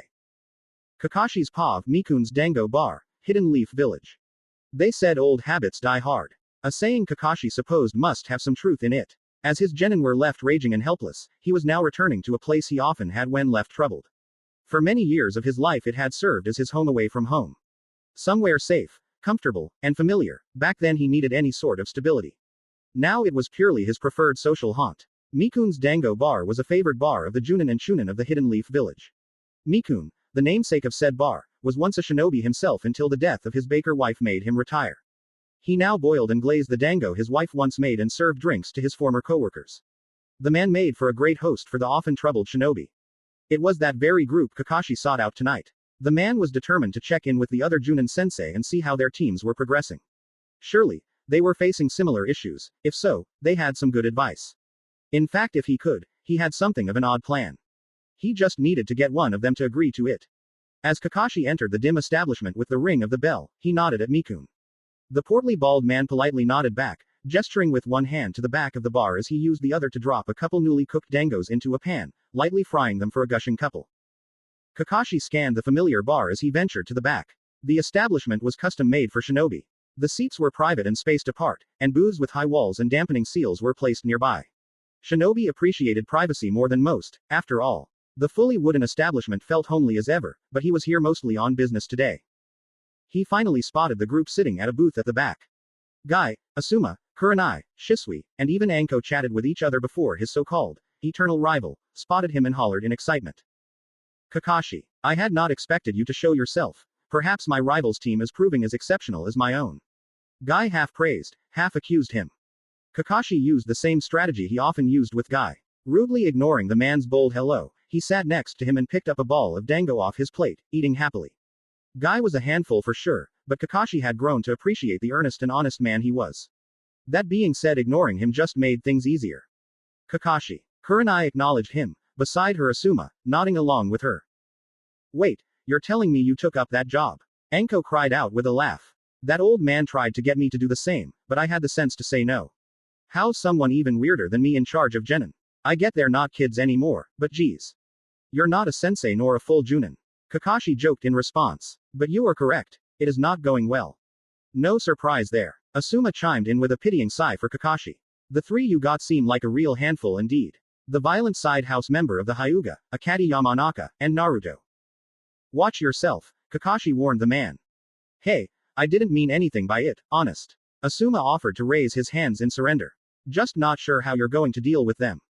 Kakashi nodded, accepting the apology. To be fair, I am not doing well, so your concern is valid. Ha, Guy roared. It seems in our newest challenge, I now led Kakashi. While you struggle, my team works like a dream. The man suddenly became serious, thankfully, his bold features narrowing as he did. Forgive my gloating, my old friend. It seems this may be bothering you. Have you perhaps attempted to instill them with the power of youth? I love you, Guy, but if I don't get some real suggestions, I fear my team will fall apart. Kakashi quipped as he was tossed a beer by Anko. The two cracked the cans open and guzzled the freezing cold liquid within. Being a bit dramatic, of course, but my team wants to tear each other apart. They can't even get along, let alone work together. My team isn't doing perfectly either, Shisui admitted with a sigh. The other two just follow Sasuke's whims as if he was the leader, well did anyway. What fixed it? Kakashi asked. Well, one snapped and showed Sasuke that he wasn't untouchable. Damn near tore him apart, kind of worked to gain his respect, and therefore being treated fairly by him, Shisui admitted. But that was mostly luck. I'd offer something, but my own team gets along fine, Asuma admitted with a shrug. The three are pretty relaxed and talented. Hell, they're actually pretty funny to listen to. My own team is doing well as well. Kurenai agreed with a nod. However, I think that makes the idea all the better. If your team and my team were to have a joint training day, we could count on your team to realize just how dysfunctional they are in comparison. Oftentimes, being shown a weakness makes a student address it, especially when compared to their peers. Kakashi nodded, smugly happy Kurenai had come to the same conclusion as him. In truth, she had been his target from the start. The woman was ambitious and focused. He had been certain she would leap upon offering a solution. His team would work with Kurenai's and, in the process, be outworked by the synergy her team had. Neji and Naruto were proud people. He doubted either would take such a sitting down. Ino was less driven but more emotionally intelligent. She would realize his intention and hopefully reflect on it. That may just be a good idea. Shisui's Pav, outer forest of Uchiha district, Hidden Leaf Village. Two men clashed in the forest, and the serene environment around them was disturbed. The fast-paced and hard-hitting combat was a stark contrast to the lazy forest around them. Using purely taijutsu and chakra control, they fought through the forest, traversing the trees from all angles, all the while trading blurring blows. The two were incredibly fast, nimble, and creative. The blows were traded back and forth in blistering combinations. The impacts and grunts of effort echoed throughout the trees. They both looked very similar. Black hair, blazing sharingans, and simple dark athletic Uchiha wear made them look identical, almost like brothers. The only difference is hairstyle, age, and height. One was the heir to the Uchiha. One of the very few new age Uchiha, Sasuke Uchiha. Locked in combat with him was his sensei and longtime family friend Shisui Uchiha. A member of the old guard of the Uchiha, and one of the few remaining after their fall. Shisui kicks Sasuke's ribs, sending him sliding back with a curse. The young men used the opportunity to fire off kunai at a ludicrous speed. But Shisui's body flickered around them with ease. He had seen Itachi use the trick too many times to be caught by a slower version. Jabbing at Sasuke's jaw in the next instant. The younger man caught the blow and attempted to sweep Shisui's legs. But the older man simply hopped over the blow and landed an elbow on Sasuke's shoulder as he landed. Sasuke dropped to his knees but rose with a kunai thrust, forcing Shisui back. As Shisui flew back, Sasuke flew through hand signs and said, "Fire style, fireball jutsu." A boulder-sized fireball flew towards the man, seemingly helpless in the air. But the man merely used his namesake technique to dodge this, appearing behind Sasuke with a kunai. Good strategy, but keep your opponent's arsenal in mind, Shisui said teasingly. Sasuke merely hummed at this, stomping away, seemingly displeased with his performance. What's wrong? I need to be stronger. Much stronger, to clear my family's name, Sasuke replied simply. Oh, and how will you do that? Shisui asked, his tone light and airy. I will rise through the ranks, making a reputation as I do. I think either Hokage or Anbu captain should allow me the influence needed to investigate the Uchiha rebellion. Sasuke elaborated. His stance spoke of someone relaxed. But his tone held the sincerity of the words. Shisui hated that it set him on edge, but this was territory even his family ought to not dare tread. That's quite the goal, and I'm going to guess you don't want to hear this. But as someone involved, I can tell you without a doubt our clan did plan that rebellion. And they paid a steep price for it, Shisui said. I don't intend to dissuade you, but investigating something like this can only stir up trouble. I merely warn you. I can appreciate that, I suppose. Sasuke offered. But I know my father wouldn't have done what he did for a meager reason. I intend to find out what that reason was. How did the leaf find out and determine who was guilty? Where did the guilty go? The established story is a mystery. No details are being released even after all these years. Even more confusing is how they took down the amount of Uchiha they did without any significant resistance. We were the strongest clan in the village. We would have been quite the threat. But somehow, they snuffed them out with ease. It's all suspicious, eerily so. So, make no mistake, I am close to you and my mother. But if I find out you two are part of some greater conspiracy, I will hold you and anyone else accountable. I will learn the truth, and redeem the Uchiha name in the process. Well, it seems that was a threat. Gotta admit that stings coming from my student. Be wary, though, Shisui said, his Sharingan's becoming odd. It almost looked like shurikens in his eyes. Don't become traitorous yourself. Just like you, I may love you. But I will stand firm on my own beliefs. The tense atmosphere dissipated a bit. The two walked back to the other teammates. Friends and allies for now. But both were painfully prepared for that to change. Shisui just prayed that he wouldn't force his hands. Itachi would never forgive him if it did.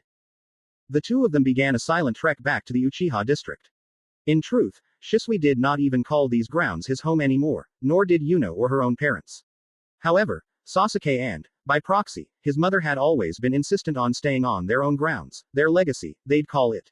But personally, Shisui felt no pride in looking at the mostly abandoned homes and shops. These people had reaped what they sowed. Despite Sasuke's doubts, Shisui knew the fall of the Uchiha was deserved. It wouldn't be right if he doubted their fate, for it had been him and a couple of others who had helped it reach the Uchiha. Despite Fugaku's assumptions, there had been some Uchiha within their ranks more loyal to the leaf than the clan. So when the time came, Shisui and others had made their choice. Shisui was forced to face the grim result of such when he trained Sasuke here. Seeing the empty, almost ghostly streets of the Uchiha painted the picture of a ghost town, his own ghost town. Sasuke, however, marched through it all proudly. For not a single moment did his student appear troubled or haunted as he did, the young man simply refused to. In fact, he was certain Sasuke only saw the future glory of his old home. Though Shisui was certain if he learned the full truth, there would be hell to pay. Already, Sasuke suspected them both, especially Shisui, who was openly critical of the Uchiha. Even Makoto, his own mother, was not spared the suspicion, and due to this, Sasuke kept them both at a distance. He was even annoyed to discover Shisui had arranged to become his Junin sensei. But Shisui would guide Sasuke forward, slowly exposing the truth to him, making him see things as they all did, and recognize the necessity of the fall of the Uchiha. And pray Sasuke didn't cause an uproar in the meantime. Luckily, the two were interrupted by the loud arrival of two more Uchiha. They were waiting outside of a single large home. The only one with lit lights, a non-dusty exterior, and an interior that still looked homely. Makoto, Sasuke's mother, and Yuno, Shisui's niece. The two were waiting for them for a small family dinner. Shisui and the other remaining Uchiha were some village pariahs, and even though they had established their innocence, the group was tight-knit. Yuno served as the glue for the group. Sasuke, suspicious and defensive of the Uchiha in equal measure, kept his distance from them, however. Only Shisui and Yuno were treated respectfully by the young man. Shisui only because Sasuke had used him and respected his strength. This meant he was willing to be professional, even if he disliked the man he needed a teacher. Yuno, however, was a unique case. Somehow, the personable young woman had grown close to the icy Sasuke, the same man who scorned even his mother despite his sharp tongue, somewhat unsocial behavior, and temperament. Yuno had become something of a sister figure to Sasuke. It had helped that when they were younger, Sasuke had been slightly less hostile, and Yuno was desperate to connect with what little family she had left. The two had spent the better part of years with Yuno attempting to create a bond and Sasuke doing his best to ignore it. However, she had preserved and achieved her goal. Sasuke now openly enjoyed her company, tolerated her nonsense, as he would put it, and even gave into her whims for the most part. It was only her presence that made Sasuke stay. He always came to the meals when she was present, and if he ever did miss Shisui, he was certain Yuno would simply go get him. So Sasuke suffered a crushing hug from his mother, which he'd typically never allow, and answered Yuno's fast-fired question as the two became four, heading inside the building. The former head home of the Uchiha clan was decorated just as it had been back in the day. The walls bore the colors and insignia of the Uchiha, as well as loads of flags, trophies of conquest, and tons of pictures of members and moments of the Uchiha. Despite the diminished state of the clan, the home and spirit were fiercely kept alive by the survivors. Makoto and Yuno's mother worked in tandem to keep the head home and streets of their district pristine. As they sat at the large dining table, Makoto and Shisui stepped into the kitchen to help Baikus bring out the large meal. Baikus was a hardy former merchant. She had married a Chunin male Uchiha and had given birth to Yuno. Due to her civilian background and Yuno's age, the two of them had escaped the consequences of the Uchiha's actions. Shisui and Makoto picked up several platters containing different entrees, helping a thankful Baiku set up the table and prepare a meal for the Uchiha. As they sat, Shisui politely inquired about Baiku's day. The woman had always been close to him, and he liked to keep an eye on her. Yuno and Makoto were grilling Sasuke about his team. Normally, dragging conversation out of Sasuke was a moot point. The young man was stubborn and unlikely to fold. But with Makoto's endless persistence and Sasuke's soft spot for Yuno, the two easily dragged a decent conversation out. Baikus excused herself for a moment to use the restroom, and Shisui used the moment to smile happily to himself. Shisui often doubted what he had done and supported. But his homeland being safe and at least this much family being together was often enough to convince him it had been for the best. Perhaps one day, the truth would come out, but Shisui would enjoy it until then. Tenten's Pav, Nara head residence, Hidden Leaf Village. Tenten was sure none of the other genin teams could be as dysfunctional as hers. A lazy, blunt, genius, and heir to the Nara clan.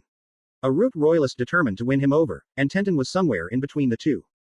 Of course, it only made sense. Out of all the teams, this was the only one Danzo had managed to gain influence over. He had deigned to have ties to several more shinobi but had been somewhat limited. However, he was pleased with the potential to earn the mind of Nara. The root was technically a former branch of Anbu. It was founded and run by one of the Leaf Elders, Danzo Shimura. The man was a legend in the Leaf, the former teammate and rival of the current Hokage Hiruzen Sarutobi. The branch was entirely loyal to the man himself and with no moral consideration for their actions. Such a creation eventually had to be countered by the Hokage, the man officially disbanding them. But the roots were not so easy to remove. Danzo had merely hidden them in the shadows, pretending to go along, intending for them to use the opportunity to build influence within the village, the genin being their newest method. Tenten and Sai were used to slowly win over the new generation to the root ideals. Danzo has determined the best way to do this is to gain the support of Shikamaru. Of course, as a spy, Tenten would not further this goal, instead intending to do the opposite and turn Sai a traitor as well. Tenten was used to the odd and lonely position. She had been in the root ever since she was a young child. Just as Sai had been, she had been slowly broken into their ideals and lifestyle. However, unlike Sai, she had been given an out. It had been fortunate indeed that the Hokage was as wise as they said. Even after Danzo's supposed disbanding of the root, he had been suspicious. The man had managed to stumble upon Danzo's most recent ploy. Danzo had been careful, but Hiruzen had managed to track Sai and Tenten's adaptation to the man. After subtle investigations, Hiruzen had met with Tenten and offered her a job. Tenten, as a member of the root, would be his mole. She would offer news, betray ideals, and, most importantly, collect evidence to eventually disband the root and make Danzo suffer for his crimes.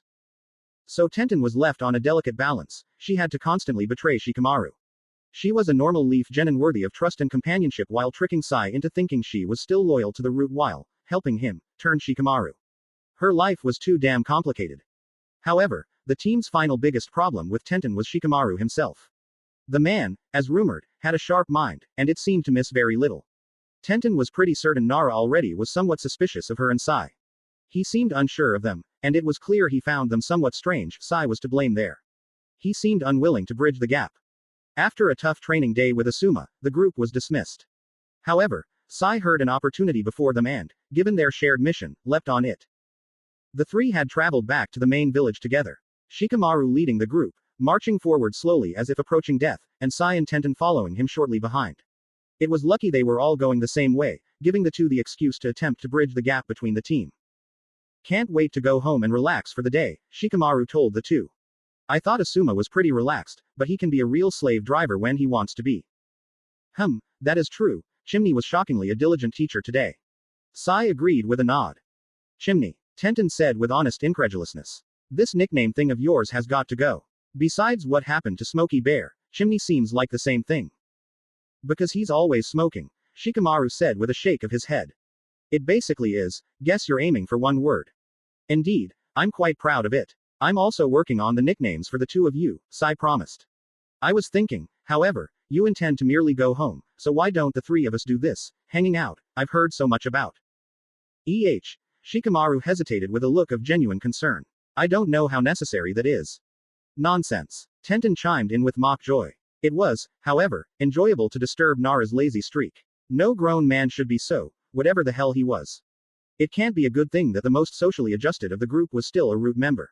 Asuma has been haggling with us to become closer as a team and stop being awkward young adults. Besides, didn't you say your family was looking to meet us? Sai shared an open smile with her, but Tenten knew this was for the best. Shikamaru could become a faithful ally if they did grow closer as a team. She was confident it would break Sai's conditioning, as Hokage had done for her. Shikamaru clearly did not want to. In fact, he even opened his mouth as if to decline. But the man simply sighed instead as his shoulders slumped. I suppose you have a point. She'll be insufferable if it doesn't happen soon. But if you're crashing my place, the two of you are going by our household rules. He said with a small smile. He even seemed excited. The group from their destination decided, and the grumpy Shikamaru was surprisingly game for once. The three rushed over to the Nara district. Being shinobi made travel even across their huge village a secret task. It helped when one could simply leap from roof to roof. They landed on the roof of a modest two-story home. It was the head of the house of the Nara, but the clan was not one of great wealth or with a particular care of materialistic matters. On the home's roof was a grizzled-looking man smoking a cigarette on his lonesome. He looked identical to Shikamaru except for his facial hair, sharper features, and two old scars. Unlike his son, Tenten found the man had more style, wearing a mesh shirt and stylized furred vest. The man calmly regarded them with eyes that shined with an incredible amount of intelligence. So much so that Sai and Tenten couldn't help but tense themselves as the man's gaze landed on them. Danzo had warned them both of this man. He was powerful, a genius of unheard of levels, and as the Junin commander of the Leaf, nearly as influential as Danzo himself. Shikaku Nara. Shikamaru. I assume these are your teammates. The man said casually. Despite his tone, Tenten was quite certain he had scanned them each critically. She was almost certain he had decided they weren't true threats. Your mother will be overjoyed. She's driving me batty wondering about them. Shikamaru replied with a roll of his eyes. An impromptu visit. Without permission. 1. I pay rent. 2. Aren't you supposed to be at work? Shikamaru asked with a small smile. Touché. Don't say a word to anyone, and I'll allow this, especially not to your mother. She doesn't know I'm home, Shikaku said. Fine, but toss me one, Shikamaru replied. His father sighed as he tossed over a cigarette and a lighter. Shikamaru toked on it lightly as Tenten and Sai stared incredulously at him. What? You're a smoker? Tenten asked, half surprised and a little disgusted. The idea of doing something so harmful for mere minor mental relief seemed odd to her. Clearly, Sai felt much the same way about the way he stared at him. We're literal soldiers in a line of work that is likely, I stress, to get us killed, Shikamaru replied with a roll of his eyes as his father nodded, the man likely having said the same once or twice himself. I think some coping mechanisms are part of surviving. Add that to my father and our own sensei smoking, and yeah, I have a smoke every now and then. Tenten and Sai looked at each other. Socializing and fitting in were part of their mission. So, can we try? Sai asked Tenten hesitantly, nodding. Already lost one here, Shikaku complained. Luckily, Shikamaru rolled his eyes, took a heavy puff, and tossed it over to Tenten first. The woman looked at the stinky, smoking, paper-like thing with distaste, but her curiosity piqued. You simply breathe it in. I'd go for a smaller hit and be sure not to swallow it by accident. Tenten rolled her eyes and inhaled. Instantly, her mouth was filled with a pungent and gross taste. She unintentionally exhaled a little from her nose, and her eyes watered as smoke wafted up from it. Tenten then hacked and coughed as the smoke overwhelmed her. Shikamaru walked over and patted her back as she bent over and heaved for air. Meanwhile, Sai looked at the discarded cigarette and pointedly did not pick it up. From there, the group descended into the home proper. Shikamaru's mother, it turned out, was very different from her son and husband. Yoshino Nara had married into the clan, having met Shikaku when she had become Shunin. The woman was friendly, affectionate, and passionate, an odd difference from her enigmatic son and husband but one Tenten found oddly fitting. The woman played an excellent host, politely asking them questions and telling stories, bringing refreshments and various snacks to them, and even forcing Shikamaru to be a good host as well. Though the woman was kind enough to her son to leave them be. Oddly, given how much Shikamaru liked to complain about the woman, Tenten found her an angel. As she did, Tenten and Sai watched as Shikamaru lazily wandered over into an entertainment room. Instead of TVs or game systems, however, the room held bookshelves and a huge and lavish shogi board.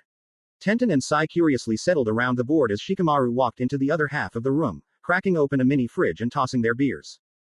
If we're doing this, we're really kicking back, Shikamaru insisted as he cracked his own open and settled at one player's side of the board. Wanted alone time, but suppose some team bonding isn't that much of a drag. It is important, Tenten pointed out. We're going to be a team for a while, so we must get along. I also would rather befriend you, Pineapple. Sai chimed in. We both would. Wait. Tenten said with a snicker. Pineapple. Again? Shikamaru asked with a raised brow. Yep. I thought you agreed it was a bad fit. I did not, as I pointed out earlier. Your hair. Sai offered simply as if it explained everything. Tenten openly burst out in laughter as she realized what Sai was doing on purpose. Childish mockery. Not even accurate. Shikamaru complained, slightly annoyed as he touched his ponytail defensively. It looks similar to the top of a pineapple, therefore I dub you Pineapple. Sai explained as if talking to a toddler. My studies suggest nicknames help people further their bonds by building familiarity. It also suggests these should be somewhat demeaning in nature. Teasing is also part of a healthy friendship. So what's Tenten's again? Shikamaru asked with feigned ignorance as he smiled at Tenten as he turned it on her. Sai, I have known each other forever, we're past Nick, Tenten attempted but was interrupted as Sai replied. Panda. Sai replied with a giant smile. It took a lot of patience for Tenten to not throttle her longtime coworker. He had never dared call her that before. On one hand, it suggested he was getting more used to this all. Studying and trying this hard meant the chances of him recovering from Danzo's scarring were higher. Therefore her mission was going well. On the other, Tenten would murder him if he said. What a drag. Shikamaru complained as Tenten reined in her own laughter. Alright, whatever. Stop reading those books and get on the other side. This pineapple is going to see just how good you are at shogi. And Panda. Don't you dare start. Tenten warned gravely. You should get some rest. Shikamaru replied, ignoring her tension. I've noticed it since yesterday. You're exhausted. If you're gonna be here anyway, and since I need to avenge my honor against Sai via shogi, you're gonna have a little bit. When we're done, I'll wake you up and kick your ass in shogi too. Tenten's initial reaction was to say no. She needed to make this team work. Danzo was expecting it, and Hiruzen required her to do so but turned them against Danzo. It was why she had been doing her best, to impress in training, to befriend Shikamaru and ignore his attitude, to deal with the daft Sai. But with Shikamaru's suggestion, she realized just how strained her mind was. She had been training, both inside and out of route, meeting with Danzo, and meeting with Hiruzen for a full week now. Doubtless Shikamaru didn't know all that, but even he could tell she was at her wit's end. In fact, at the end of this, Tenten wouldn't even be done. She'd meet with both her leaders later to discuss today. It surprised her the lazy man had noticed, yet alone offered to aid her. Shikamaru seemed like the type to not bother with such. In fact, he probably would deny concern if she questioned it. Even now the lazy Nara did his best to seem disinterested, but she could see a slight gleam of concern in his eyes. Tenten was touched. She didn't think Shikamaru even liked her before this, yet alone cared. So as Sai and Shikamaru sat in the board and began a lazy discussion about what literature Sai was getting into, Tenten settled down on the floor. Before she could rest her head, Shikamaru tossed her a cushion and Sai offered a smile. Suppose I'll just lay down a bit. Tenten offered. But I don't need a nap, just a little worn out.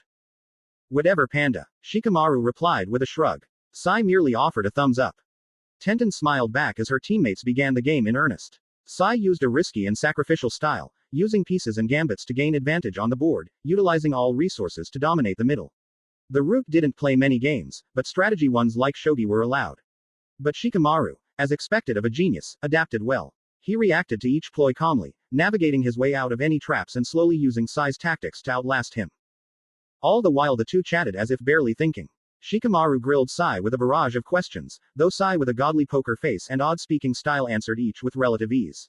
It seemed clear Shikamaru was suspicious but didn't realize how grave their differences were. Tenten was happy about that, because for the first time this team felt like it could really work. Maybe Shikamaru could even be trusted. However, as Shikamaru duly won the first game and they set up a second, Tenten's exhaustion overwhelmed her. Her eyelids slowly grew heavier each second. She started to let her mind wander, and as she fell asleep she swore she saw a smug smile from Sai and Shikamaru. Today was sure to be an enjoyable day. Kakashi had come to the Junin sensei's regular haunt looking troubled. The man rarely asked for aid. And as one of his few friends, Kurenai felt compelled to offer it. Asuma had warned her that Kakashi was a strange man these days, and his team was sure to be a handful of their own. But Kurenai enjoyed teaching, considered herself the helpful type, and was more than a little keen on finally showing up Kakashi. Their class had been one of the last under the old system. Unlike their students, they had been thrust into the dark and violent life of shinobi from an early age. They had each spent nearly a decade within it now. Throughout those years, they had all suffered greatly, lost peers who once stood by their side, and become jaded, as most often did throughout their career. However, even among them, Kakashi had always been different. The man suffered much more than most, achieved more than most, and seemed relatively infallible. Kakashi was the closest thing the Leaf had for a modern-day legend, save for the Sannin. They all had spent much of their careers attempting to match him and failing. Now Kurenai had the chance to finally have the lead on Kakashi, and even aid the man in the process.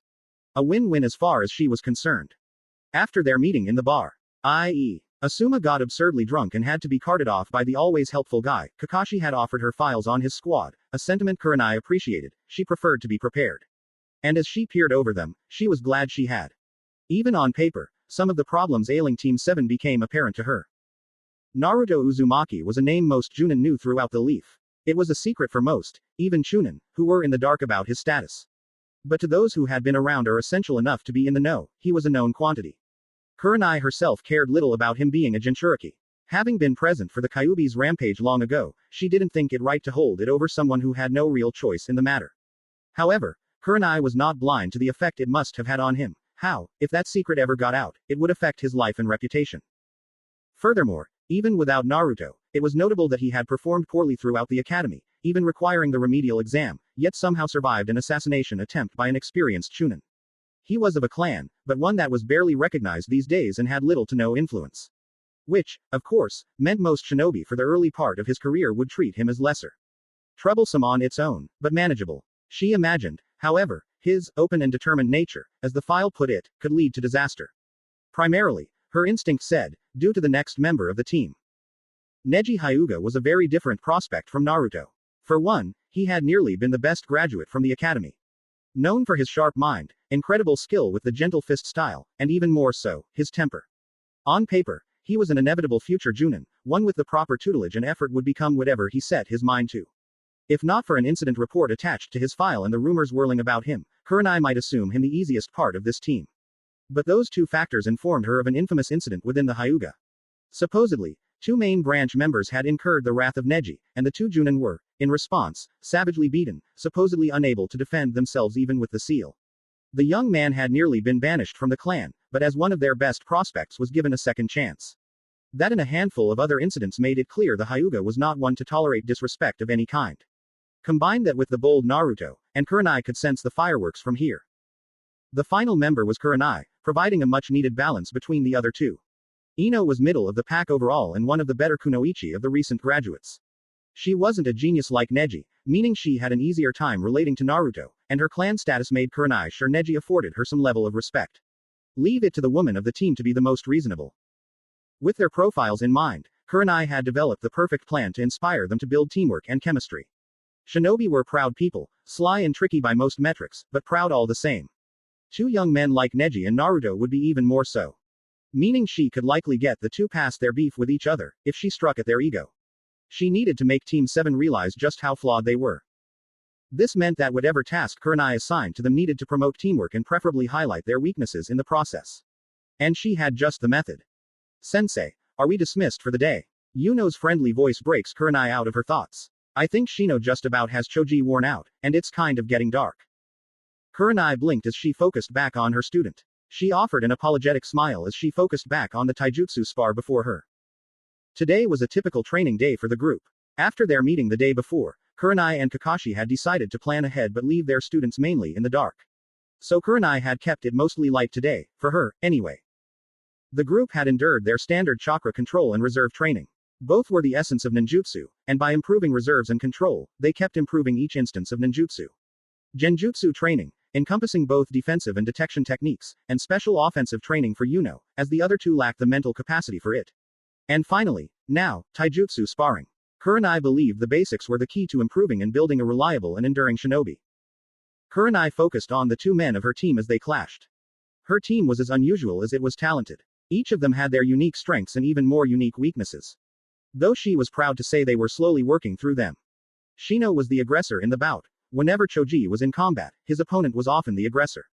Despite the Abarame's typically long-range and non-direct style, Shino approved and was comfortable with taijutsu.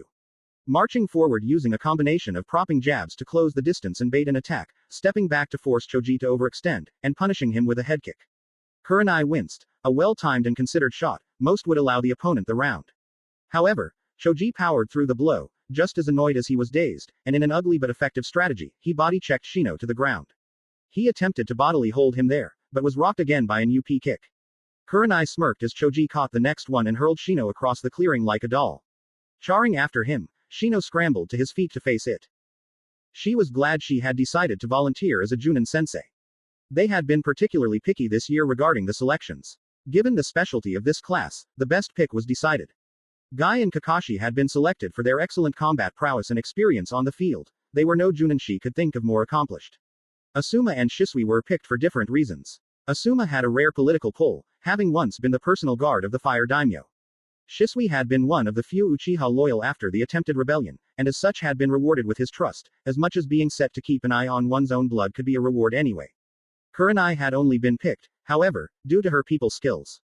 A trait Hiruzen had determined would be needed for this new generation of shinobi. Kurenai blinked. She had been distracted again. It seemed Choji's growing frustration at losing the spar had fueled him well. He was bruised and tired, but had managed to lift Shino over his head.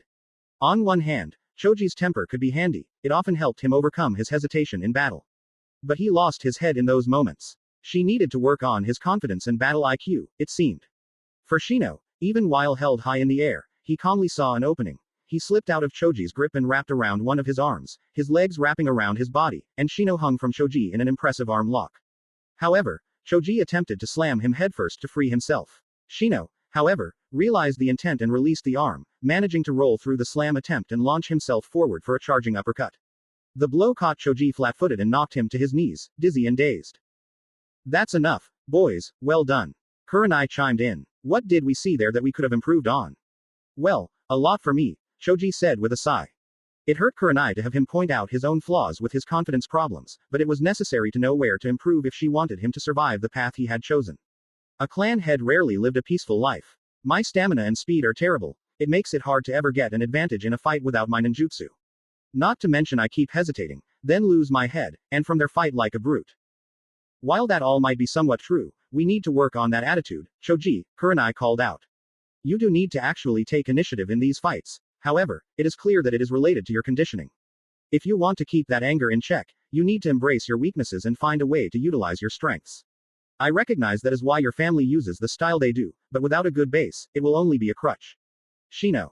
While I did have the advantage and sought to exploit it, I was too easily thrown off, Shino remarked. As soon as Choji changed his approach to an unorthodox style, I was caught off guard.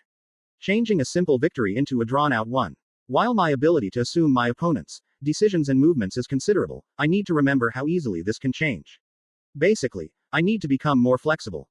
True, even if you have a considerable edge over an opponent, you need to remember a single second, a desperate ploy, a tricky plan, can throw that into complete disarray, Kurenai added on. Having a plan is good, but having the ability to set one in place that can account for the possibly shifting variables. You know, anything you noticed that offered you wisdom in hand-to-hand combat.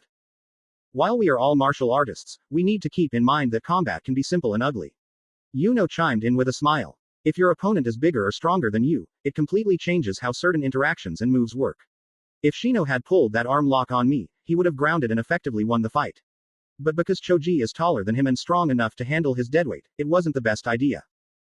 Great addition. Kurenai complimented. When fighting someone stronger or larger than you, you'd be shocked how often that happens. It is best to keep in mind that close combat will be where they are likely the most dangerous. If you must engage them, keep it short and don't fully commit. Kill shots and trading likely won't work, same for grappling or submissions, best to strike them and force a reset. For you, Choji, however, the strategy is different. Your more relaxed style will work, just keep the fighting dirty and, if possible, as close range as possible. In a real battle, this will pair nicely with your style. Now we can consider this training day over. I would ask each of you to get plenty of rest and meet here tomorrow morning for special training. Yes, sensei. The three spoke in unison. Each of them bowed and wished her a good night politely before the three chattered as they walked away, an easy camaraderie between the three being plain to see. Kurenai was sure that her team had plenty they could teach Team 7. Team 7's POV Team 9 Training Ground, Hidden Leaf Village. Naruto's POV. Naruto and Ino walked through the paths built throughout the forest of the Hidden Leaf. The trails lead to the various training grounds used for most shinobi, save for those of notable rank or those with access to their own training grounds. And the two of them were mere minutes away from their destination. Kakashi, as he had warned, had something special for their training today. It must be something indeed for Kakashi to have bothered to reserve them a different training ground.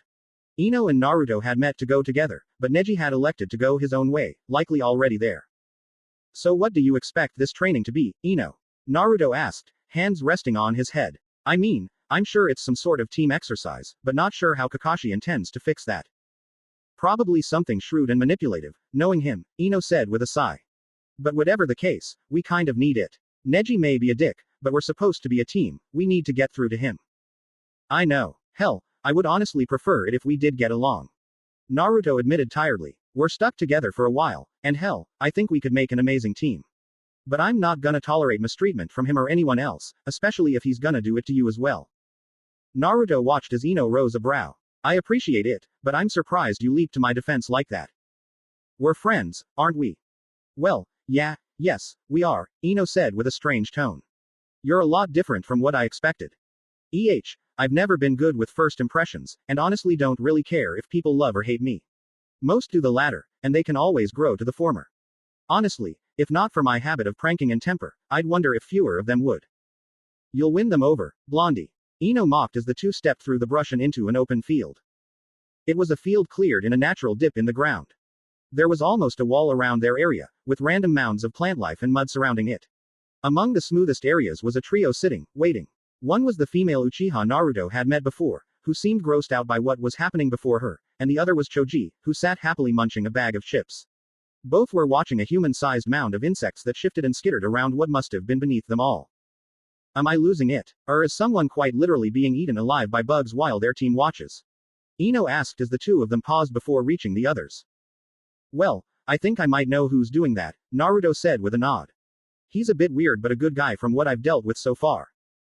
Aha, Ino said as the two approached the others. As they got within shouting distance, Naruto offered a hearty hello. The two observers turned to gaze at them.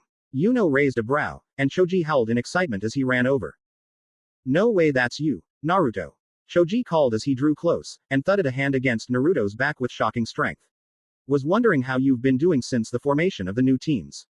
Especially when we ran into him. Him? Naruto asked with a raised brow. Yeah, Yuno chimed in with a dramatic sigh. Gorgeous and rude as over there, she said, pointing to a giant mound nearby the group. At the top of the mound sat a meditating Neji. He was here before us and, for the most part, kept to himself. He responded to us at first, but has flatly ignored us since. Sounds about right. Guy is a real ass, hasn't been much more than rude to us either. Naruto agreed with a nod, shooting a glare at Neji, who seemed unaware as he continued to mediate. Don't take it personally. Well, since our sensei sent us here, I'm assuming this is some sort of joint training day or something. Oh, we can play, Yuno said with lidded eyes, making intense eye contact with Naruto. Oh, Naruto replied, confused. Yeah, this is a professional kind of thing, Ino interjected with an awkward laugh. We can mix business and pleasure, I only do so with the cute ones, Yuno replied with a chuckle. Okay, at some point here, I've lost the plot, but I'm pretty sure you just called me cute, Naruto said, pounding his fist into his palm as he connected the dots. Am I cute? He asked the others. Not sure, Choji said, raising his hands as if surrendering. You're all right, looking Blondie, she's just teasing you, Ino declared with an amused roll of her eyes. I am somewhat, Yuno agreed. We have just met, but you are cute in a rough kind of way. I wouldn't mind if we got closer. Business, Ino once again reminded the group. Naruto wondered why the normally talkative and social Ino was being so closed off. Shikamaru will love this, Choji chuckled to himself. Another question. Naruto changed the subject as it seemed to be getting tense for some reason. I'm assuming that's Shino under there, but regardless, what is going on there? Oh, that's pretty normal for Shino, Choji replied. Does this at least once a week, think it's his way of restocking and interbreeding his hive. Wait, so he really does keep an entire hive of insects within him? Naruto asked, shocked. I've heard rumors that Aburame did that, but assumed it wasn't true. Oh no, it is, Yuno replied with a nod.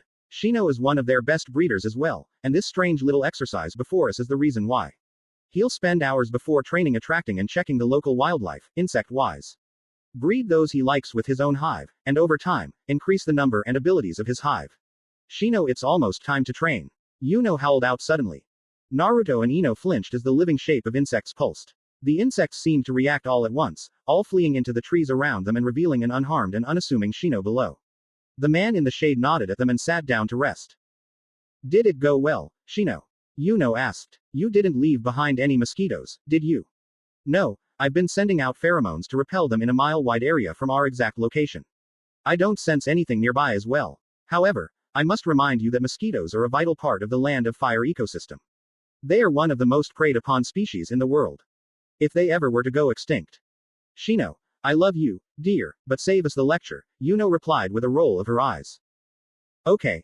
Naruto said, confused. So if we're all here, where are our senseis? Ours are always late, so that's to be expected, but surely not yours too. No, Shino replied simply. Kurenai-sensei respects our time and expects us to do the same. She doesn't come late nor tolerate it from any of us. And that hasn't changed today. A confident female voice suddenly sounded out. In fact, we have been here for a while, long enough to set up the first exercise for today. That is to say, you all have been much too relaxed. Kakashi's voice chimed in as well. See, this first exercise is one of the mind. We have taken one of your teammates, in fact, one of them is a clone of ours. Your goal will be to determine which of you is, without the obvious method of attacking one another or using some sort of jutsu or unique ability to do so. That goes for Yuno and Shino if that isn't clear. Our voices right now are being projected by clones. You have 10 minutes to figure it out. Good luck, Tilda. The six of them sat in silence for a moment, all suddenly suspicious of one another and unsure of how to proceed. Well, this is interesting. I was certain anything Kurenai-sensei did would be. Yuno commented. So, how exactly do we go about this? Well, if we want to draw out the clone using our wits, forcing them to bait themselves out would be the best move, Ino said with a hum. I suppose discussing it would be as effective as anything. So, how do we drill each other? Naruto asked with a raised brow. It's probably he who is the fake. Neji suddenly added as he dropped from the mound and walked over to the group. He is the only one I can imagine from my own team incompetent enough to be taken without knowledge. Really believable coming from the guy who came on his own. Naruto pointed out. Maybe it was just because of who Neji was and his own accusations of him, but the blonde just had a gut feeling it was him. If any of us were somehow replaced, it would be him. Hold on, Shino interjected. While it would be wise to interrogate each other, we should refrain from having members of the same team be the interrogator. If the fake among us is actively against us, they will likely sow the seeds of chaos. Knowing our senseis, Choji trailed off. It is almost certain that we see your point. Ino declared. Who do we start with? Oh, I think Shino and I already know ours. Yuno decided with a nod. Without a doubt, Shino added. Choji sounded out in shock. You think it's me? More of no it. For one, you've been way too relaxed this entire time. Choji may be reliable, but he's a bit of a wimp. Yuno replied. The sudden arrival of our peers and the sudden reveal of this test would have left him at least nervous. Furthermore, Choji is rarely comfortable watching me cultivate while eating. Even when not, he respectfully averts his gaze, not staring at it with interest. Shino added. I suppose we need only aid Team 7, then. Isn't it a bit presumptuous to go off mere assumptions? Neji countered. Hate to agree with the guy, Ino added as Naruto raised a brow. But people aren't so simple. There's a myriad of factors that could lead to him acting differently. We've all been training together for nearly a week now. Yuno pointed out. Not gonna pretend we should be as thick as family now, but it's long enough to know each other, right? Naruto and Ino looked guiltily at each other as Neji rolled his eyes. Since it seems my team is confident in their choice, we'll consider that locked in. Kurenai's voice sounded out. However, that leaves Team 7. Okay, so we'll question the three of you one by one. You guys can stay quiet during such times to keep the fakes in the mix from interfering. And because we know Choji is a fake, we'll ignore him in general. Yuno decided. Blondie here can go first. Blondie, Ino asked with a twitching brow. That's sort of a personal nickname between us. Ah, because you're both blonde. Well, anyway, Blondie, we'll focus on you. Before we had an unfortunate encounter with my cousin Sasuke. Both parties were in a rush, so the two of you had a collision. What happened next? Yuno asked innocently. Naruto hardly had to think back to remember the encounter. Sasuke Uchiha had been the name that haunted him during the academy. The man was the peak among his peers, being ranked number 1 throughout his career. It was part of the reason Naruto now wished to be Hokage. Having someone be constantly above him made him realize being a standard shinobi wasn't enough. Naruto wanted to be someone extraordinary, a goal for his peers to aspire to, as the Hokage had served as an example for him now. Well, I tried to apologize for it first, I was in my own head, so it's partially my fault. But the guy made some smart-ass comment, acted like I was utterly beneath him. I nearly fought the guy, but he suddenly acted better around me. Your cousin wasn't amazing, but I did appreciate your peacemaking. That does serve to correct me. Stay quiet for now, Team 7, we'll ask a few questions for each of you. The next one should be easy. Do you find me attractive? This is stupid. Neji chimed in with a roll of his eyes. Shut it, Naruto said with a roll of his eyes. They narrowed, however, when Neji stayed silent. Maybe a less random question. Ino chimed in, both her brows now twitching. It's not random, Shino countered. There's a specific reason she asked both those questions. It sounds like she's just being a gossiper to me. Choji chimed in. Not that there's anything wrong with that. Ino pointed out with narrowed eyes of her own. pretty sure you are the fake Choji. Okay. Naruto replied, confused. I suppose you are pretty. Well, pretty. Your hair is nice, and I like your eyes. Real smooth talker. You are, Blondie. Yuno joked. You got one, Shino. Indeed. Naruto Uzumaki, what was your final rank in the academy? Shino asked simply. Of course this comes up. Naruto grumbled to himself. While it wasn't essential to him, it was a sore spot. Yeah, I was ranked damn near last, the number was like 34th. Happy. Incredibly, I found that to be informative. Shall we move on to Neji or Ino next? Ino, I got one or two for her right now, Yuno replied casually. You run a flower shop, can you tell me the meaning of the Hasu, Shobu, and the sweet pea flowers? Excellent question. Shino complimented his teammate. Well, the Hasu is used a lot for weddings and shrines. It usually is a symbol of knowledge or purity. The Shobu is used by monks and those of the spiritual world for protection, they usually represent inner strength and luck. And the sweet pea, Ino trailed off. It's something that sort of fell out of favor. But from what I remember, it was something of a farewell flower. Naruto pointed out. Wasn't supposed to answer, idiot, Neji remarked. Naruto shot him a glare, but fell silent all the same. Neji offered a hand for Yuno to continue. I honestly think that's enough, Ino said, offering a curious glance toward Neji. Agreed, Neji is the fake, Naruto said with a nod. Ah, good, we're all in agreement then, Yuno said with a nod. For one, we confirmed it wasn't Ino a couple of times. Her reaction to Yuno's flirting feels authentic, and her knowledge of flowers is on point. Finally, Naruto and her arrived together. Shino pointed out. Yeah, plus Neji actually backed down from me earlier. It was even weirder when he got me to shut up and didn't even react. Naruto pointed out. Two puffs of smoke erupted over Neji and Choji, revealing Kakashi and Kurenai standing in their respective places. Well done, Kurenai said. In the shinobi world, deception will often be used against you. In times like that, the only thing you can rely on is each other. So it's important to be familiar with one another and able to communicate. Team 9 was almost immediately able to suss out the fake. Shame, I thought I did a decent job portraying Choji, too. Kakashi said solemnly. Impressive work, you all, however, my own team only discovered the fake after a decent amount of work, even with the aid of Team 9. If this were a real-life situation, Team 9 would have found and apprehended the spy long before they were able to wreak havoc, but my own team would have likely come up short. However, this next exercise should aid with that. XX. Neji's POV. Being ambushed by Kakashi had been a somewhat novel experience. At this point, Neji was nearly used to the man's strange behavior.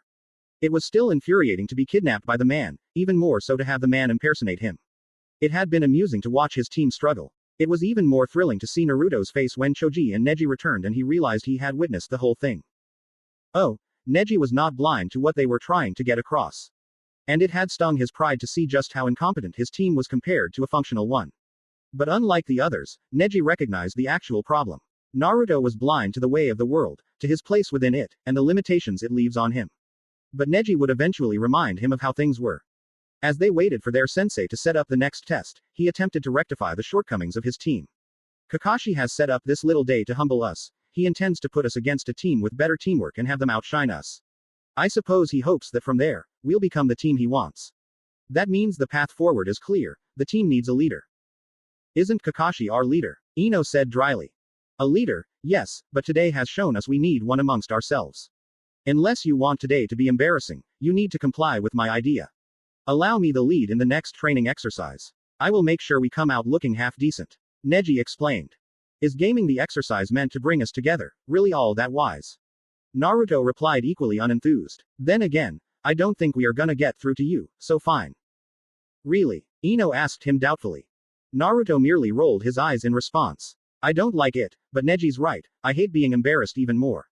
So let him take the lead. When he fails us due to being an arrogant ass, I'll enjoy telling him I told you so. Neji rolled his own eyes. The two of them were simple, not his equals. Neji needed to remember that. So as long as they went along, Neji would be magnanimous enough to pretend as well. This next exercise is simple, easy, and even, Kakashi announced to the six of them. We're simply going to have a conversation of sorts. As he finished, a strange seal flicked into his hand. This seal here is one I made myself. It is a seal to force the wearer to tell only the truth. With it, each of you will answer 2 questions from me and Kurenai. That's it. It may seem random, but we believe forcing the truth of something will allow the 2 teams here to grow closer. Kurenai went on. Secrets and lies may be the language of shinobi, but not the language of teamwork. Naruto, you will begin. Well, I'm not sure about this whole inability to tell lies, Naruto said hesitantly. Too bad tilde, Kakashi replied as he casually slapped the tag onto Naruto. Am I cool? Yes. Damn it, I didn't wanna say that. Naruto roared. Working like a charm. Kurenai, the first question I prepared. Why do you want to be Hokage, Naruto? Kurenai asked simply. The rest of them were silent. And Neji stared intently into Naruto's eyes as he pondered the question. It had bothered Neji since the first time he had heard it. Someone like Naruto Uzumaki not only wanted to become Hokage, but also thought it was even possible. And the reasoning only served to upset Neji more. Naruto wanted to become Hokage to gain the people's support and finally prove his worth to them. Idiotic. Truly, they would never let him if he didn't do that first. It's so people realize that I'm not what they thought I was. An electric ripple sounded off as Naruto cried out in pain. The hell that was true. It doesn't allow for parietal truths, Kakashi answered plainly. Fine. I want to prove my worth to people, but really, it's about showing them I'm right.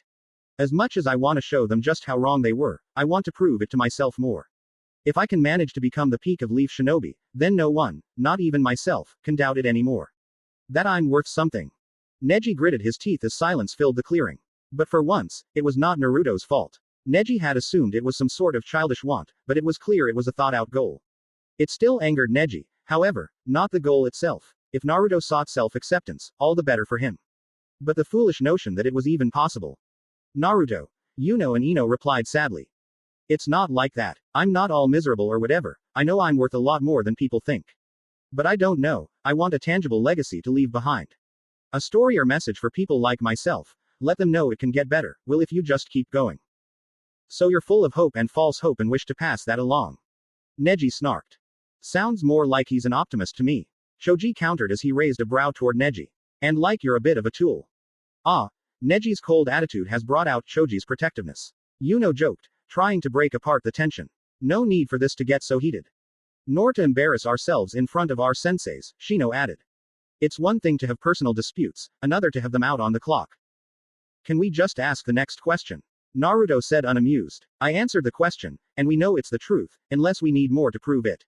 Oh, I know, Kakashi reads smut constantly.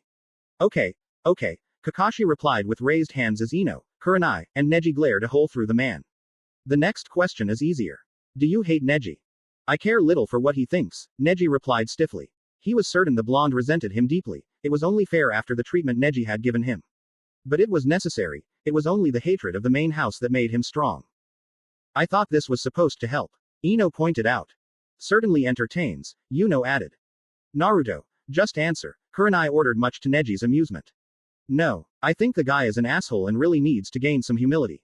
But from what I've heard and researched, it's not for just any reason. The idea of half a clan being treated as servants and hired help sounds much more like slavery than a tradition worth keeping to me. Maybe that's why, despite his behavior, I find myself kinda respecting him. Naruto explained. Still plan on kicking his ass, however, in our secret spar. There was another pause as everyone's eyes fell on the two of them. But Neji simply sighed as he stood up and marched calmly over to the blonde. He tapped his finger on the seal, compelling him to tell the truth too. His intent was obvious. Yes, Naruto and I had planned an intense spar after this training exercise. I recognize Kakashi that this seems less than ideal considering your warning of us working together, but I believe it will be the very thing that allows Naruto and me to be on the same page, sort of speak. Neji explained that the seal was not reacting to his words. I do plan on brutally defeating Naruto, but not out of malice but genuine effort to humble him, much as I imagine he feels the same. Naruto, if, like me, you think this is for the best, speak now. I really do think it's the only way. Naruto agreed with a nod, locking eyes with Kakashi and Kurenai. It's like he said we don't want to hurt each other, but we have a lot we want to prove to each other. This fight will allow us to get that out of the way, and maybe even respect each other more. This seems like a bad idea. Shino disagreed. Beating the tar out of each other does seem like a bad way to foster teamwork. Yuno agreed. You don't understand it, but Neji and I are proud fighters. We enjoy pushing ourselves and facing a real challenge. For guys like us, a fight can be the best way to communicate. To allow our actions and the spirit behind them to do the talking, our words fail to do, Naruto explained further. Kakashi. Ino interjected, but Kakashi subtly shook his head. No, they're right, it's best we address this here and now. Kurenai, I know this wasn't the plan, but this isn't all that different from you and Obito back in the day, Kurenai said with an amused smirk. You two would be at each other's throats, beat the tar out of each other, and then somehow be the best of friends. Maybe it's a male thing. We resent that, Shino said, and Choji nodded along behind him. But Neji and Naruto ignored them all as they locked eyes. Neji tried to communicate his message through his gaze, but Naruto's bright blue eyes were hard to read, and showed no give within the man. So, Kakashi announced as he landed between them. The rest of the group ran off to the edge of the training ground as Neji and Naruto stared each other down mere inches away. I guess we're doing this. This will be a sanctioned spar. As this is so incredibly personal, I will allow some leeway, but we'll be ending this spar before someone gets hurt. Let's try to keep from maiming each other, okay tilde. Naruto and Neji both nodded. Both focused entirely on each other.